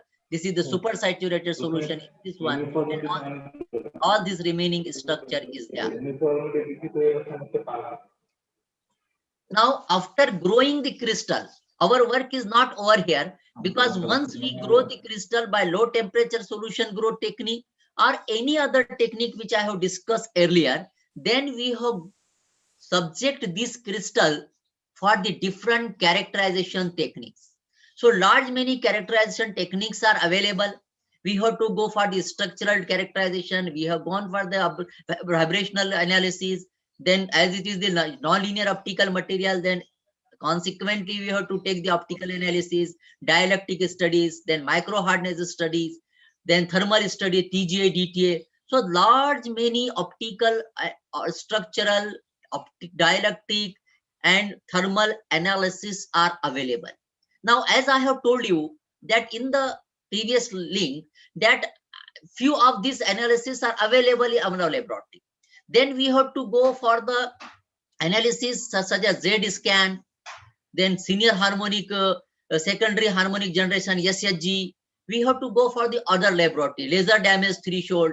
So if we are working in a collaboration with some other institutes, it will be helpful for us that we can take this analysis. Few are available in our laboratory. For example, in Sir Syed College, few analysis techniques are available. Few are available with us. Then if with our other collaborator partner, we can take these different analyses, and once the 5 to 6 characterizations have been done, then we can interpret the data and then can put this work into a reported journal, which is the most important part, so that after publication, it will be, because our work will be recognized by two ways, as you know. Once, we should have the reported publications, or another one most important, that if you are having this such type of innovative work, or some you have done some new crystals or new material, whether in any type of field, then we should have the patent for it. So different, as far as this nano crystals is concerned, we have to go for the different characterization techniques. So these are the different characterization techniques. Even though for myself it was not possible for me to go for each and every characterization techniques available by take for particular character crystal, But I have tried, my group has tried, which is working under the guidance of Professor M.D. Sirsar, to take the each and every characterization, not for one single crystal, for the different crystals we have also taken by making the proper collaborations with the other reputed institute in the nation. Now, please see how many crystals we have grown. So as I have told you earlier, that our intention is to grow the nonlinear optical crystal with enhanced nonlinearity, with improved optical properties, with improved thermal and mechanical properties. So what we have done, we have taken large many host materials such as ammonium dihydrogen phosphates, ADP, KDP.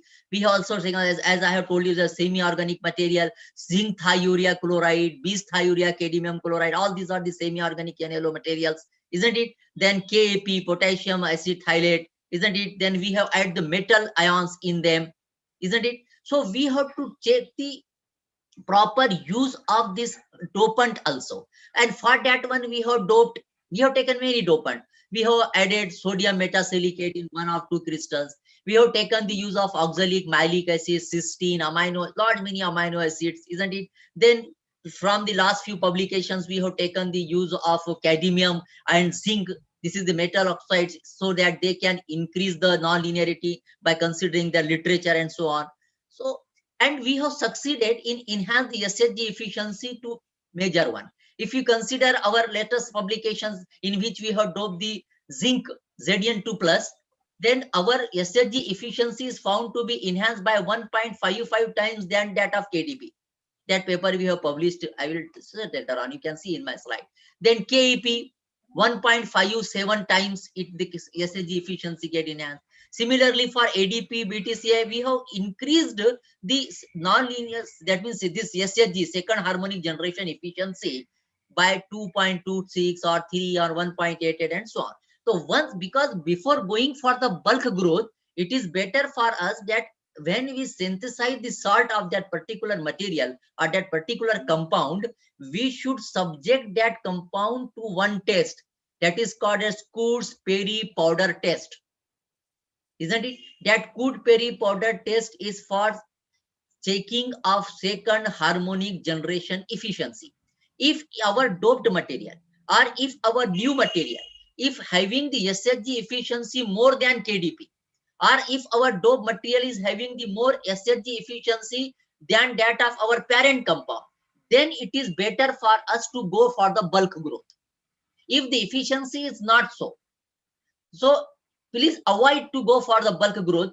Even though if efficiency is there, we can find out the different parameters, but generally our intention in this case is to grow the nonlinear optical crystals with enhanced SHG efficiency with or improved NLO properties. So first of all, take the SHG efficiency, and this Coors-Perry powder test is available, and particularly myself has carried out from two places. One, it is from the All India Institute of Science, Bangalore, in the P.K. Das laboratory, who is the physical chemistry person, and the second, we have carried out this analysis in the laboratory of Professor Gajanan Mude in Amravati, that is this Sant Ghadge Baba University, Amravati. So these two characterizations I have carried out there.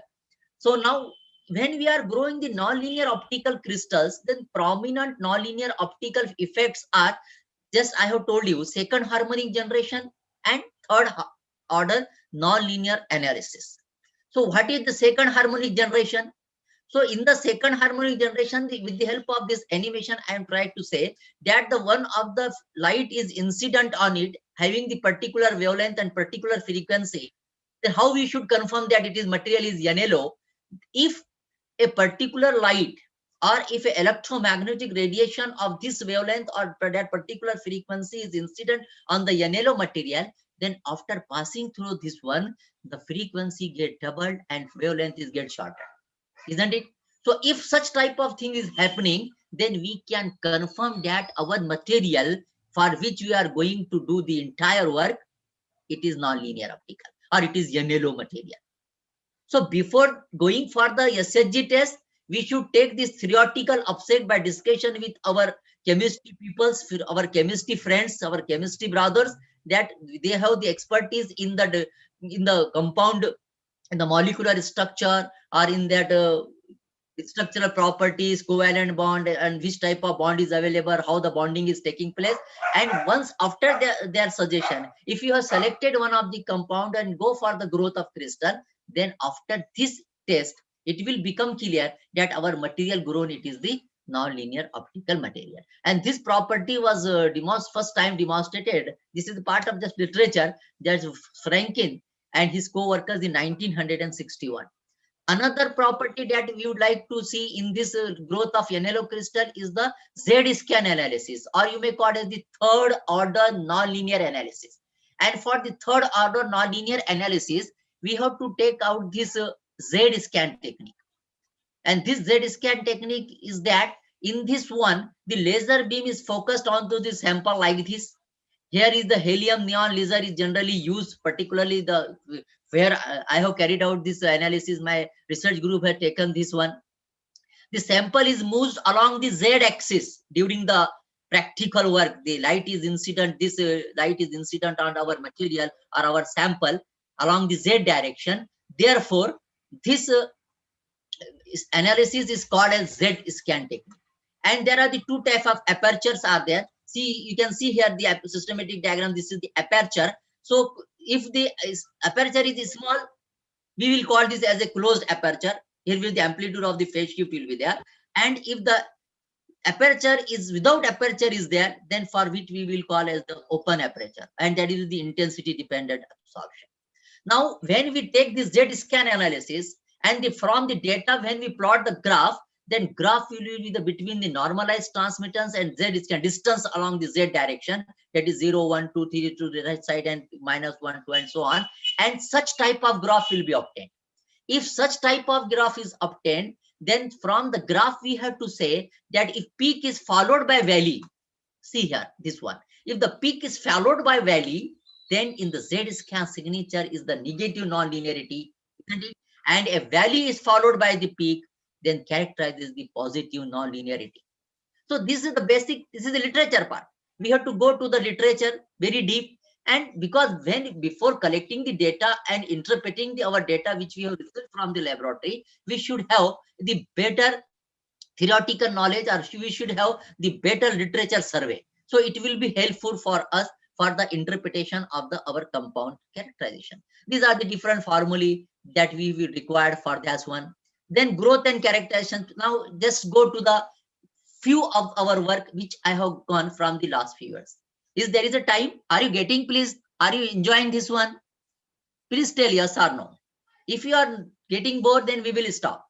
Because my intention is that our researchers should get involved in that one. Particularly researchers working in the laboratory leading to PhD degree, or those who are working in the field of material science should enjoy this one and try to take the use of such type of things in their work also.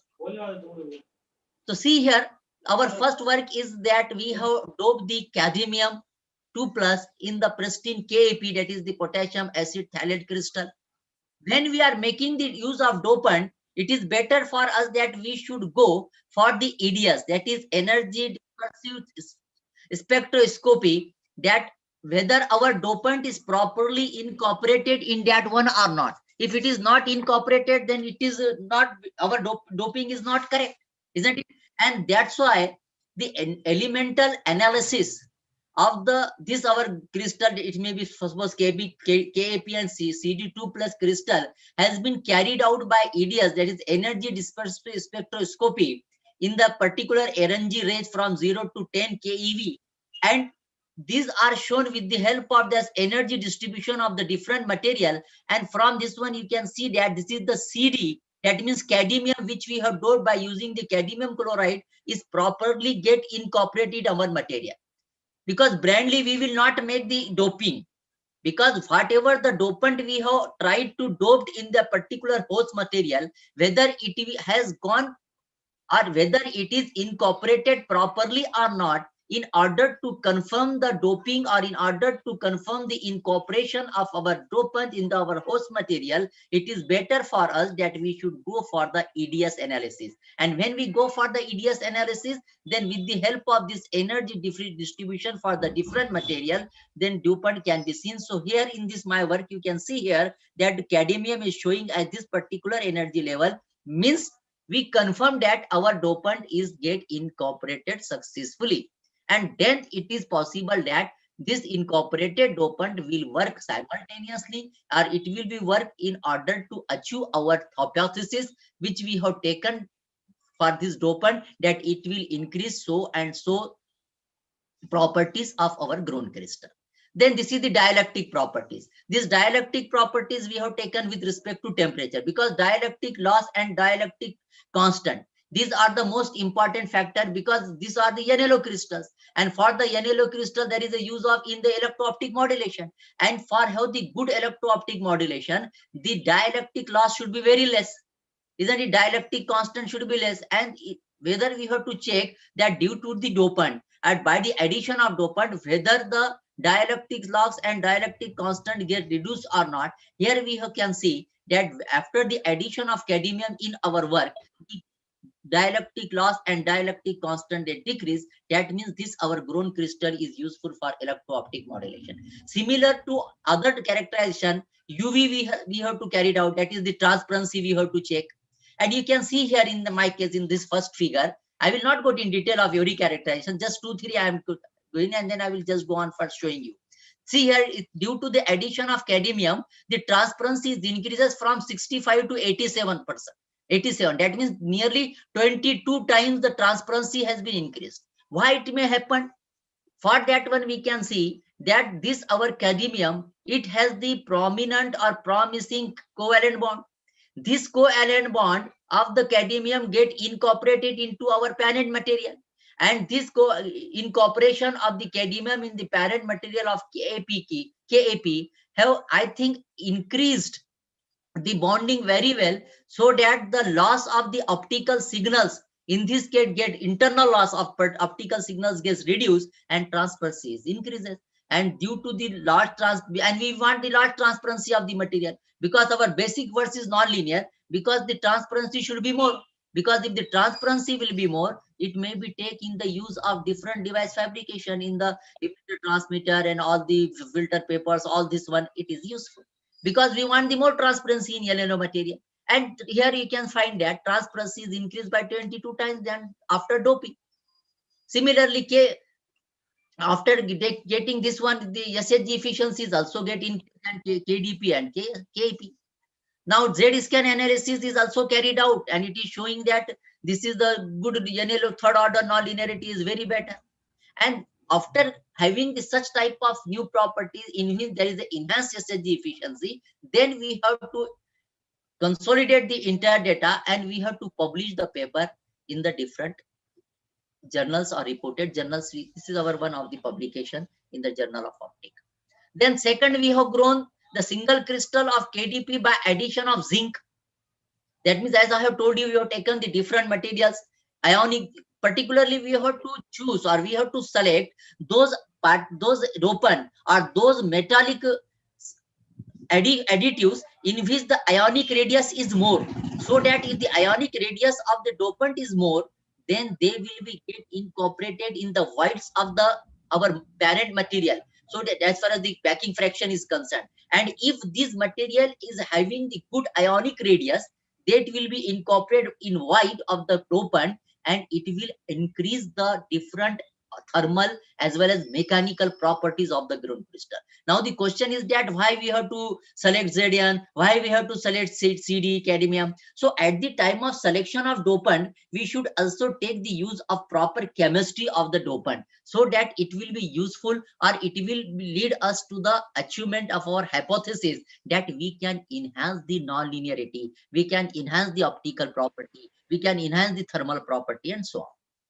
So in that case also we found that the optical activity versus photon energy, extinction coefficient, isn't it, the band gap is increases by addition of this one, and therefore we found that increasing optical conductivity and lower extension coefficient of our this zinc KDP crystal is very desirable parameter for the optical data processing, and it will be required for the signaling applications.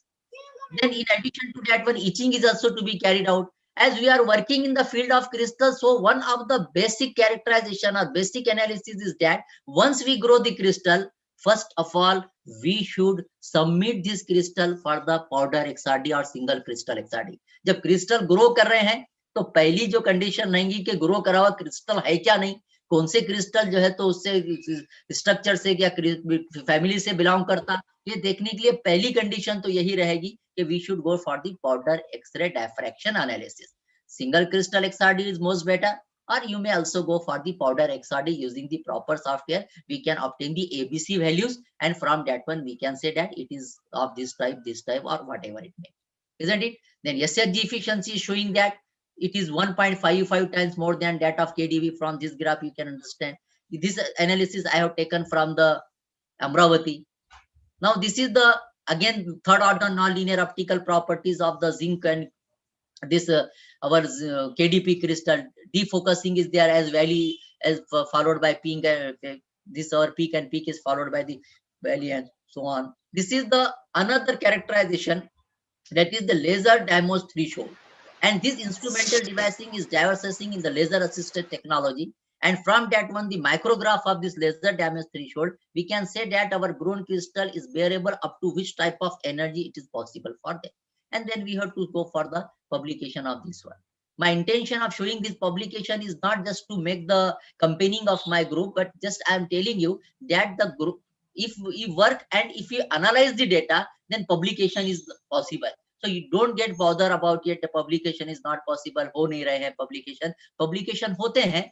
Just my intention is not to make the company, मैं अपने आप की तशहीर करना नहीं चाह रहा यहाँ पर. मुझे ये बताना मकसद है न्यू रिसर्चर्स को, पर्टिकुलरली माय यंग फ्रेंड्स को, कि एक बार हमारे पास डेटा आ गया और हम कैसा ना कैसा उसको जो है तो कंसोलिडेट करके इंटरप्रिटेट करने में कामयाब हुए, तो inshallah that such type of publications are up to that level which we want of such type of publications are possible. But just go on doing, करते जाइए, ये जरा मेरा इंटेंशन है. As in Marathi there is a one say, केल्यानी होते रे पर अगोदर केले पाहिजे.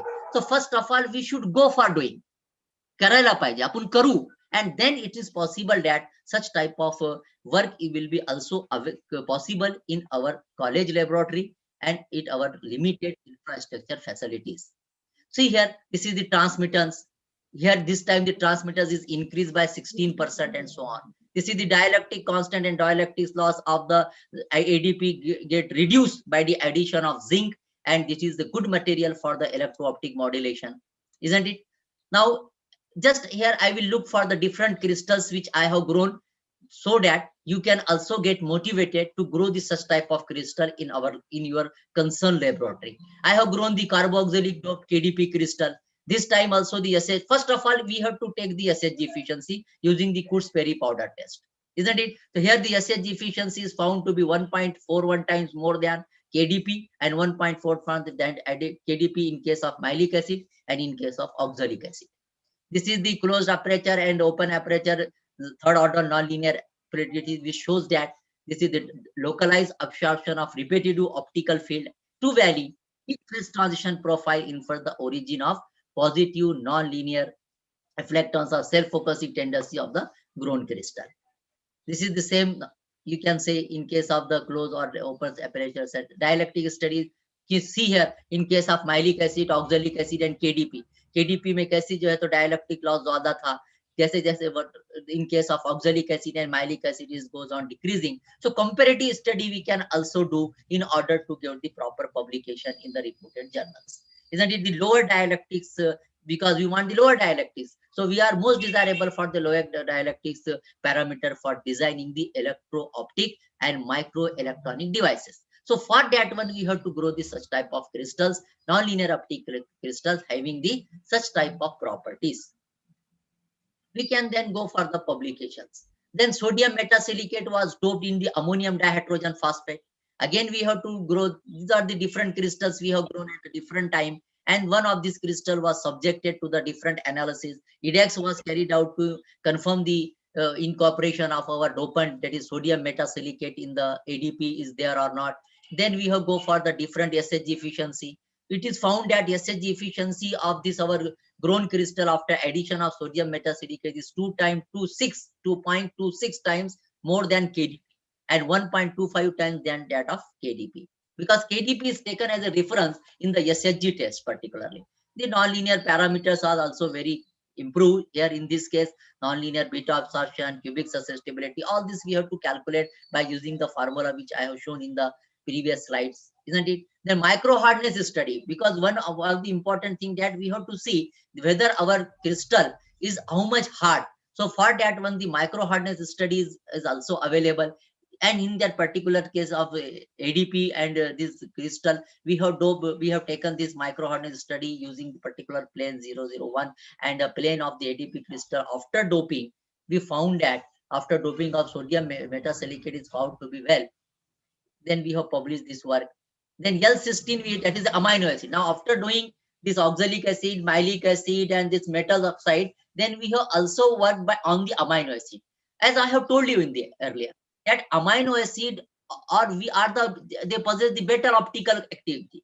They have the chiral carbon atom. In many of the amino acids, the non-centrosymmetric structure is well known, isn't it? And we hope that these amino acids can change the covalent bonding, or that can change the centrosymmetry of our grown crystal or of our compound, so that we have add many of the material and amino acids particularly. So one of the important thing I would like to say here, the L-cysteine, it is one of the amino acid, was doped in CTA. CTA means cadmium thiourea acetate. This is the semi-organic NLO material, because thiourea cadmium acetate I have already grown in during my work, and now this time we have added this cysteine, L-cysteine amino acid in the CTA, that is cadmium thiourea acetate, and we have tried to analyze the different properties, whether the dopant, that is L-cysteine, enhance or flourish the different optical properties or not. But we found that due to the addition of this one, SHG efficiency get enhanced. We found that transparency is increases from 50% to 70%. That means low absorption tendency of amino acid has minimized defects here, isn't it? Then third order nonlinearity shows that by the addition of that one, it is get increased. You can see in the table below that L-CTA, that means L-cysteine doped CTA is having FOP, that's a frequency modulation. It is 156, then it is in case of CTA, it is February 35.57, isn't it? Then we have valine, we have doped. This is the crystal of L-vanine doped ADP. That means when we are adding different dopant, the structure is somewhat get changes. There is a slight change in the ABC value, that is the cell parameters. And main focus is to enhance the SHG efficiency. Main focus is to have enhance the transparency. Main focus is to minimize the dielectric loss and dielectric constant, so that our grown crystal can be used in the device fabrication related to the concerned field of electro-optic modulation or optical data operating and all the other things. So depending on that one, we are having this such type of negative nonlinear implies crystal applications in lower potting. So these are the different crystals. Just I will look on this one, because I think time is going very fast.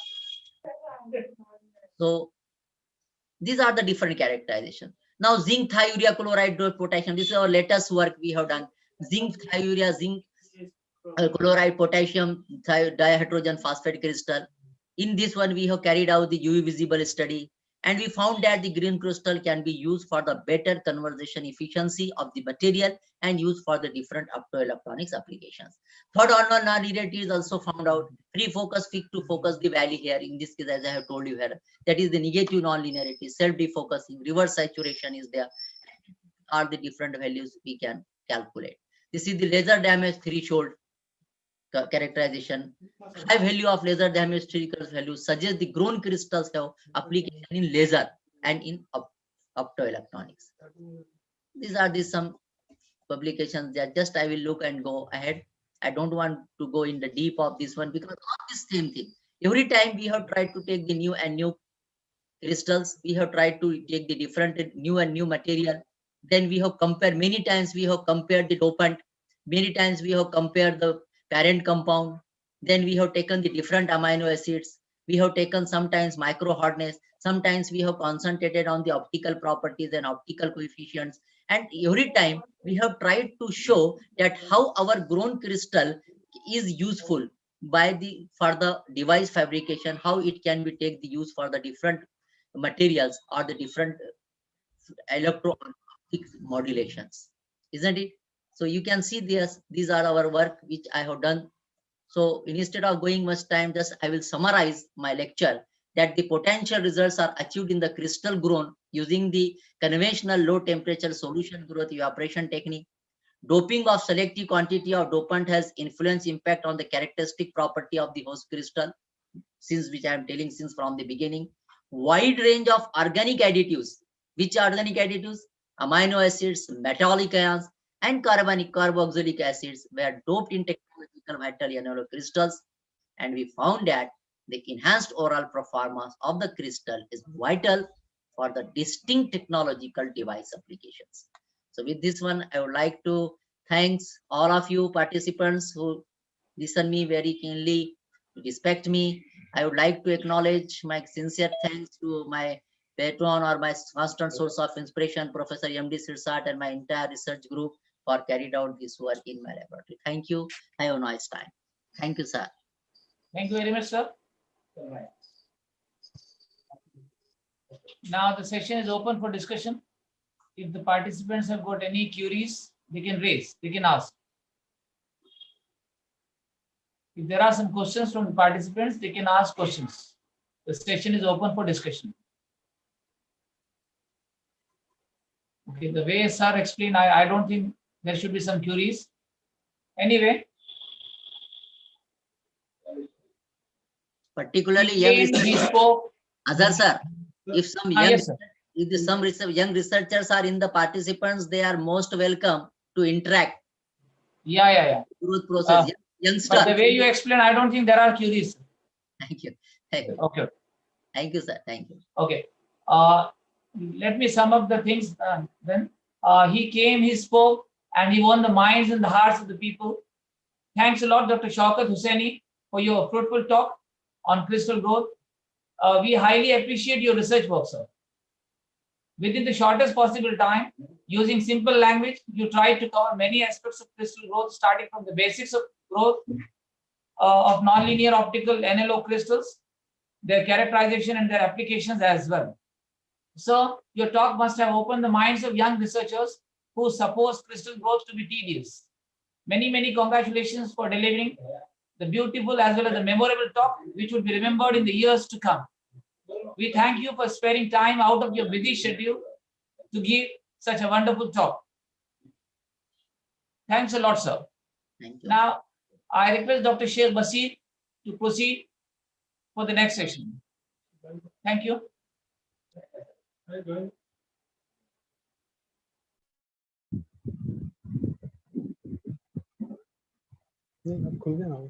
Hello आवाज आ रही sir आवाज आ रही है Yes please. Yes, sir, we are getting you. Good afternoon to everyone. I, Dr. Sheikh Basir, on behalf of Sir Syed College, Aurangabad.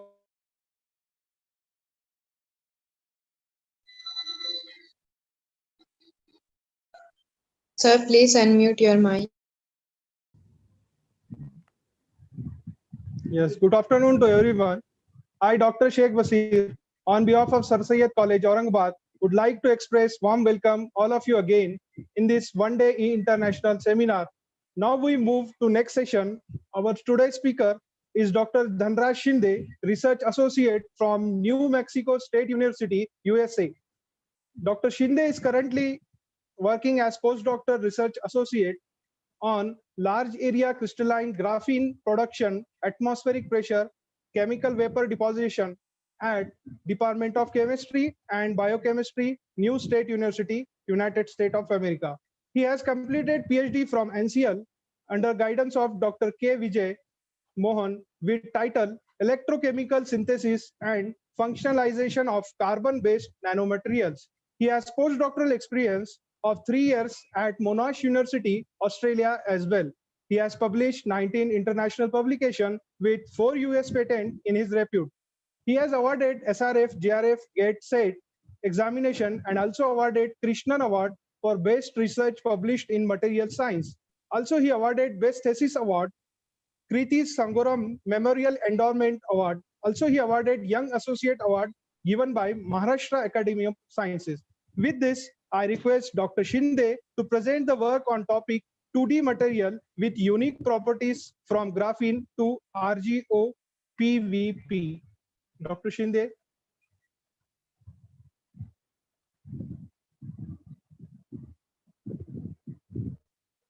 देखो, hi. Please share your screen. Dr. Shinde, sir.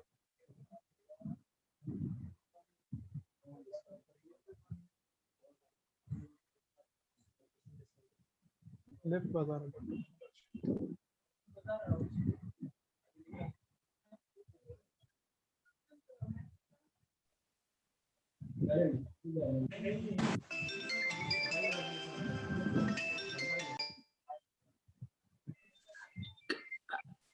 Can I share my screen? I think there is some issue. Yes, Dr. Shinde, go ahead. Yeah. Please share your screen. Yes.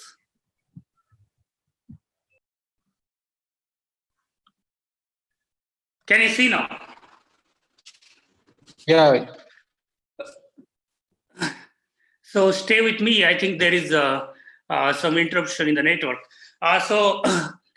Thank you, Dr. Bashir, for introduction. And to match theme of today's conference, I'm going to talk about 2D materials with unique properties from graphene to RGO PVP composites.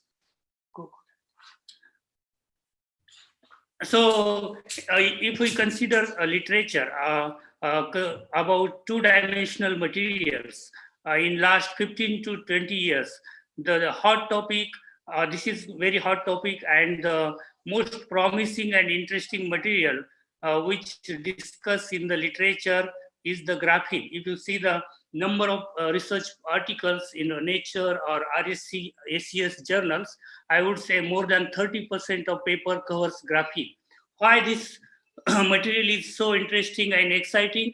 These questions we are going to discuss in today's presentation in upcoming slides.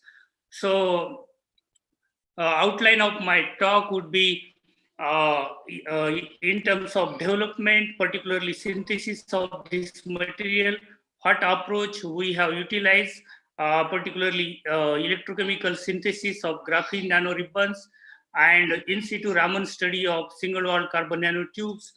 That I'm going to discuss in first part of presentation.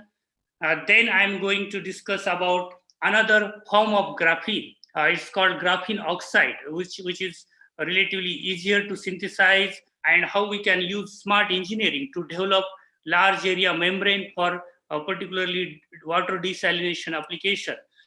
And to extend our studies about the unzipping or opening of the tubes, we are going to, I'm going to cover the MOF-derived carbon nanorods, how we could able to open these structures, and the intrinsic properties of those structure, how we utilize in the energy storage application, that is supercapacitor. Then in the next part of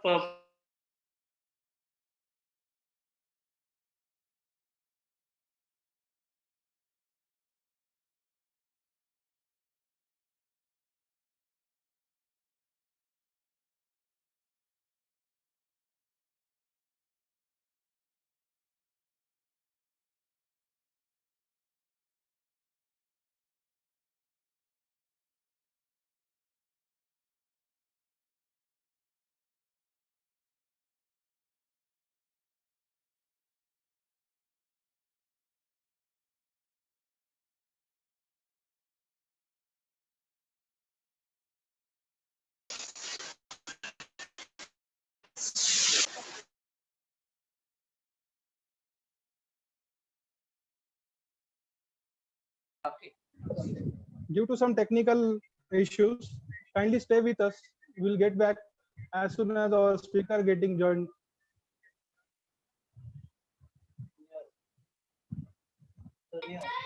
To go inside. Sorry, there is a little bit interruption. Stay with me. And the last part of the our today's presentation, I'm going to talk about very high quality graphene. It's called single crystal graphene. How we could able to make using the standard chemical vapor deposition. I think the session is already running late, and I'm not going to take a really longer time. So I would try to cover all these sections in next 30 minutes. So this section, if there is time, I will try to cover. Okay, so what is graphene? Just yes. So what is graphene?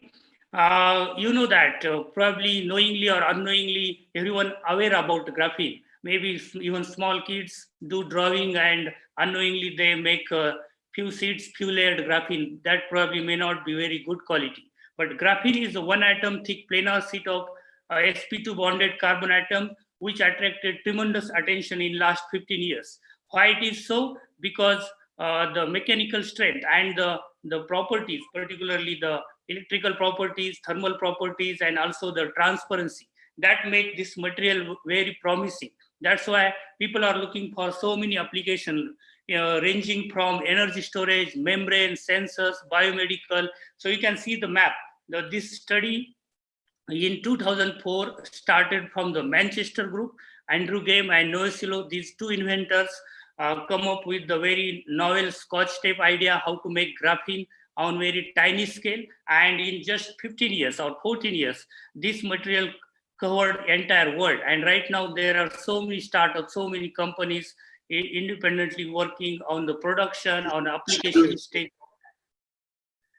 So what were the challenges if we consider the past? What were the challenges? Challenges would be of the two phase. One would be a large scale production, and if you are looking for really smart application, then the challenges in terms of maintaining the very high quality. High quality means no defects, no line defect or stone walls defects. We should have graphene more than 90-95% sp2 carbon and less number of functionalities on that. Sir, your screen is not visible.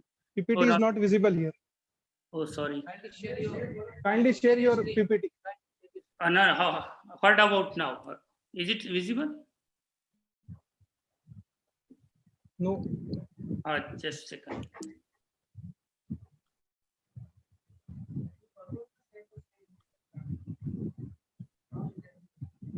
Yes, it is visible. Okay. Right. Yes. Okay. Yes. So we covered this slide and I showed this world map how graphene research spread from the Manchester group to all over the world, and what were the challenges. That's we discussed, and particularly the groups from the NCL Pune to then I was associated with Monash University, Australia, and right now I am in the USA. So I was fortunate to be different parts of groups which were working in the graphene and related applications. So I'm going to cover the glimpses of the stories in short, without going into much details of characterizations and exactly what we did, but just giving the message, short message, what is the problem and how we tackled that with a schematic and little bit of scientific data. Okay, so that was the challenge in the beginning. Everyone was running behind making high quality graphene from different approaches. So one group came from the Rice University. He came up with a very good idea or novel idea how to open the carbon nanotubes by chemical oxidation. And my supervisor, Dr. Vijay Mohanan, he thought, or because of his electrochemistry background, he decided and he pushed us forward to use the electrochemical approach. Why electrochemical approach is useful in terms of the opening of the tubes compared to the chemical approach? There are so many intrinsic advantages. For example, we can control the sites where the oxidation can take place. In the electric fields, these carbon nanotubes can be well aligned, and that approach is relatively superior in terms of maintaining the quality of these graphene nano ribbons. And we can control oxidation, so over oxidation, fragmentation, so many issues we can tackle using this approach. So this was my first research problem, or you can say research paper, where we could able to open these tubes using entirely a novel and new approach that is called electrochemical unzipping, opening of carbon nanotubes. Then, so if you are interested to looking into the data, what is the confirmation where we can say that these tubes are really open? In terms of the computational modeling, that is different story, but in terms of the experimental data. So one simplistic formulation or simplistic solution for that is if you consider the height profile for the tube, and in the AFM imaging, if that height profile becomes lower by the calculation of pi into d, then you can say that really these tubes are getting open, and there are some Raman fingerprints where we get really clean information in terms of what is the percentage of sp2 carbon, how much is the defect density, how that is getting altered because of this tuning in terms of potentiostatic oxidation and reduction techniques. We also perform this conductivity to show that these open tubes have superior conductivity. And this is also one of the collaborative projects I was associated in IIT Madras with Professor T. Pradeep's group. So there is one peculiar feature of single-walled carbon nanotubes. So maybe those who are aware about Raman spectroscopy of the single-walled carbon nanotube. So single-walled carbon nanotubes undergoes radial breathing mode. So single walled or double walled, it is not, doesn't appear in the multi-walled carbon nanotube. And for the indication or evidence for the opening or the cutting of this tube, we can monitor by the disappearance of this radial breathing mode. And that these kind of experiments we perform by doing in situ Raman spectroscopy. So you can imagine the Raman spectrometer and doing the electrochemistry, taking the FTO, putting the these single-walled carbon nanotubes, applying the potential, and then looking into what are these very significant features, how they are behaving, whether they are disappearing depending on the width of the carbon nanotubes, diameter of the carbon nanotubes, whether carbon nanotubes are the semiconducting in nature, metallic in nature. All these fine details we studied and published in the ACS Nano. And why I'm showing this data, most of the time at college level or any university level, we try to represent only one hero sample, very selected one data. But probably that is not the case with the uniformity of sample. So most of the time we have to go for the mapping. So at least collecting 100, 200 data points, and then talking about the uniformity and whatever the property we are explaining or whatever data we are relying, that is there or not. So this is the mapping, and I'm not going into the how this mapping data and different features we monitored and concluded that there is the opening of the tubes in the in situ Raman experiments. I'm okay, or I'm going fast? I hope I'm audible. Yes, okay. You are audible, sir. Yeah. So speed is okay, or I'm a little bit fast? No, it's okay. So yeah, so extending our theme of research in the unzipping or opening direction, there was one more collaboration with a Japanese group. One of my friend, he was doing his JSPS at that point of time. So he come up with this novel material. It's called MOF, Metal Organic Framework. This is a very good material for the gas storage application. This white, yellow white space you can imagine as a pore size for the gas storage application. And many people come up with the idea for the carbonization to maintain the intact morphology. So you can see in the schematic, these are the zinc-based MOF, metal organic framework. After carbonization, how these structures looks like. So our basic theme of unzipping or opening of carbon nano tubes we utilize here, and in the hydrothermal reactor, instead of using the electrochemical approach which we used previously, we opened these carbon nanotubes. And what are the intrinsic advantages instead of using this carbon nanotube or carbon nanorods? because we can increase the surface area. And at the same time, this curvy structure you can see in the this last schematic. This curved nature, for example, supercapacitor or electrode preparation application, if the sheets are really perfectly plain, then they stack and there is less accessibility of the ions movement, and that really deteriorate the performance in terms of the capacitance fading or capacitance. And so that is the reason these curvy structures, which are nicely graphitic in nature, we use for the supercapacitor study. Again, this is the confirmation how carbon nano rods looks like, and after unraveling or after exfoliating those carbon nanorods, how the width and diameters changes. These are the confirmations in terms of the height profile. So coming to the utilization of this carbon nano, you can say graphene nano ribbons or carbon nano rods, derived graphene nano ribbons in the supercapacitor study. If you are aware about the supercap, where now in the resonance plot we always deal with two parameters, whether energy density, how much energy we can store, and how fast we can drag that energy, that is the power density. So supercapacitors are well known for the second one, and there is a lot of room for the development. People always work on the electrode development, electrolytes. Some people look into the separator part. So we utilize that material as a symmetric symmetric electrode in this study, and these are the standard characterizations. For example, cyclic voltammetry, charge discharge, and the impedance. So what impedance tells about the electrode performance? It tells about what are the internal resistance losses in terms of whether it is charge transfer resistance, mass transfer resistance, or it is the ohmic losses. So that I'm not going to details how one material is superior compared to other, but these are the standard studies. For example, charge discharge, impedance, and cyclic voltammetry tells about how much is the storage capacity. And we could able to publish this data in very prestigious journal called Nature Chemistry.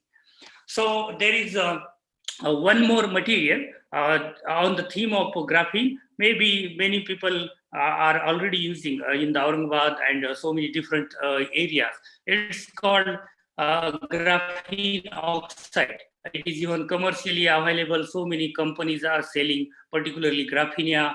That material quality is very, very good. Even using Hammer's method, we can synthesize in our lab. So one of our colleagues, his name was Abuzar. He is from Iran. He come up with very novel idea for the concentration, making very higher concentration of this graphene oxide dispersion. For example, these materials contains more than 35 to 40% oxygen functionality. That's why it forms very good and nice dispersion. But once you go for the concentration stage or concentrating way, then by thermal method you lose so many functional groups. So the quality of dispersion may not be as good as the initial one. So he used this polymeric bead so that absorbing water and form really concentrated geo solution. So this study we perform in the engineering, Monash University, Australia engineering department. So we perform these rheological studies, particularly zero shear viscosity, and with applied shear rate, how viscosity changes, and use the Dr. blading studies. So there is one particular feature of this graphene oxide. It undergoes a phase transition from particular concentration to the higher concentration. It's called isotropic to pneumatic phase transition. So we utilize that pneumatic phase concentration to cast the film, and to make really large area. So discussion or focus of this paper was always comparing with the vacuum filtration. Maybe most of us are aware about the vacuum filtration. It doesn't form really nice and uniform film. There are always irregularities or more size distribution in terms of the thickness in the vacuum filtration. So we compared our results of our method is called self-aligned membranes using this pneumatic phase of graphene oxide, and studied water desalination properties, particularly the salt rejection, how much dyes they can reject, and the permeation of the water. So I can show you just to give the, how these materials engineering part perform. You can see that. So graphene oxide, a very highly concentrated pneumatic phase of graphene oxide is used, and using Dr. blading, particularly gap size of in the range of 100 micrometer, within few seconds you can cast the film and make really A4 sheet or even larger than that. So he is my colleague Abuzar. He was the really leader in that particular work, and I was associated with that work. So I thought it's quite interesting for the new viewers. See, and in terms of the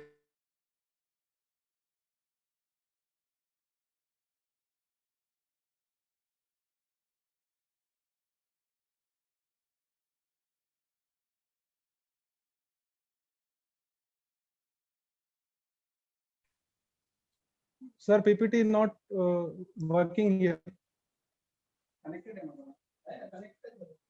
रुक गया हो.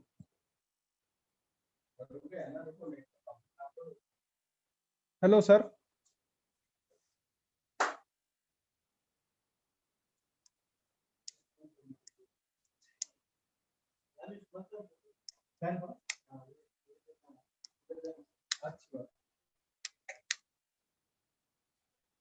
Disconnect.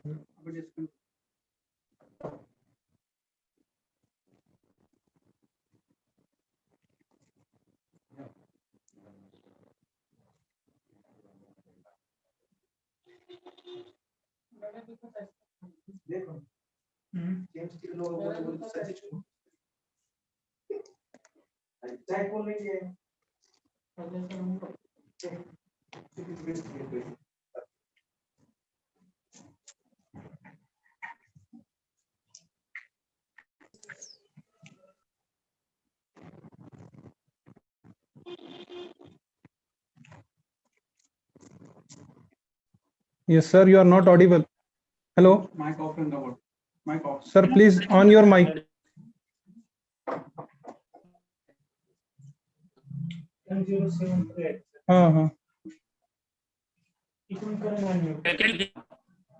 आपल्याकडून नसते.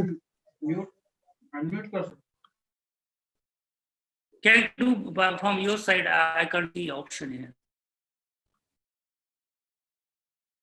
Some network issues are there, so please go on.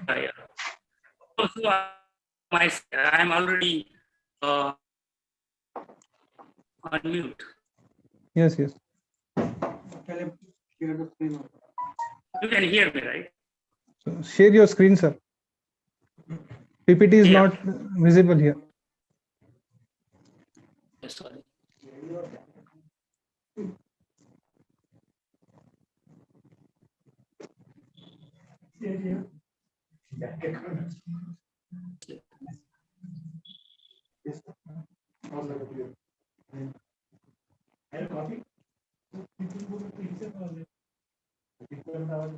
Sir, still the PPT is not visible here. Kindly on your mic.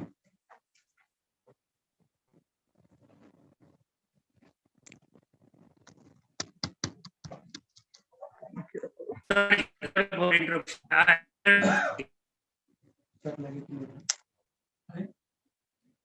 So, Dr. Bashir, now. No. PPT also not visible there. Voice is interrupted. But I've shared.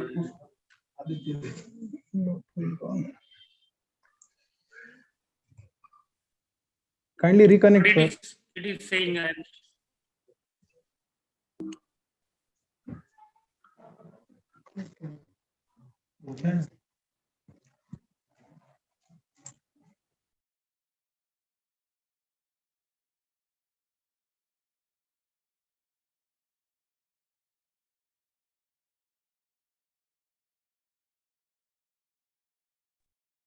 Voice is not clear, sir.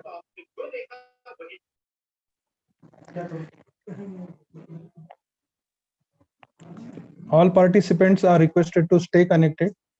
Some interruptions are there. We are working on it. So I will, if it is not visible, okay. So now I'm sharing my screen. Yes, please. Okay. So sorry about interruption, and it is a network issue. So one more project where I'm associated with graphene oxide. I will quickly go through those slides. So particularly in the fuel cell, you can see in this slide number 15.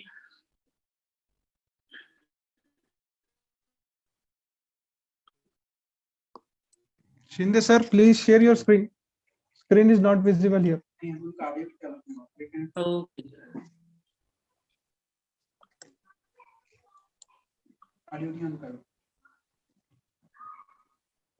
Yeah, you are.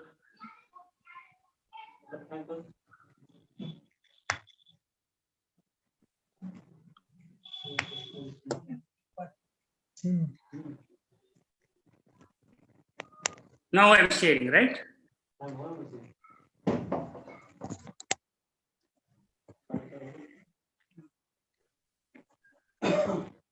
Not visible, sir. Shinde sir, screen is not visible here. Can you see my screen now? Just to save my bandwidth, I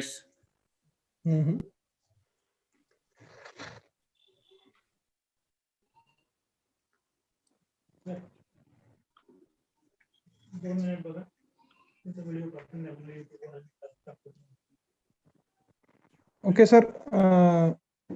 Still it is not working. there is a network problem. I Yes. don't know how to Online. Hori, screen share हो रहा है. Okay.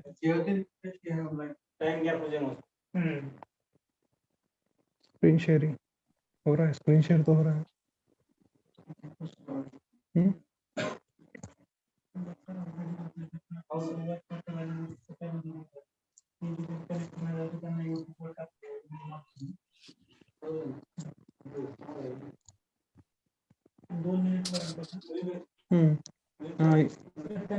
Yes, it is visible, sir. Your screen visible. Now it is visible. Okay, so okay. Sorry about interruption. I think it's a network problem. So I will go through these slides.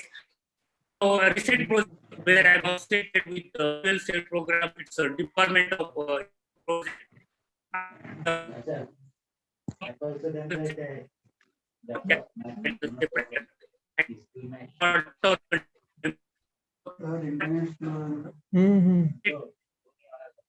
क्या नहीं हो रहा? Disconnect हो गया.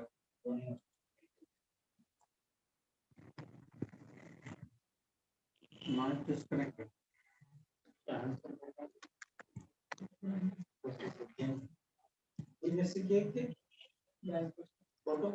हाँ पुरानी BSc की.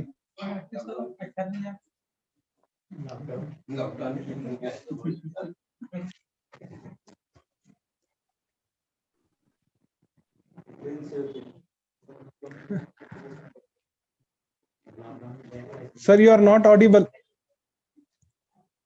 So can you see my screen? Sorry, there is a serious network issue. I'm Yes. traveling right now. Oh, okay. So I will quickly go through those slides. So in the fuel cell, proton conductive membrane is a very hot topic of research, and Department of Energy is giving huge funding on this project. So the current problem with the this Nafion or current state of art proton conductive membrane is the crossover. And so in our project, in our work, we try to overcome this crossover issue in graphene oxide. So how we come up with the idea that Left. Okay, sir. नहीं हो रहा. Left हो जा रहा. Okay. Okay, we will move for. हाँ. Okay, sir. Shinde sir, kindly send your video of this PPT. We will play on our YouTube channel. So with this serious network issues, we are unable to see your screen here, and all participants are not getting that screen. So I requested you. So kindly send your video, and then we will be on its YouTube channel. Will be stored at YouTube channel.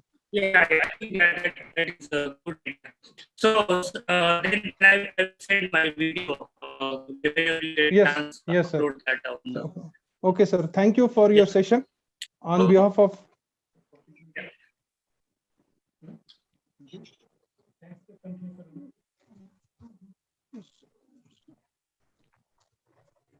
sir, hello.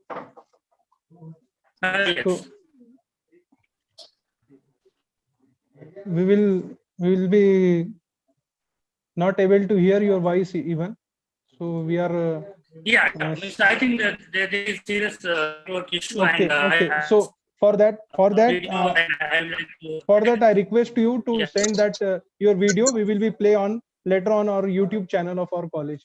So with this, thank you for your time for this session. On behalf of college and teaching staff and participants, thank you for being here with us as a speaker on very short notice and invitation. And thank for presenting the work on graphene nanotechnology. Your work recognized in Nature, and this kind of synthesis of GNRs, supercapacitor studies. So we will meet in future on this platform, definitely, sir. So thank you for your time and being with us.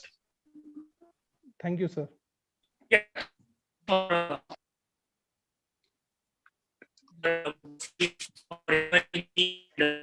will send video so that would Yes. So it is benefited for students also on that channel. Thank you, sir. Thank you for. So now we are moving to next speaker. May I introduce Qureshi Ziauddin? Dr. Ziauddin Qureshi is there. A second session for Dr. Ziauddin Qureshi is from research scientist at King Fahad University of Petroleum and Minerals, Saudi Arabia. Dr. Ziauddin Qureshi is currently working as research scientist. He has completed PhD from ICT Institute of Chemical Technology, Mumbai. He has postdoctoral experience of 3 years at NUS Singapore, as well as currently working as postdoctoral scientist at KFUPM, Saudi Arabia. He has published 33 international publications with 2 patents, 3 book chapters having good citation. His area of research is particularly at polymer synthesis, nanomaterial synthesis, and heterogeneous catalysis. With this, I request Dr. Ziauddin Qureshi sir to present the work on topic nanomaterials, tuning the size and surface chemistry for application in environmental sites and catalysis. Dr. Ziauddin Qureshi. So please share your screen, sir. Yes, it is visible. Thank you, Dr. Basir. Can you able to see my screen? Yes.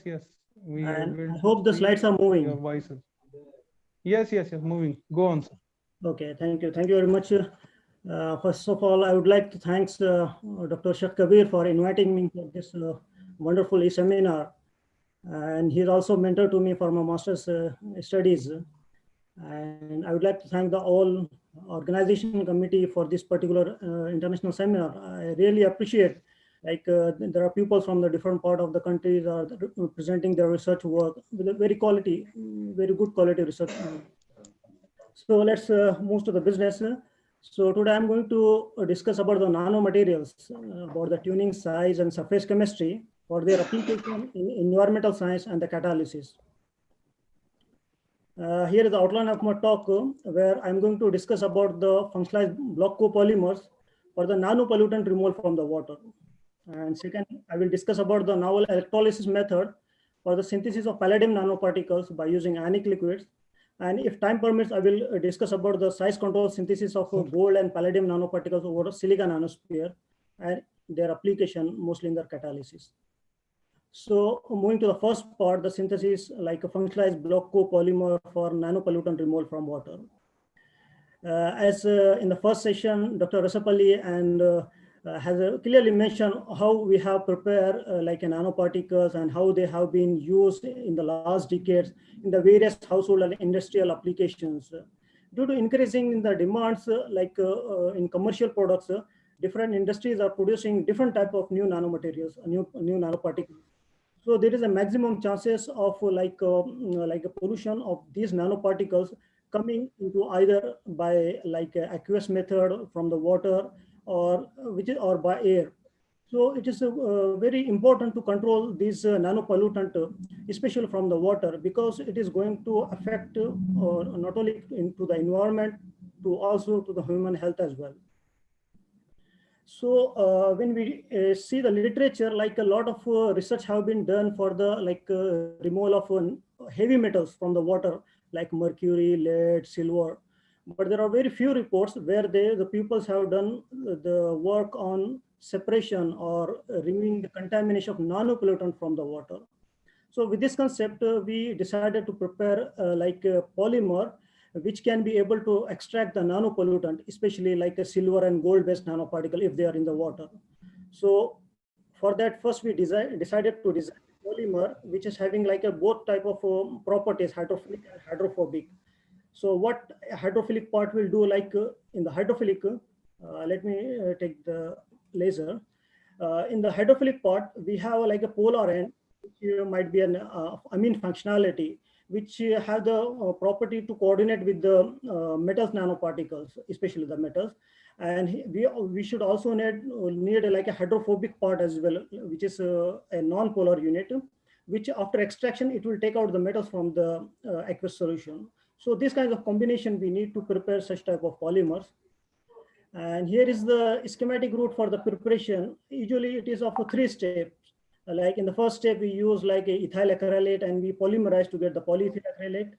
And then we co-polymerize with the styrene to get a ethyl acrylate styrene based block copolymer.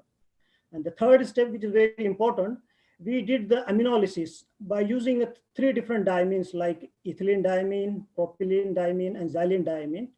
And then after the aminolysis, we analyze them by GPC. So from the GPC, what we came to know that we have like a 39% of styrene unit in my polymer, and ethyl we have 30, and propyl 32, and xylene is having a 25.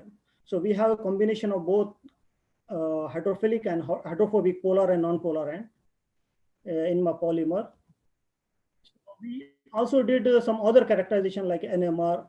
As the chemistry people, so they can easily catch like for polyethyl acrylate, here is a characteristic peak which is appearing for this particular ethoxy group. And later when we introduce the aromatic group, these aromatic peaks can be appeared here. And when we did the aminolysis for this one, the ethoxy group will disappear, you can see here. And this formation of this polymer is observed. And similar performance can be seen in case of propyl based polymer as well. And when we did the aminolysis using xylene based derivative, we found like a partial aminolysis. It's like not a complete aminolysis take place. We can see like ethoxy group still is there.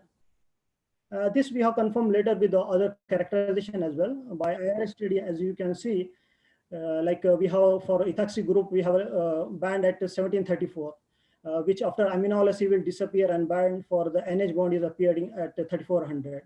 And the similar performance was observed for the propyl as well. But as you can see, when we have like a xylene based, we have both the peak for the carbonyl group as well as for this amide as well. And amine is also there. And we also did the thermal stability of our prepared all the 3 polymers by TJ analysis. And we noticed that the polymer is stable. All the 3 polymers are stable up to 300 degrees centigrade. And they start to degrade from 375 to 400 degrees centigrade. So one can use this polymer at a higher temperature. Here is very interesting thing which we have noticed for our polymers. For all the 3 polymers, we did their surface analysis by SEM by drop costing in 3 different solvents. Like for first polymers, ethoxy base, what we did, like we used the polymer and we drop costed on the glass plate. And when we evaporated the solvent, we found a very beautiful, like porous membrane-based structure is observed. And when we drop costed on different polar solvent like THF and DMF, we found the spherical one. So one can ask why there is a different type of two morphology when we are using the same polymer. The reason is when we have low boiling like a chloroform solution, let's consider the chloroform. It's like a low boiling solvent, and mainly the presence of the hydrophilic and hydrophobic combination. It is very important for the formation of this cage-like morphology. And also there is a relation between evaporation of your low boiling solvent, and also followed by the condensation and evaporation. So this is the one, the factor which play in the formation of different morphology for one particular polymer. Then important, then what we did, in our lab, we prepare two type of polymer, like silver and gold based nanoparticles, where we have used a different capping agent, citrate and polyvalent peridone. Two types of capping agent we have used, and here are their concentration which we have prepared. And the prepared both the nanoparticles we have confirmed by the UV analysis, and also by different techniques like DLS scattering. And also we have measured the size of those nanoparticles. For the silver nanoparticles, we have a size of 20 to 40 nanometers, whereas for the gold, we have 15 to 20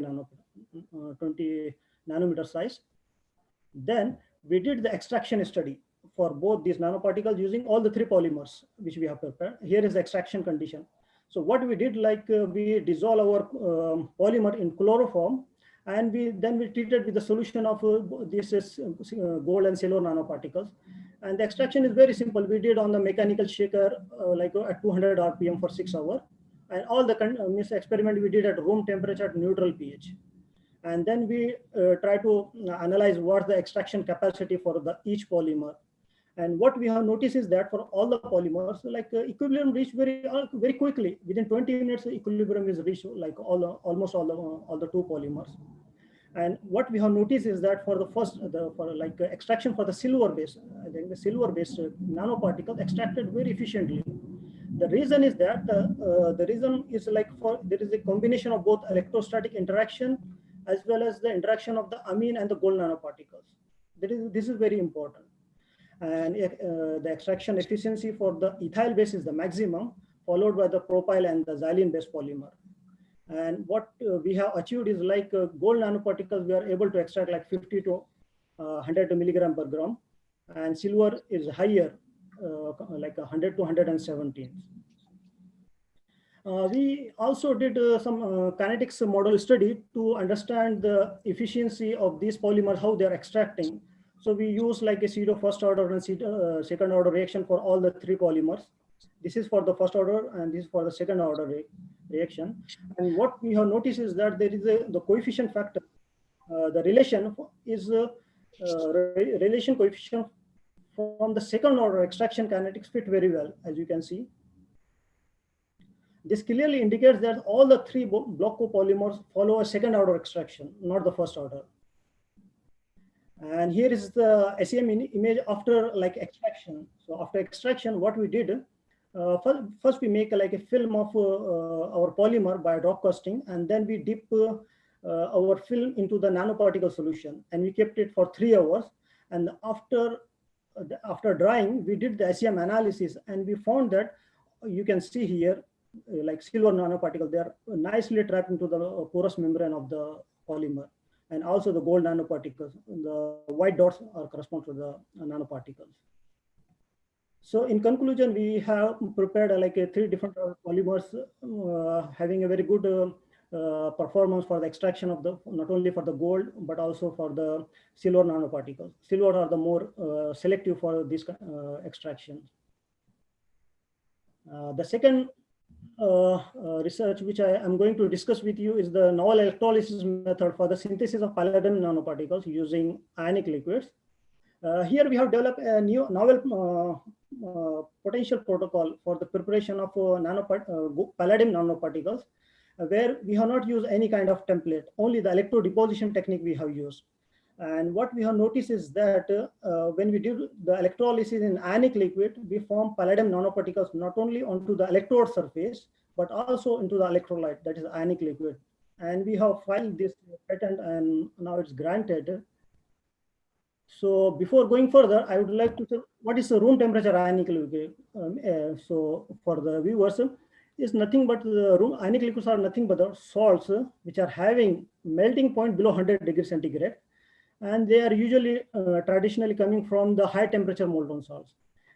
Here are some of the interesting properties for these room temperature ionic liquids, like they are non-volatile, non-flammable, having high thermal stability, having very good electrochemical window. Important one is they have ability to dissolve wide range of organic and inorganic compound. They are also called as a tailor-made and designer solvent.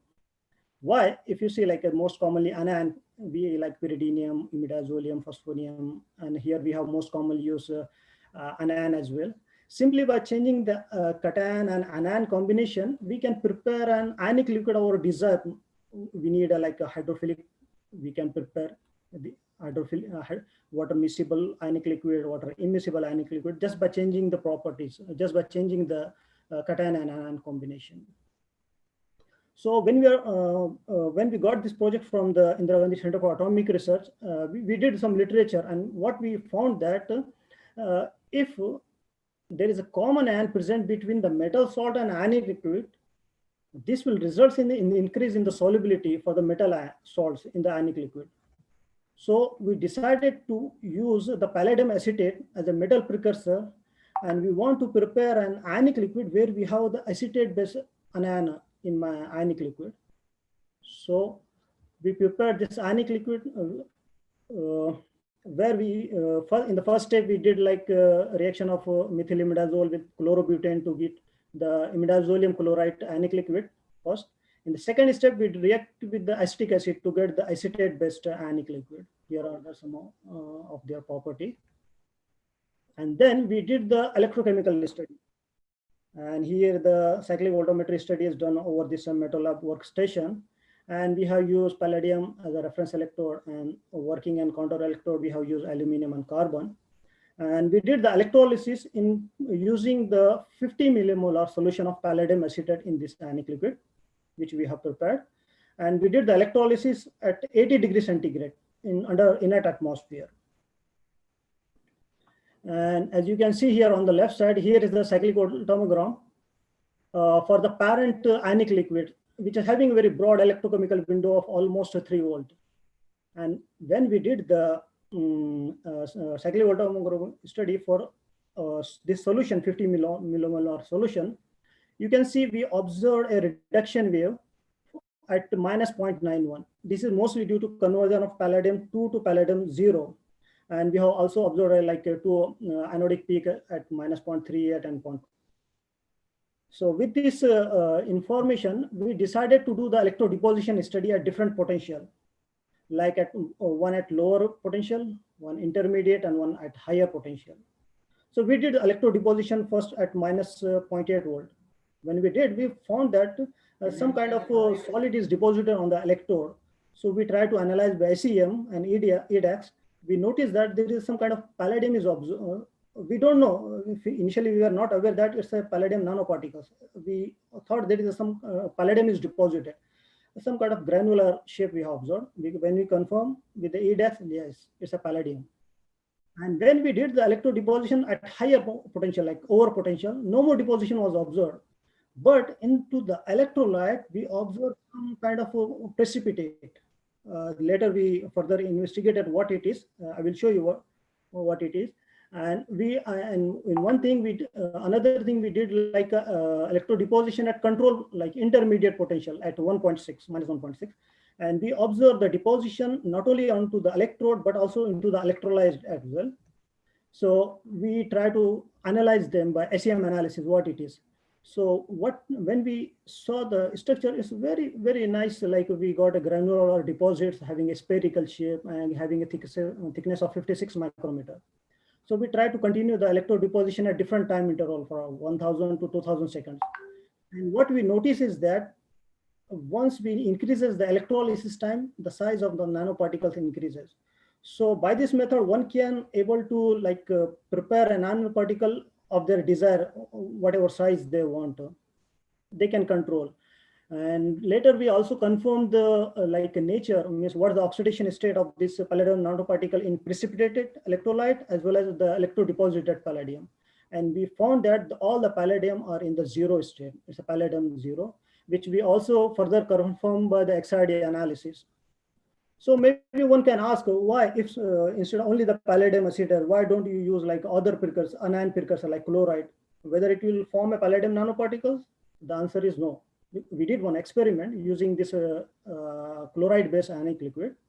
And when we did the electrolysis, electrolysis experiment, there is no kind of palladium nanoparticle formation was observed, not over the electrode, not into the electrolyte solution.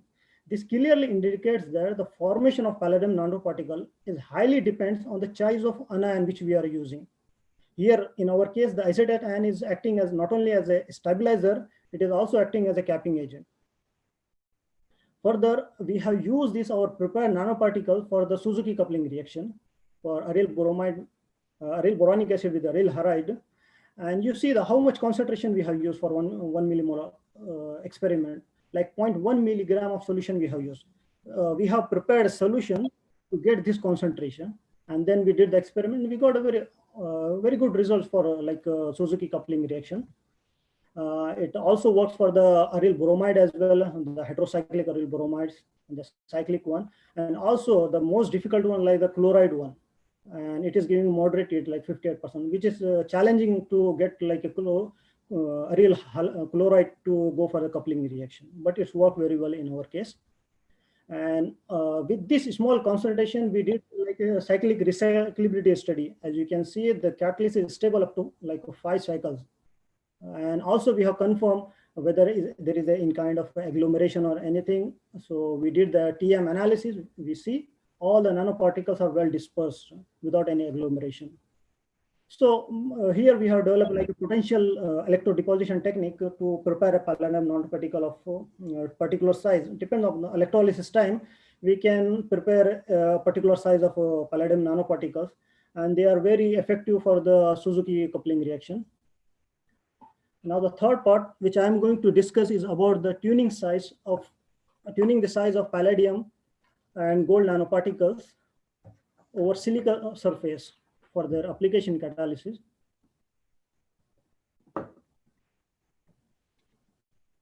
The first one is the size control synthesis of gold nanoparticles over fibrous silica nanosphere for CO oxidation. So CO oxidation is nothing but a catalytic oxidation of CO in presence of oxygen to get the CO2. And from the literature, we have found like gold-based, platinum-based catalysts have been used for this particular reaction. And this reaction is very selective towards the size. When we have like a gold in the bulk state, it's totally inactive. But when we go to the lower size, like 2 to 4 nanometers, it shows the very good performance. So we need to have the gold nanoparticles of like a control size. And also in the literature, different like titanium, cobalt, iron, magnesium based supports have been used for this particular reaction. But I want to have a support which is convenient, inexpensive. So I did for literature, and we found that there are different type of mesoporous silicas have been reported. So which one I should go for? Like you say, they are having a different size, different pore structure. I also found like 2 more interesting silica nanoparticles. One is like a wrinkle silica nanosilica, and another is like a fibrous. So I decided to go for the fibrous nanosilica. The reason is, if you see the conventional silica, we have like only the very few available active surface for the particular reaction. The maximum surface which is unavailable for the reaction.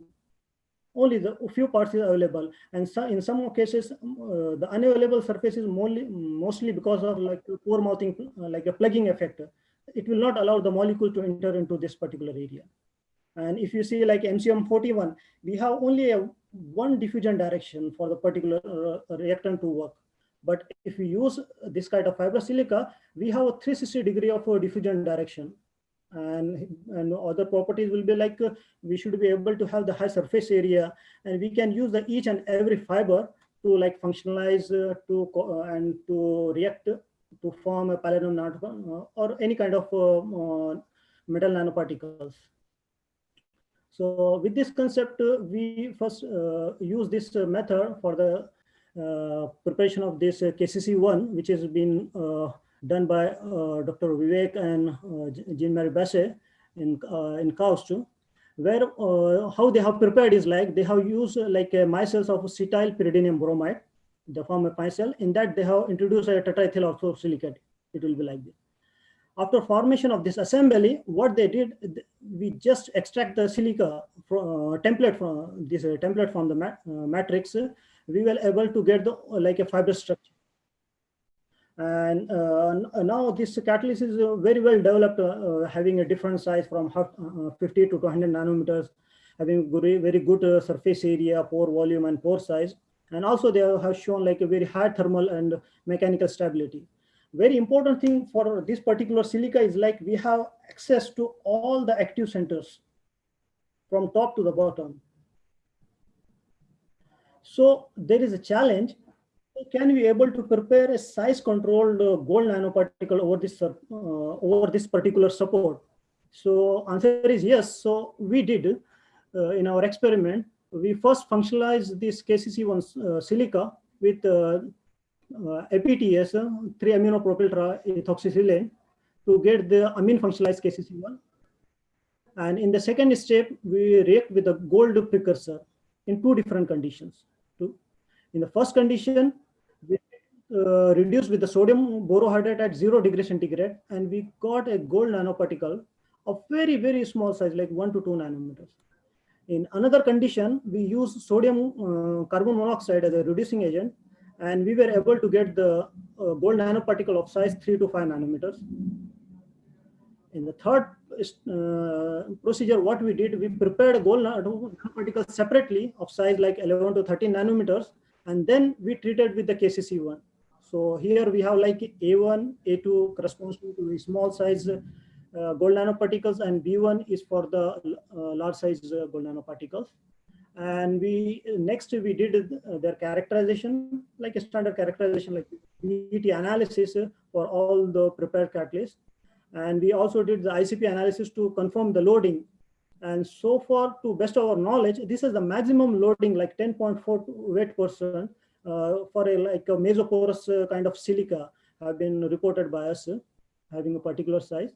And also by like a nitrogen adsorption, desorption isotherm, we can see that the support remain as it is, and it is irrespective of the like size and loading of the gold nanoparticles. This we have also confirmed by the UV analysis. Particularly the gold nanoparticles, are used to appear in the region like of 522 nanometers in the UV. And as you can see, once we have the smaller size gold nanoparticles, they are hardly detected. But as the size increases, the peak is more dominant. The similar observation was observed in XRD analysis as well. As we have the small size, the gold nanoparticles are hardly able to detect. But when we have the like a large size gold nanoparticles, they have distinct peak for all the gold zero state nanoparticles. Here is some of the TM analysis and size histogram for all the 3 nanoparticles, which clearly shows that these particles are in the size range of 1 to 2, 3 to 5, and 11 to 13 nanometers with a very good dispersion. And we also did some STM analysis, HAADF STM analysis. This is nothing but a high angle annular dark field scanning TM analysis. This we have used to confirm these nanoparticles are they are just on the surface or inside the channel of this fiber. So during the analysis, how it works, I want to show you. If we have like a book, in the book, if you go on scanning each page one by one, and at the end, when you compile all the scanning, you get one image. And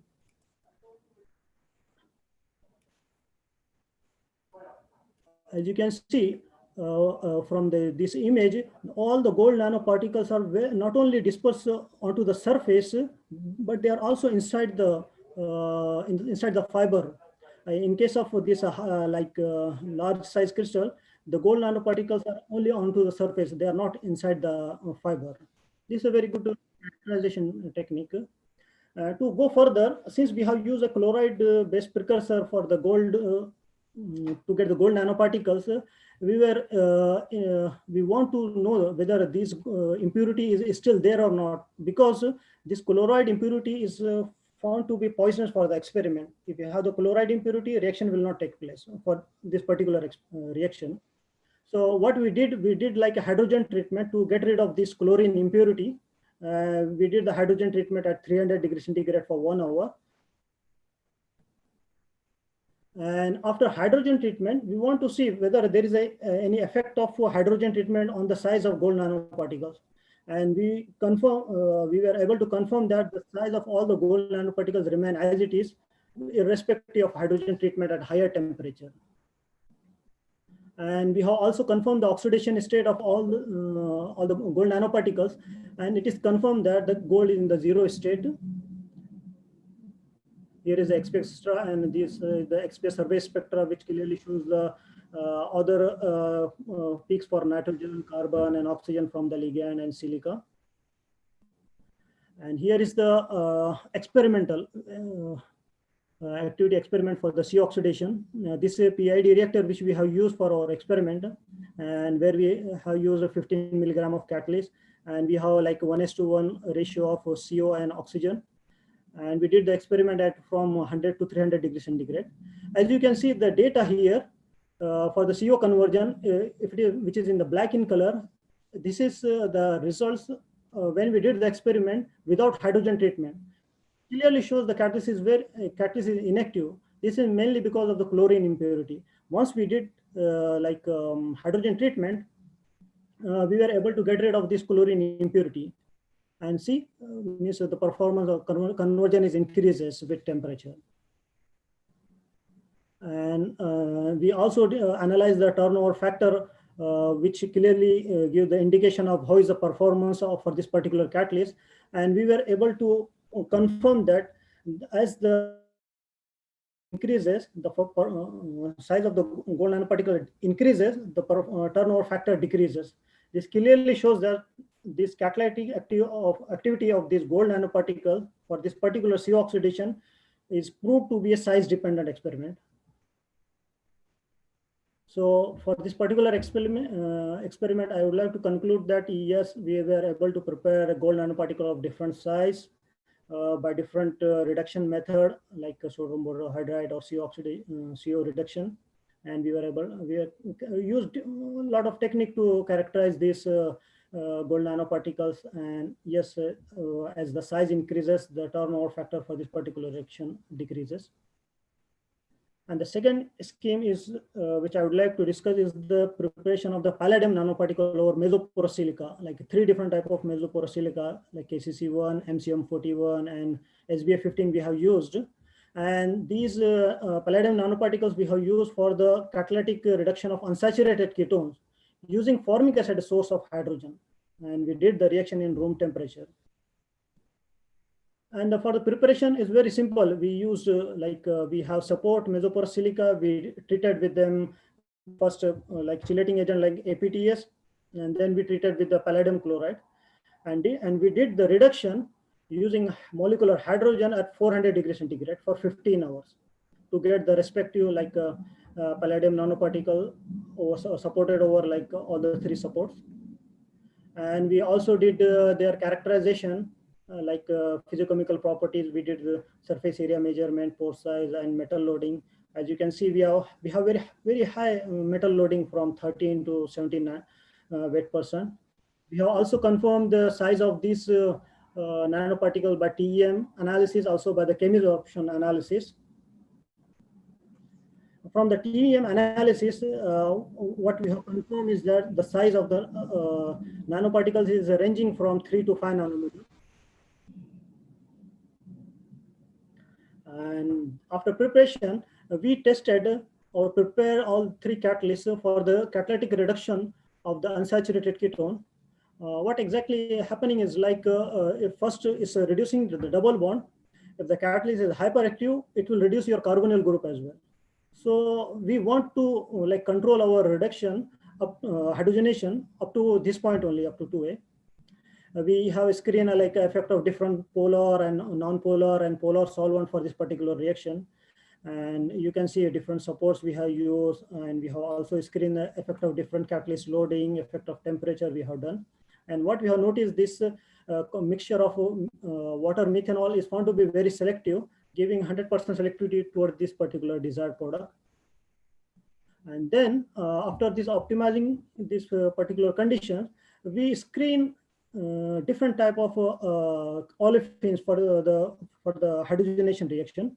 As you can see, unsaturated ketones, olefins, heterocyclic olefins, amides, which we have used, and also some styrene derivatives also used. And when we have like aryl bromide, instead of hydrogenation, expecting this product is going for the Suzuki coupling reaction, since we have the palladium. And this is also found to be effective for the unsaturated cyclic ketone as well. And at the end, what we did the catalytic recyclability for this particular experiment. And we found this catalyst is very effective for 5 recycle. And we did the TM analysis before and after experiment. And we noticed that after experiment, few of the nanoparticles got agglomerated. And by XPS analysis, we have confirmed that the oxidation state before and after recycle is exactly the same. The palladium nanoparticles are well stable under these conditions. And so in conclusion, yes, we have prepared the 3 different type of palladium supported nanoparticles, and we have used them for the reduction, for the hydrogenation of unsaturated and saturated ketone and olefins. We have avoided the molecular hydrogen for this particular reaction. We have used the formic acid as a source of hydrogen. And the catalyst is found to be very good and stable and can be recycled for n number of cycles.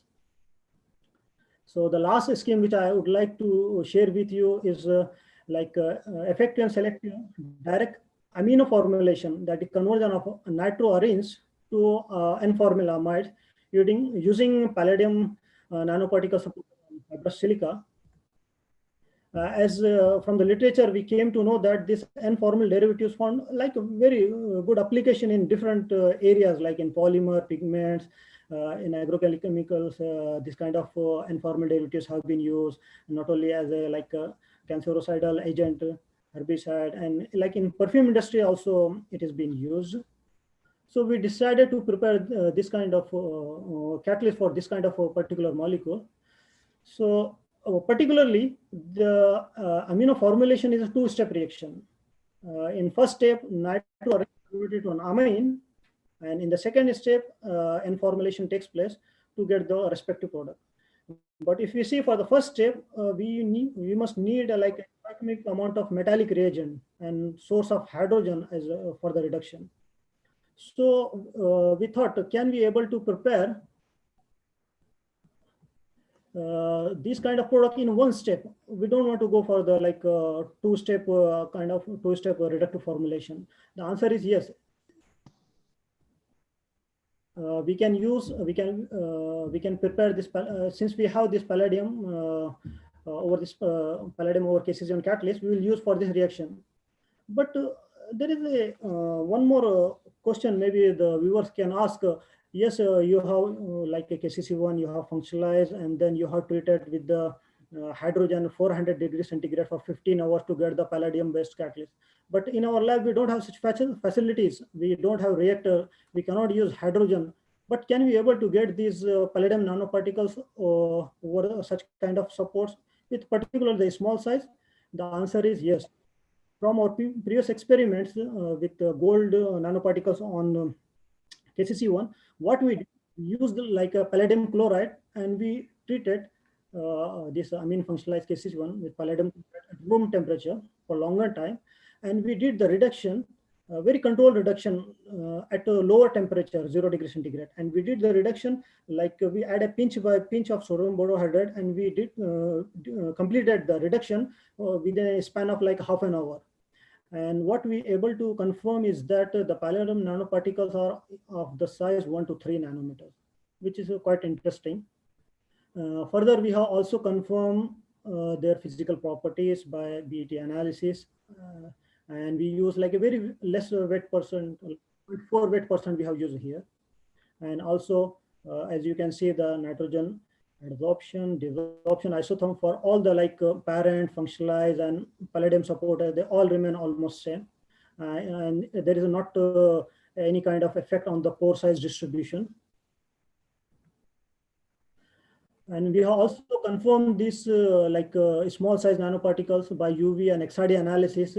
As you can see, this is the UV analysis for palladium chloride, giving a peak at 268 and 314 nanometers. But in case of our catalyst, palladium supported catalyst, we were not able to get like a dominant peak, but it's there. And also we have confirmed by the XRD analysis. Here is some of the surface morphological study by TM analysis. And we have noticed the size is very small, like 1 to 3 nanometers. And we have also confirmed by the EDS analysis. The oxidation state of this palladium is confirmed by XPS, and it is in the 0 state. And this survey spectra clearly shows the presence of a linker group. APTase is also there. This oxygen is coming from the silica, and other like carbon, nitrogen is coming from the ligand, which we have used. And after preparation, we use our catalyst for the reductive formulation. So there is a possibility that after reduction using formic acid, either it goes to amine, or it will go to N-formilamide, or it will go to ethyl based like a complete reduction. So, but we want the selective this one, there are 3 this product. We screen, as like in the previous case, we screen the different polar as well as non-polar solvents. We have screened different effect of temperature, catalyst loading. And we found this particular conditions, that reaction using 6 millimole of formic acid at 70 degrees centigrade is efficient to have a maximum conversion and 100% selectivity toward this N-formic product.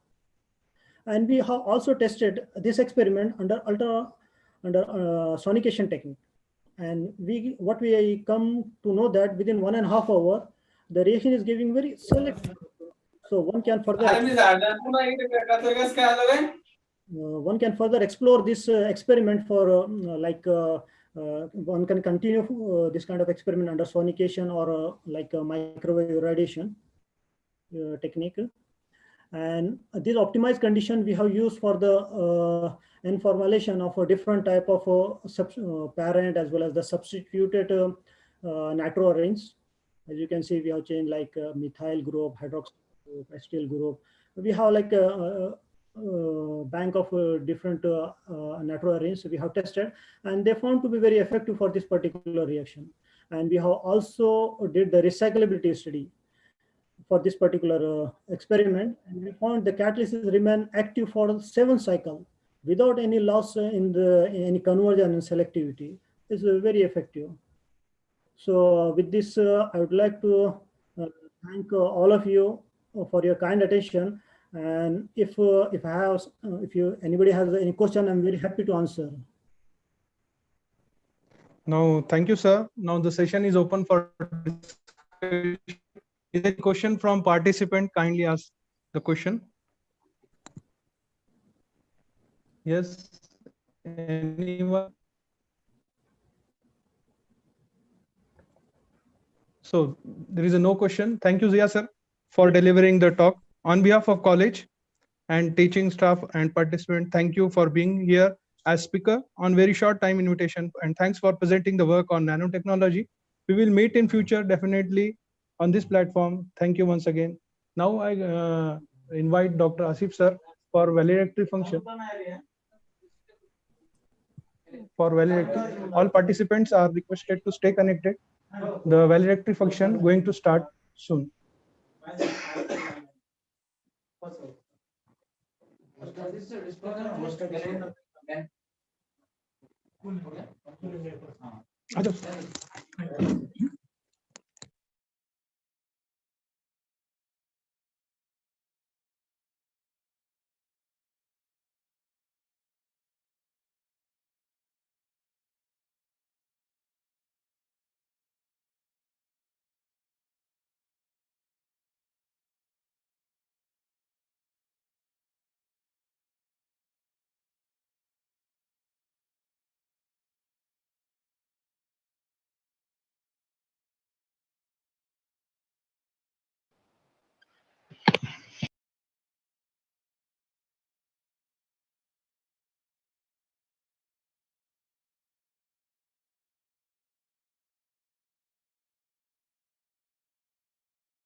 एकदा कसं दिसते वगैरे बघूया ना.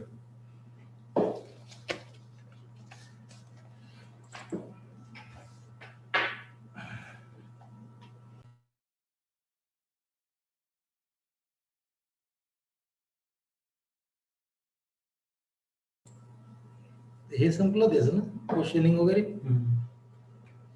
केलं विचार.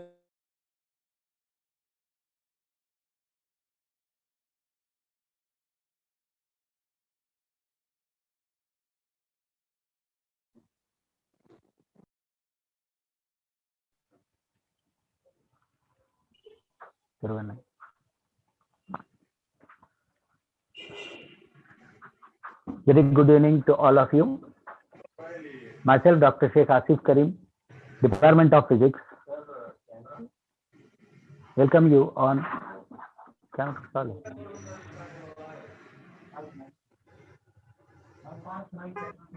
Audible? Visible? Yes. Yes, yes. Okay. Very good evening to all of you. Myself, Dr. Sheikh Asif Karim, Department of Physics.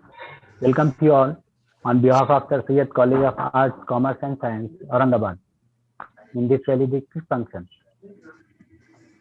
Remembering our beloved Founder President, Muhammad Tilawat Ali sir, we start this session of valedictory function. We are honored with the presence of the chief guest, Professor Suresh Gaikwad sir, and Dr. Shamama Parveen, the President of Weber Educational Welfare Society, as the guest of honor. It is really pleasure to introduce today's chief guest, Professor Suresh Gaikwad sir. Presently, he is designated as Professor in Inorganic Chemistry and Head of the Chemistry Department at Dr. Baba Saheb Ambedkar Marathwada University, Aurangabad. Sir holds the vast teaching experience of 30 years at Balbin College, Bid, and its other colleges, and also at the Chemistry Department of Dr. Baba Saheb Ambedkar Marathwada University. Until now, sir has presented 55 research papers in conferences, symposia, seminars, and workshops. He also has a remarkable career in research. Sir has acted 36 times as invited speaker and resource person in the national conferences, seminars, workshops, refresher, and orientation courses.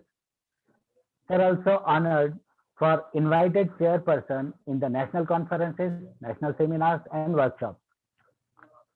He is a reviver of scientific journals, PhD thesis, and referee for PhD thesis evaluation all over the Indian universities like Savitribai Phule Pune University, Swami Ramanand Tirth Marathwada University, Nanded, Mysore University, Mysore, Shimoga University, some Gadge Baba Amravati University, Shivaji University, Kolhapur, Mumbai University, Mumbai, North Maharashtra University, Jalgaon, and Gujarat University, Gujarat, etc. There is a list of universities which he has represented.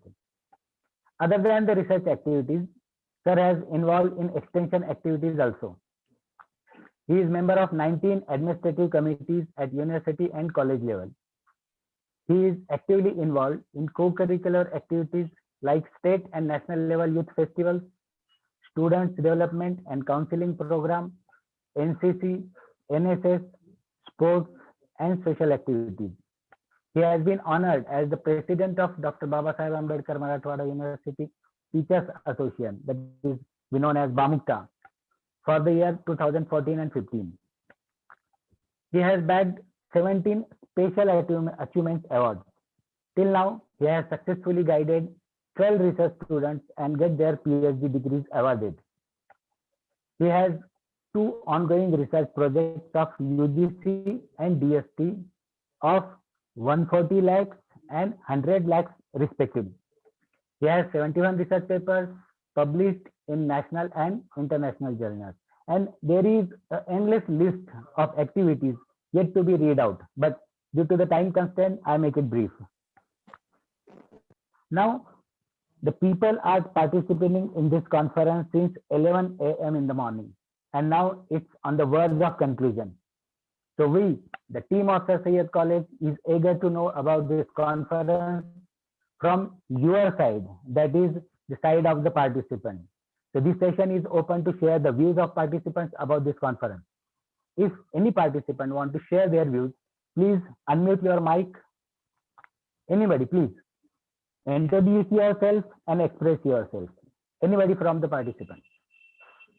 Okay.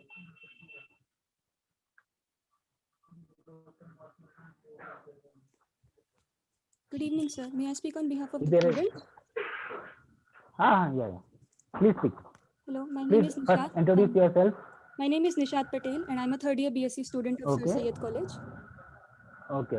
I'm happy to share my feedback regarding today's webinar on advances in material science and nanotechnology. I really enjoyed and learned a lot today from all of the esteemed speakers, such as Dr. Rasapalli sir, who talked about the synergy between material science and nanotechnology, especially his words on the need for an interdisciplinary approach to overcome the fragmentation of science really struck a chord, and they also set the mood for all of the presentations to come. It was also a privilege to listen to Dr. Absar Ahmed, who is a true visionary in his field of work and who introduced the concept of biosynthesis of nanoparticles from fungal endophytes in a very beautiful way. Dr. Jackie Hiko's talk on recent developments in nanoscience was very concise and delivered countless applications, which was very useful to us. I particularly enjoyed Dr. Shaukat Hussaini's thorough presentation on his work with crystals, and I'm grateful to him for extending a warm invitation into the world of research to us interested students. Dr. Dhanraj Shinde touched on the unique aspects of graphene, and I look forward to hearing his full talk later on. Dr. Ziauddin Qureshi sir highlighted the application of nanomaterials in environmental science and catalysis by fine-tuning, which was fascinating to listen to. He explained everything very thoroughly, using topical examples and images to illustrate his points, which made it very interesting. I want to thank my college for organizing a seminar on such an important topic that can revolutionize the world and for organizing it in a very efficient manner. Thank you for giving us all the opportunity to learn the way that we did today. Thank you. Thank you, Nishat. Thank you for your positive remarks. Sir. Any other? Yes. Yes, sir. Arif, sir. Yeah. Can you hear my voice, sir? Yeah. First, please introduce yourself. Yes, myself, Dr. Arsha Parveen, Assistant Professor and Research Guide, Biragunath College, Parbhani, affiliated to Swami Ramanand Tirth Marathwada University, Nanded. Good afternoon to one and all. Intellectual gather on this virtual platform for this one-day international e-seminar on advanced and the material science and nanotechnology, which is organized by Sir Syed College, Aurangabad.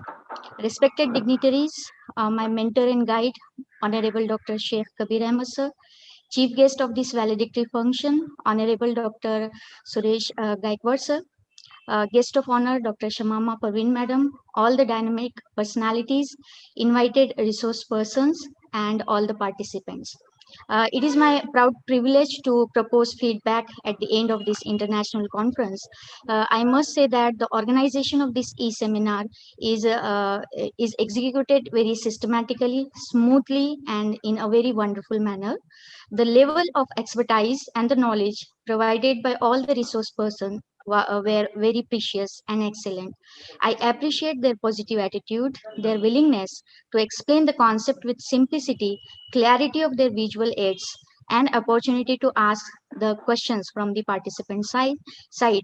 All these sessions are very, very informative. I must mention here the name of all the wonderful resource persons, Dr. Professor Shivappa Rasapalli sir, Professor Absar Ahmed sir, Dr. Jack Kihuko sir, Dr. Shaukat Hussaini sir, Dr. Dhanraj Shinde, and Dr. Ziauddin Qureshi sir. I think all these distinguished personalities deliver their wonderful knowledge in front of all of us. So on behalf of myself and all the participants as well, I must say that they have given us the provoking knowledge, and this provoking knowledge will definitely fruitful to all of us to transfer from the conventional research towards the innovative research that is from the nanotechnology. As Albert Einstein said that the education is not the learning of facts but the training of mind to think. Yes, so I must say that all these personalities ignite our mind towards the innovative research. which is especially related to the nanotechnology and which will be useful for the betterment of the society. I think the aim of this conference has been fulfilled successfully. The success of every event reflects the work of hard work of a team and obviously the team leader. So I congratulate the team leader, Honorable Dr. Sheikh Kabir Ahmed sir, and his wonderful and dedicating team. Especially, I like to mention the names: Dr. Syed Hussain sir, Dr. Sheikh Azhar sir, Dr. Nishat Parveen madam, Dr. Tekade sir, Dr. Bashir sir, Dr. Arif sir, and all the team which is invisibly and visibly associated with this event. Lastly, I am glad to attend this event. Thank you, Dr. Sheikh Kabir Ahmed sir, to providing me this opportunity to express my views and feedback on this platform. Thank you very much. Thank you, Arshia, for your positive comments. The participants like you definitely encourage us for the next events and conference and seminar. If there is any Thank you, other sir. participant Yeah, want to myself, express yourself. Dr. Yogesh Balwant Rasal, Welcome, sir. working Please. as assistant professor in Gandhi College, Kada. So, in the feedback session, in the valedictory session, I would like to thank all the team members of Sir Syed College who have organized very well mannered this international conference. I especially congratulate to Hussain sir and Azhar sir, who played very well in these all sessions and hold over all the sessions of this international conference. And he has a logic, has a logic to hold such a events. I know he is my friend, and I congratulate once all the teams, principal sir, and all the teams. And today's guest is of Dr. Suresh Gaikwad sir, who is very having a very versatile personality. And there are very less members in Dr. Babasaheb Ambedkar Marathwada University who did not know Suresh Gaikwad sir. This is the fact. Beyond the faculty, all members, all professors, all teachers knows Dr. Suresh sir. And today I would like to mention here that in international conference, major theme was taken as applications. But for a basic concept, in view of basic concept, how to start and how to grow crystals from the basic, that is at the fundamental levels, and in nanomaterial also to form the or to produce the nanomaterial at the basic level, all the knowledge was given by our honorable guests, and who were having a very rich knowledge and having a very applications and very fulfilled with all the facts or whatever required to grow crystals and nanomaterial. So I am again thankful to all members who have given opportunity to listen such a versatile personalities. So thank you. Thank you, sir. Thanks for your nice compliments. Thank you again, because participant satisfaction is our satisfaction. Now, I invite my colleague and Vice Principal of the college, Dr. Muhammad Azhar, for the report reading of this particular conference. Dr. Azhar, please, sir. Thank you, sir. Here is the result of this one-day international e-seminar.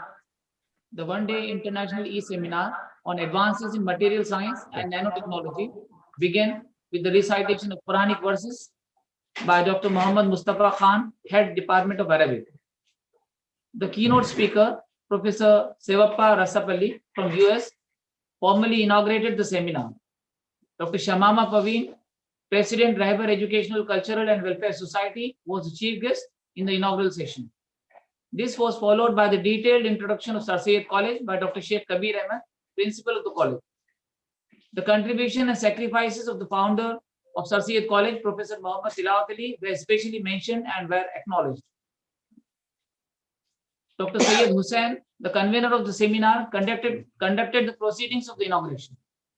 In the keynote address, Professor Sevappa Rasapalli handsomely explained about different materials and the applications of nanotechnology to cover the overall theme of the seminar. After that, Professor Afsar Ahmed Director, Interdisciplinary Nanotechnology Center, Aligarh Muslim University, delivered the informative talk on fabrication of nanomaterials and the applications in healthcare, agriculture, and other fields. After the lunch break, Professor Jack Kiko, the resource person from Kenya, explained in style the details about several applications of nanoscience. This was followed by the talk of Dr. Syed Shaukat Hussaini, Head Department of Physics and the Vice Principal of Milia College, Beer. He beautifully explained the methods of crystal growth and the advances of crystal growth.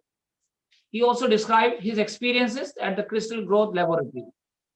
Later, Dr. Dhanraj Shinde, Research Associate from New Mexico, and Dr. Ziauddin Qureshi from Saudi Arabia delivered the informative talks on 2D materials with unique properties from graphene to RGO, PVP, and nanomaterials, tuning the size and surface chemistry for applications in environmental sciences and catalytic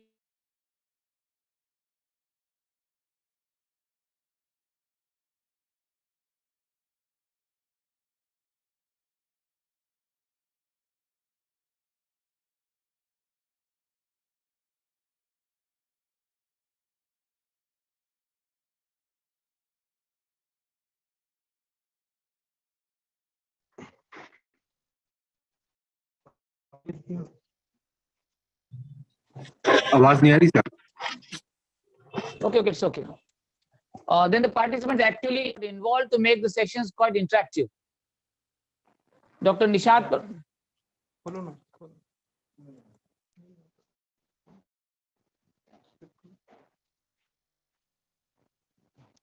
Is it okay? Okay. So I was saying the participants actually got involved to make sessions quite interactive. Dr. Nishad Parveen, Professor Surendra Takde, Dr. Syed Mujib Hadi, and Dr. Sheikh Asif Karim conducted the proceedings of different sections.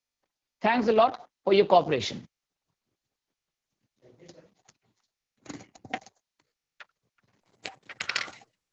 Thank you, sir. Now, respected dignitaries and dear participants, now I humbly request Professor Suresh Gaikwad, sir, the chief guest of this function, to guide us. Please, sir.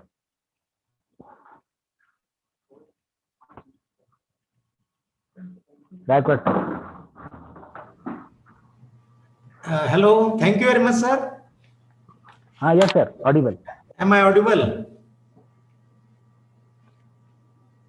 Hope I am audible to everyone. Hello. Sir, you are audible. Please. Okay. So good evening, everybody. So I am happy to join this grand event, which is organized by this Sir Syed College. Yes. International seminar on advances in material science and nanotechnology, like a very significant topic and very applicable in recent period, and which is being organized by Rahibar Educational Cultural Welfare Societies, Sir Syed College of Arts, Commerce and Science, which college is affiliated with our university, Dr. Babasaheb Ambedkar Marathoda University, Aurangabad, and which institution is founded by, or we can say it is our prime duty to take his name. He is not with us at present, but he is a very fatherly figure, and I met him many times, and he is guiding like a children for us. Many times I got a very great experience. Late Professor Muhammad Tilawat Ali sir, who has developed this institution like anything, and at present who is looking after this institution, Dr. Shamama Parveen ma'am, who is also having a very keen interest in this education system, and she is doing at his level best for the upliftment of this institution, and overall the upliftment of students of particularly the minority class. And I'm a witness of complete progress of this institution, and I'm very happy to join this particular event and which is being organized by the team of respected principal Dr. Sheikh Kabir sir, Dr. Syed Hussain sir, Dr. Azhar sir, and all the colleagues of this college. And actually, I can say it's my pleasure to join this particular event in the valedictory function. But throughout a day, I attended this particular seminar or conference. I enjoyed the lectures of all the resource persons simultaneously by performing my duty in the department. And right from beginning, I am in touch with this event. And one thing I can say, this is a great opportunity took by this college, and they have performed. Actually, this is not the first event which is being organized by this college. Always the team of this Sir Syed College, Aurangabad, under the leadership of Dr. Shamama Parveen ma'am and Principal Dr. Sheikh Kabir sir, they are conducting many activities, particularly the academic activity and research activities, and they are always worried about the upliftment of this education of the underprivileged and minority students, particularly girl students. Very significant number of girl students, they are taking admission in this college. And even though many problems are there, but they are not bother about the problem. They are continuously taking efforts for the upliftment of this very great purpose of Professor Muhammad Tilawat Ali sir. Now, right from morning, we get realized that most of the resource persons, they are very reputed resource person from various countries. Right from beginning, if I announce or take the name Professor Shivappa Rasapalli, who is working as a professor, Department of Chemistry and Biochemistry, and who talk about biomedical engineering and biotechnology from USA. Professor Afsar Ahmed, who is working as a director in Interdisciplinary Nanotechnology Center, that is INC, Aligarh Muslim University, Aligarh. And even some of the resource persons, they are from Kenya. Some resource persons, they are from physics or electronics. Some of the resource persons, they are from again Kingford. So likewise, most of the resource persons, they talk about the material science and particularly on nanotechnology. And it is a time, or we can say this is a century, in which century we can call it as this is the age of nanotechnology. And every researcher, every teacher, every academician, they are concentrating their priority towards the synthesis, characterization, and finding the applications of nanomaterials. So accordingly, if I say it will be very true that each and every scientist, each and every resource persons, about their work, we can say they are concentrating, they are diverting towards the field, and it is a need of an hour. So in short, we can say we teachers as well as we researchers also will have to think very seriously. This is a time of thinking seriously whatever we are doing the research in our area. And it is a time, as I'm talking regarding the pandemic situation, not only in our India but all over the world. Overall world is suppressed by this particular pandemic, that is COVID-19, and due to coronavirus. And when it begins, actually it is said that it is initiated from China and all these things, and then it spread over the rest of the countries of the world. That is another thing. But at that particular situation, if you think seriously, no country was serious, no country was ready to face the problem. Even the country like America, China, India, they are not ready to face this particular issue. And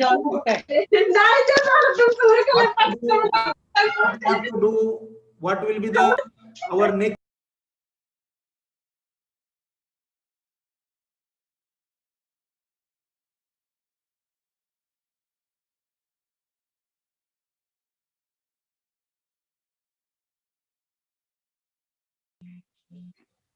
सरांचा आवाज येत नाही.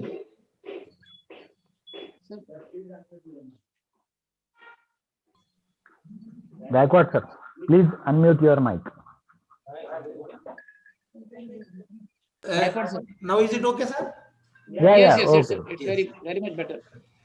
Now I want to concentrate on the similar issues, and this is our duty, or this particular international seminar gives us a lesson, and even we can correlate this particular issue with the pandemic situation.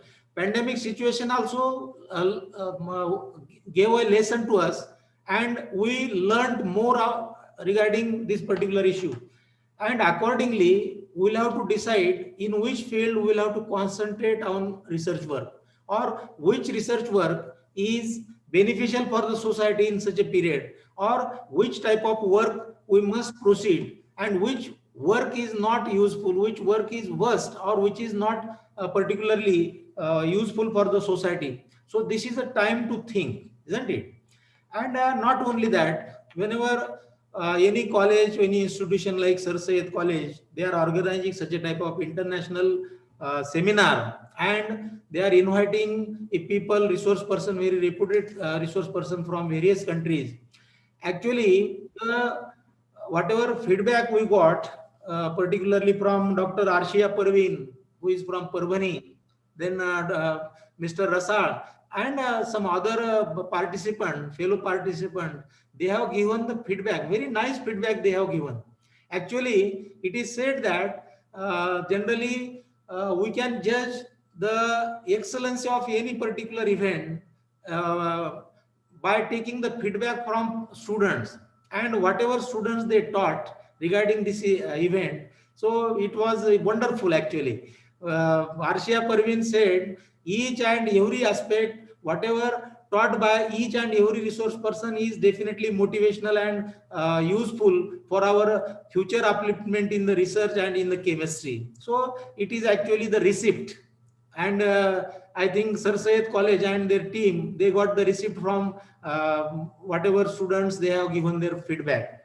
Actually, there is no need to say your international seminar is a grand success event. I will tell you, and I will congratulate the team of Sir Syed College for organizing such a type of very nice event, and which is definitely applicable for the teacher participant, student participant. And I saw most of the very enthusiastic, even BSc students are also, some of the students participated this particular conference. And after all, with the help of such a type of event, our motto is this, that particular knowledge must be transferred and it should be reached up to the students, and this particular issue became successful, or this purpose, we can say, or objective is fulfilled. And that's why all the we can say the part and parcel of Sir Syed College, right from Dr. Shamama Parveen ma'am, Dr. Sheikh Kabir sir, Dr. Syed Hussain sir, Dr. Surendra Takle sir, and their team. And definitely it is a credit of teamwork, whatever you have organized very nicely. I congratulate you all. Now, when we are discussing about the theme of this particular topic, or the theme of this particular seminar, and definitely everybody should agree how it is a need of time or need of hour. Generally, everybody was focusing on working on nano level. It means reduction in the size of material.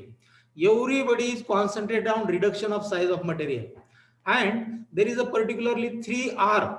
Actually, there are 5R, but 3 main R are there, and that is, one is recycle, refuse, and reduce, isn't it? Recycle, refuse, and reduce. And in addition to this, we can say renew and response.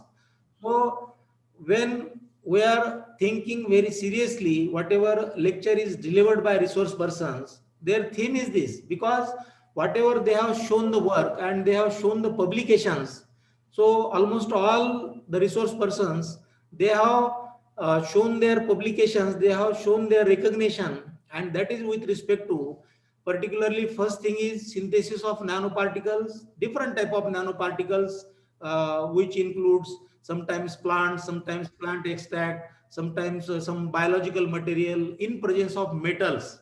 And then they get characterized that particular material, and they have seen, they have determined their biological applications, which is particularly useful for the human life, how human life can be beneficial from this particular type of research work. And that's why we also will have to change our field, or we'll have to switch over our field towards this type of material science or material chemistry.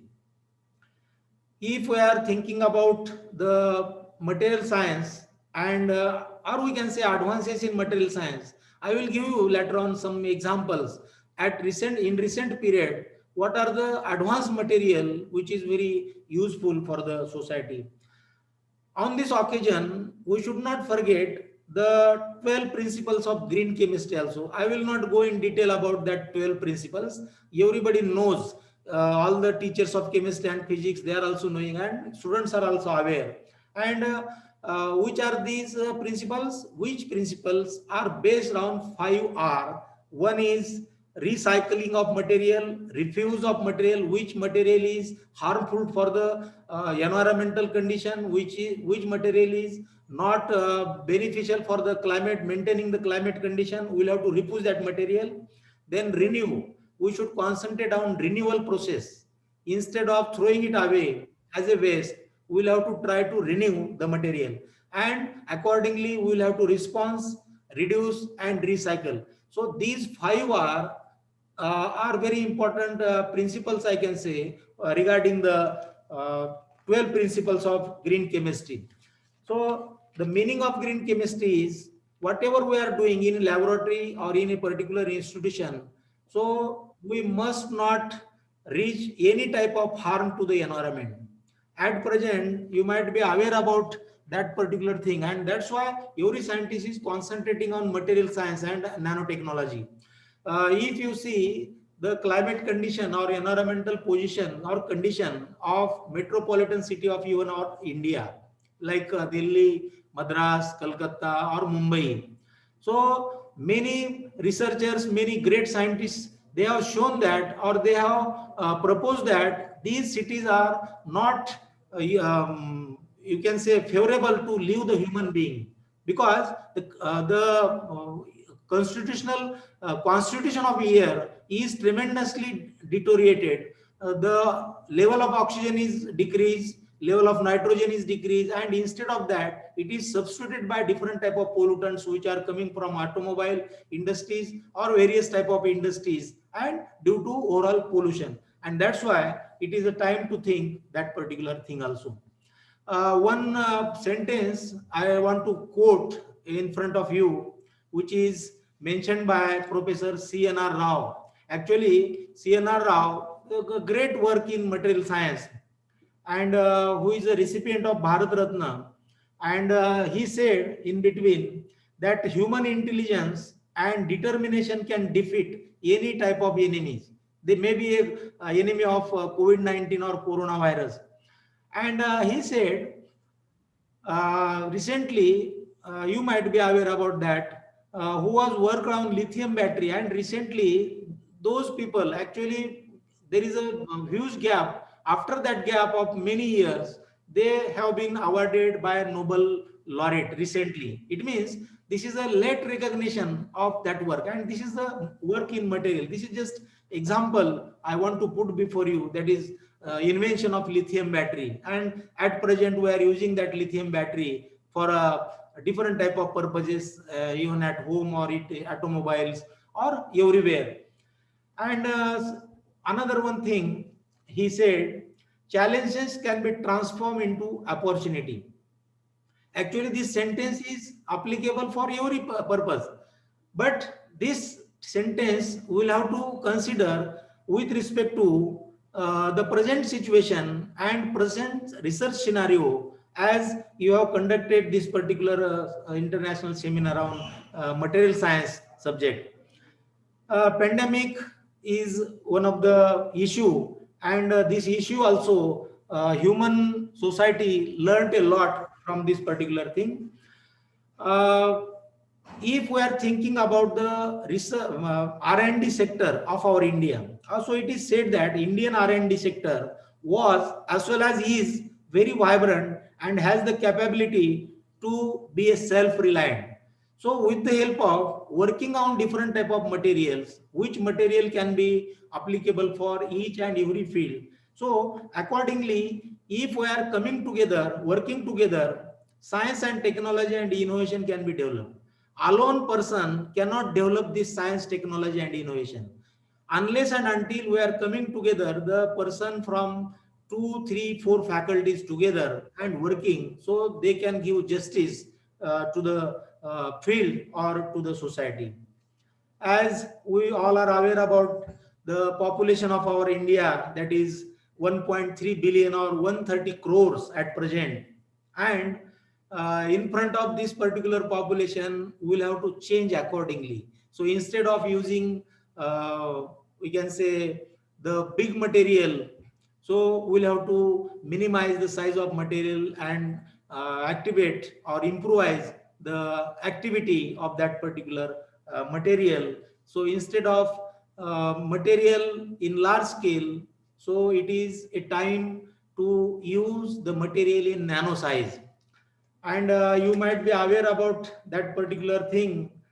Richard Feynman is said to be a grandfather of nanotechnology, and long back he started his work in this particular field. And when he started, that was the period of 1959, and we are in 2021. So a lot of development was is carried out in this particular era. If we think in the initiation, there was not a simple microscope available. And at present, you see, when you look into the matter of lecture delivered by resource persons, how many types of sophisticated instruments are available at present. And with the help of this sophisticated instrument, we can study like anything, even at nano or even at angstrom level. It means 10 raised to power minus 9 meter or 10 raised to power minus 10 meter even. So accordingly, we'll have to think to this particular field. Another one thing I want to put before you, as per the lectures delivered by resource person, the theme is very similar to what I am into say. And young researchers and students, the aim of this type of conferences or seminar is to be divert the young mob, young scientists towards such a type of field, because this field is a need of an hour. And when we are going through in our department also, many teachers, they are working on this particular issue, and that is regarding the material science. And we have also developed many new methods of synthesis of nanoparticles, and we have gone through its characterization, maybe from SAME, TAME, XRD, UV visible spectra, and some other techniques through a sophisticated microscope, and we got a good result. And this type of transformation must be reached towards the students. Various nanosynthesis procedures are there. I am not giving in detail, but just I want to put before you what type of procedures are there and which are having a green approach. In our laboratory, Department of Chemistry, Dr. Babasaheb Ambedkar, Marathwada University, lot of papers, lot of publications are already published in this particular field of nanomaterials and its applications. So already many resource persons, they have given different type of applications of nanomaterial in different field. Actually, in short, we can conclude that particular aspect. There is no field in the world at present in which field there is no use of nanomaterials. Everywhere you can just take the name of that field, you will get realize the application of nanomaterial is there. Different type of synthesis methods are also there, and as some of the methods we experience with the help of presentation by a resource person, the pylol method is also very applicable method at present, and researchers can concentrate on that. Even microemulsion method, thermal decomposition method, electrochemical reduction synthesis method is also there. Some physical methods are also introduced in this aspect, that is plasma, chemical vapor deposition method, that is in short it is known as CVD. CVD, one instrument is there, and with the help of that CVD we can even synthesize carbon nanotube, and you can have are you aware about the applications and its significance of carbon nanotube? Then pulse laser method is also there. Microwave radiation method is also there, with the help of which method that material can be reduced like anything, and that is from 1 meter to 1 nanometer. It means in the order of 10 raised to power -9 meter. So in like this, 1 billionth of any particular part can be reduced, and surprisingly it may have multiple more or better applications and better activities. There may be biological activity, medical activity, or some other catalytic activity, different type of activity they show. Even sonochemical method is also applicable for the synthesis of nanoparticle, and it increase the speed of reaction, speed of reduction method, as well as it is having a better result of the material. Gamma radiation method is also there. Some of the methods we can correlate with the methods shown by the resource person throughout the day.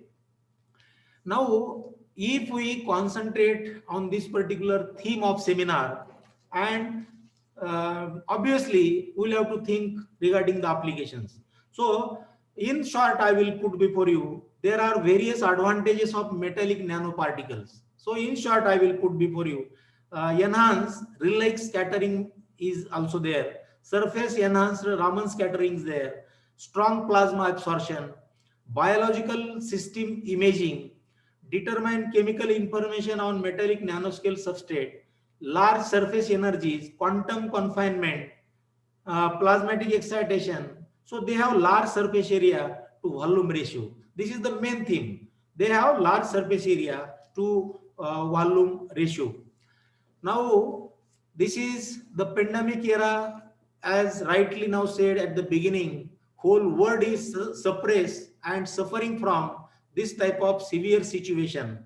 Every day, people are dying, and even in Britain, America, or Brazil, or such a developed countries, the second wave in the form of second strain of this virus corona is introduced, and many people died already, and many people suffering from this particular issue. So obviously we'll have to think, our young generation, my suggestion is this, already most of the scientists, they have concentrated to find out the remedies against viruses like corona or COVID-19. So nanoparticle, definitely I can say it is a very applicable against different type of viruses, and it is already proved, and such a type of different type of nanoparticles scientists have been already synthesized in the form of gold nanoparticle, and that is with mercaptoethane sulfonate, which is in short, which is known as MES, and against the herpes simplex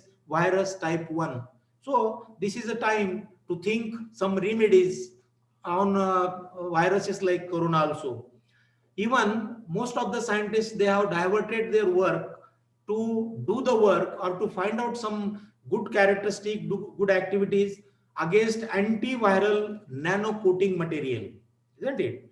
And even in the pandemic situation, or in the last 9 months or 10 months, we have also experienced different type of mask we are using, different type of sanitizer we are using for hand sanitization or hand washing, and we are keeping distance from one to another, or social distancing or physical distancing we are maintaining. We are aware, and we are counseling our society also, no doubt. But at present, you may get realized by listening this nanomaterial used in mask, even in mask also, which is made by cloth, but there is a very thin coating of copper oxide nanoparticle, and which we can protect from virus to introduce in our body through mouth or through nose or through eyes.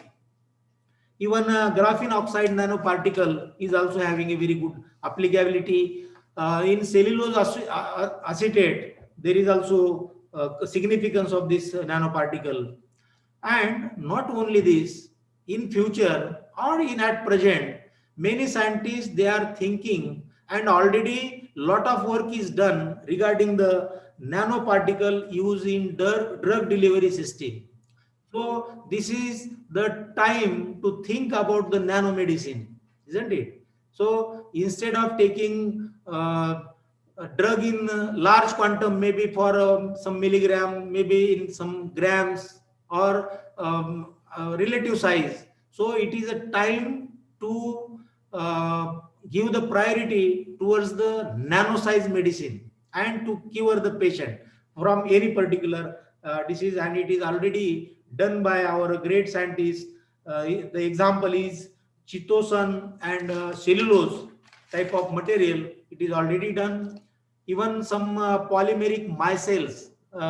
We all are the faculty and students from chemistry and physics. You might be well aware about the material micelles.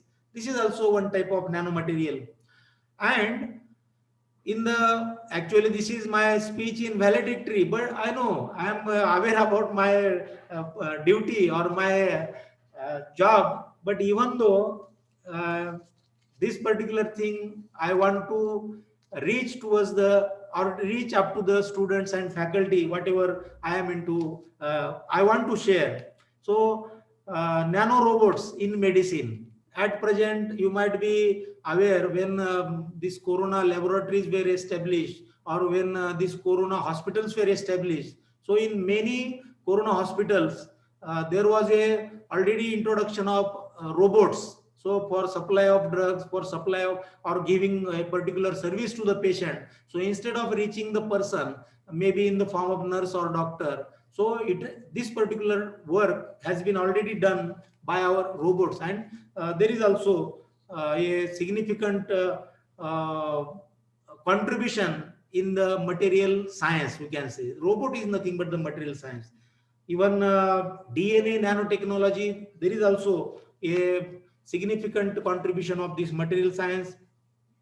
And in short, we can conclude the nanorobotic application in the field of hematology is also there. It is also introduced.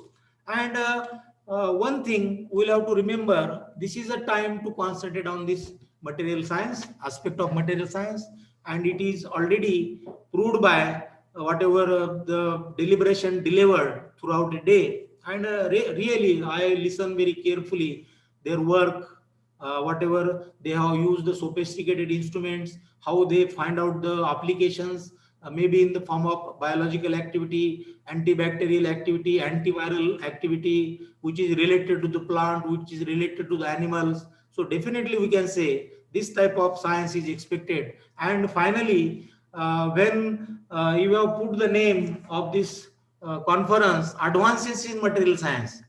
So many advanced material is already in practice, and it is proved in all respect, which is prepared, which is synthesized by the efforts of scientists of all over the world. I will give you one example, and how it is a very simple thing, but how it is becomes a very noble material. I will tell you one we can say the progress story or improvement story of this material technology. So wood sponge, this is a one type of sponge which is synthesized from the wood material of one particular tree. So just I will take not more than 3, 4, 5 minutes, and I will conclude my speech after putting before you this particular history. And definitely this is a motivational point of view for us. So oil spill, everywhere we are having experience, even in the dam like Jayakwadi or river or in sea water. Some many times it is observed that there is a great spilling of oils, different type of oils, maybe from sheep or maybe from any sources, maybe from any industrial area as a effluent. So there is an oil spill in water, maybe in dam, maybe in sea, or maybe in river, or maybe in well, or any small ponds. So they have synthesized this type of sponge. So just 1, 2 paragraphs are there. Oil spill and industrial discharge into water bodies are common phenomenon, and this is very severe thing, because there is a lack of water everywhere in Marathwada and Vidarbha. Always there is a drought condition due to lack of rain or due to less amount of rain. Even though water and oil are immiscible, separating the two components, the restore the purity of water bodies can be challenging. And to tackle this long-standing issue, researchers have developed sponges made out of wood. ये लाकूड लकड़ी का बना हुआ sponge है, wood, that selectively absorb oil. Actually, even though it is immiscible, but normal sponge cannot absorb only oil. It can absorb water also. But this type of sponge is very different type of material. When it is, you can take the example, or you can have an experience in a beaker. You take some amount of water and some amount of oil, and you can this type of sponge and have a experience. So you will get realized very positively. So sponges made out of wood that selectively absorb oil, and these sponge are reusable many times. Lot of times you can reuse that particular sponge with the spring-like lamellar structure, and these sponge can be repeatedly squeezed and without structural failure. The same type of utility it remains even though squeezing like this many times, and you can reuse it. Now, who has developed this particular wood sponge? I will put before you their name, because contributions should be we can say recognized. So Zhou Qing Wang led the team at the Chinese Academy of Forestry to remove hemicellulose and lignin from the cell wall of balsa wood. This is one type of wood or one type of tree, balsa wood, using certain chemicals.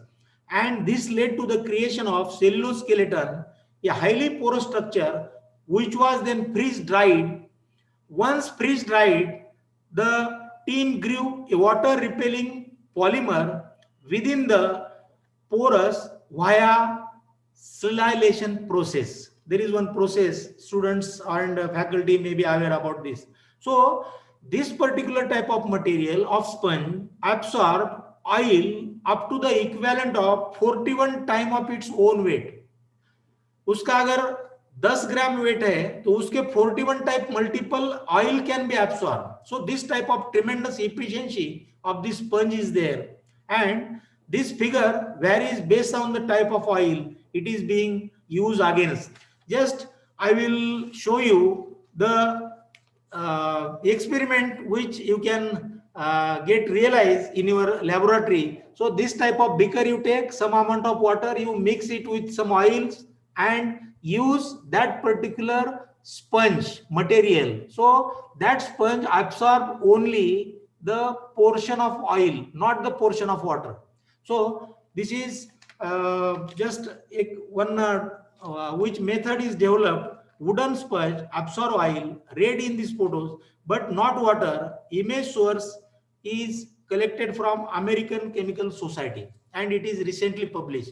So this is a time to have a innovation like such a type of invention and such a type of material. How this particular material which is prepared from the wood material in the form of sponge, and how it is having a very great applicability which can remove the oil from sea as well as river and from the dam. So overall, with the help of this theme of seminar, international conference which is conducted by Sir Syed College, really it is appreciable, and really it is also appreciable the efforts taken by a team of this college, because any event conducting, organizing and smooth goingly, nicely, well resulted, such a type of conferences organization is not a joke, is not a simple thing. For that purpose, lot of efforts need to be taken, and they have taken. And once again, I thank the management as well as principal and the team of this college for inviting me as a resource chief guest for this valedictory function, and I'm very happy to share my views with the audience. And I think around 70 to 80 participants are also participated. So this is a grand success of this event. So thanks one and all. Thank you very much. Thank you, dear sir, for your precious words and valuable information. We are also thankful for the sparing time for this conference and to make this event successful. Thank you very much. Thank you. Now there are some important instructions for the participants about this conference. Feedback link to get your certificate is provided on WhatsApp group and the chat option in the Zoom meeting. Similarly, for the people who are watching this conference on YouTube, the link is provided in chat option. Now kindly fill your full name as required it on the certificate and the correct email ID in the feedback form to get your certificate on time. It is mandatory. I repeat, kindly fill your full name as required it on the certificate and the correct email ID in the feedback form so that you can get your certificates on time and correctly. And notice, e-certificate will be issued to all the registered participants within the time span of 4 days. The research paper will be published in International Journal of Innovative Research in Multidisciplinary Fields on 31st January of 2021. The video recording of the whole seminar is available on the YouTube channel of Sir Syed College, Aurangabad. Now, the last but not least, traditional but equally important session, that is vote of thanks. So before we close, I invite Dr. Sheikh Mohammed Azhar to propose a vote of thanks. Dr. Azhar, please, sir. Thank you, sir. The time has now come to propose vote of thanks. I would like to begin with Urdu poetic lines. जुदाई पर ही कायम है निज़ाम जिंदगानी भी, जुदाई पर ही कायम है निज़ाम जिंदगानी भी, जुदा होता है साहिल से गले लग लग के पानी भी. First of all, I thank God for providing us this golden opportunity of interaction at international level. On this occasion, let us acknowledge the contribution, the hardship and sacrifices of the founder of Sir Syed College, late Professor Muhammad Tilawat Ali, in taking Sir Syed College to the appreciable heights. May his soul rest in peace. May he get the best place in heaven. Ameen. It's a privilege to propose vote of thanks this evening to our eminent guests joining us in this international e-seminar on advances in material sciences and nanotechnology. Listening to the beautiful talks has really been an enlightening experience for all of us. On behalf of Sir Syed College of Arts, Commerce and Science, I thank our esteemed chief guest, the well-wisher of Sir Syed College, Captain Professor S.T. Gaikwad from Department of Chemistry, Dr. Baba Saheb Ambedkar, Marathwada University, Aurangabad. Sir, sincerely speaking, your valedictory remarks summarize the theme of the seminar.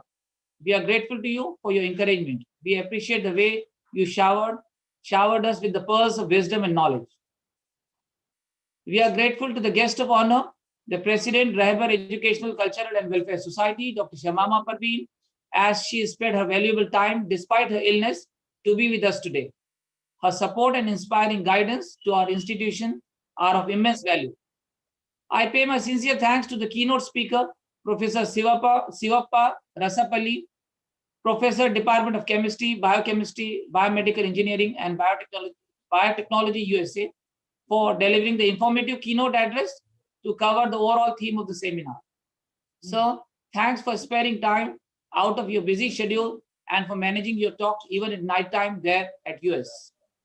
Thank you. It's my pleasure. We are grateful to the resource persons and the speakers, Professor Absar Ahmed from Aligarh Muslim University, Professor Jack Kiko from Kenya, Dr. Shaukat Hussaini from Media College Beal, Dr. Dhanraj Shinde from New Mexico, and Dr. Ziauddin Qureshi from Saudi Arabia, for they have given their valuable talks and suggestions to grace the occasion. I express my sincere gratitude to the principal, Dr. Sheikh Kabir Ahmed, for his spirit of cooperation. We offer our wishes and greetings to the convener of the seminar, Dr. Syed Hussain, and the coordinator, Professor P.K. Zubaida, Professor Swami Ramanand Tirth, Marathwada University, Nanded, for the success of the seminar. A big thank to our technical team members, Dr. Bin Nasir, Aziz Abdullah, and Dr. Syed Mujib Hadi for their efforts. Thanks are due to the Faculty of Physics and Chemistry departments for their painstaking efforts. We bestow our gratitude to the teaching and non-teaching staff of Sir Syed College for their enormous cooperation in organizing this wonderful event. Last but not the least, we appreciate the sincerity and enthusiasm of the dynamic students, professors, and the researchers from various states of India and abroad. Thanks one and all for being with us. Thank you all for allowing me the time. May you all have the most enjoyable time. Now I declare that this valedictory session is over. Thanks for being with us.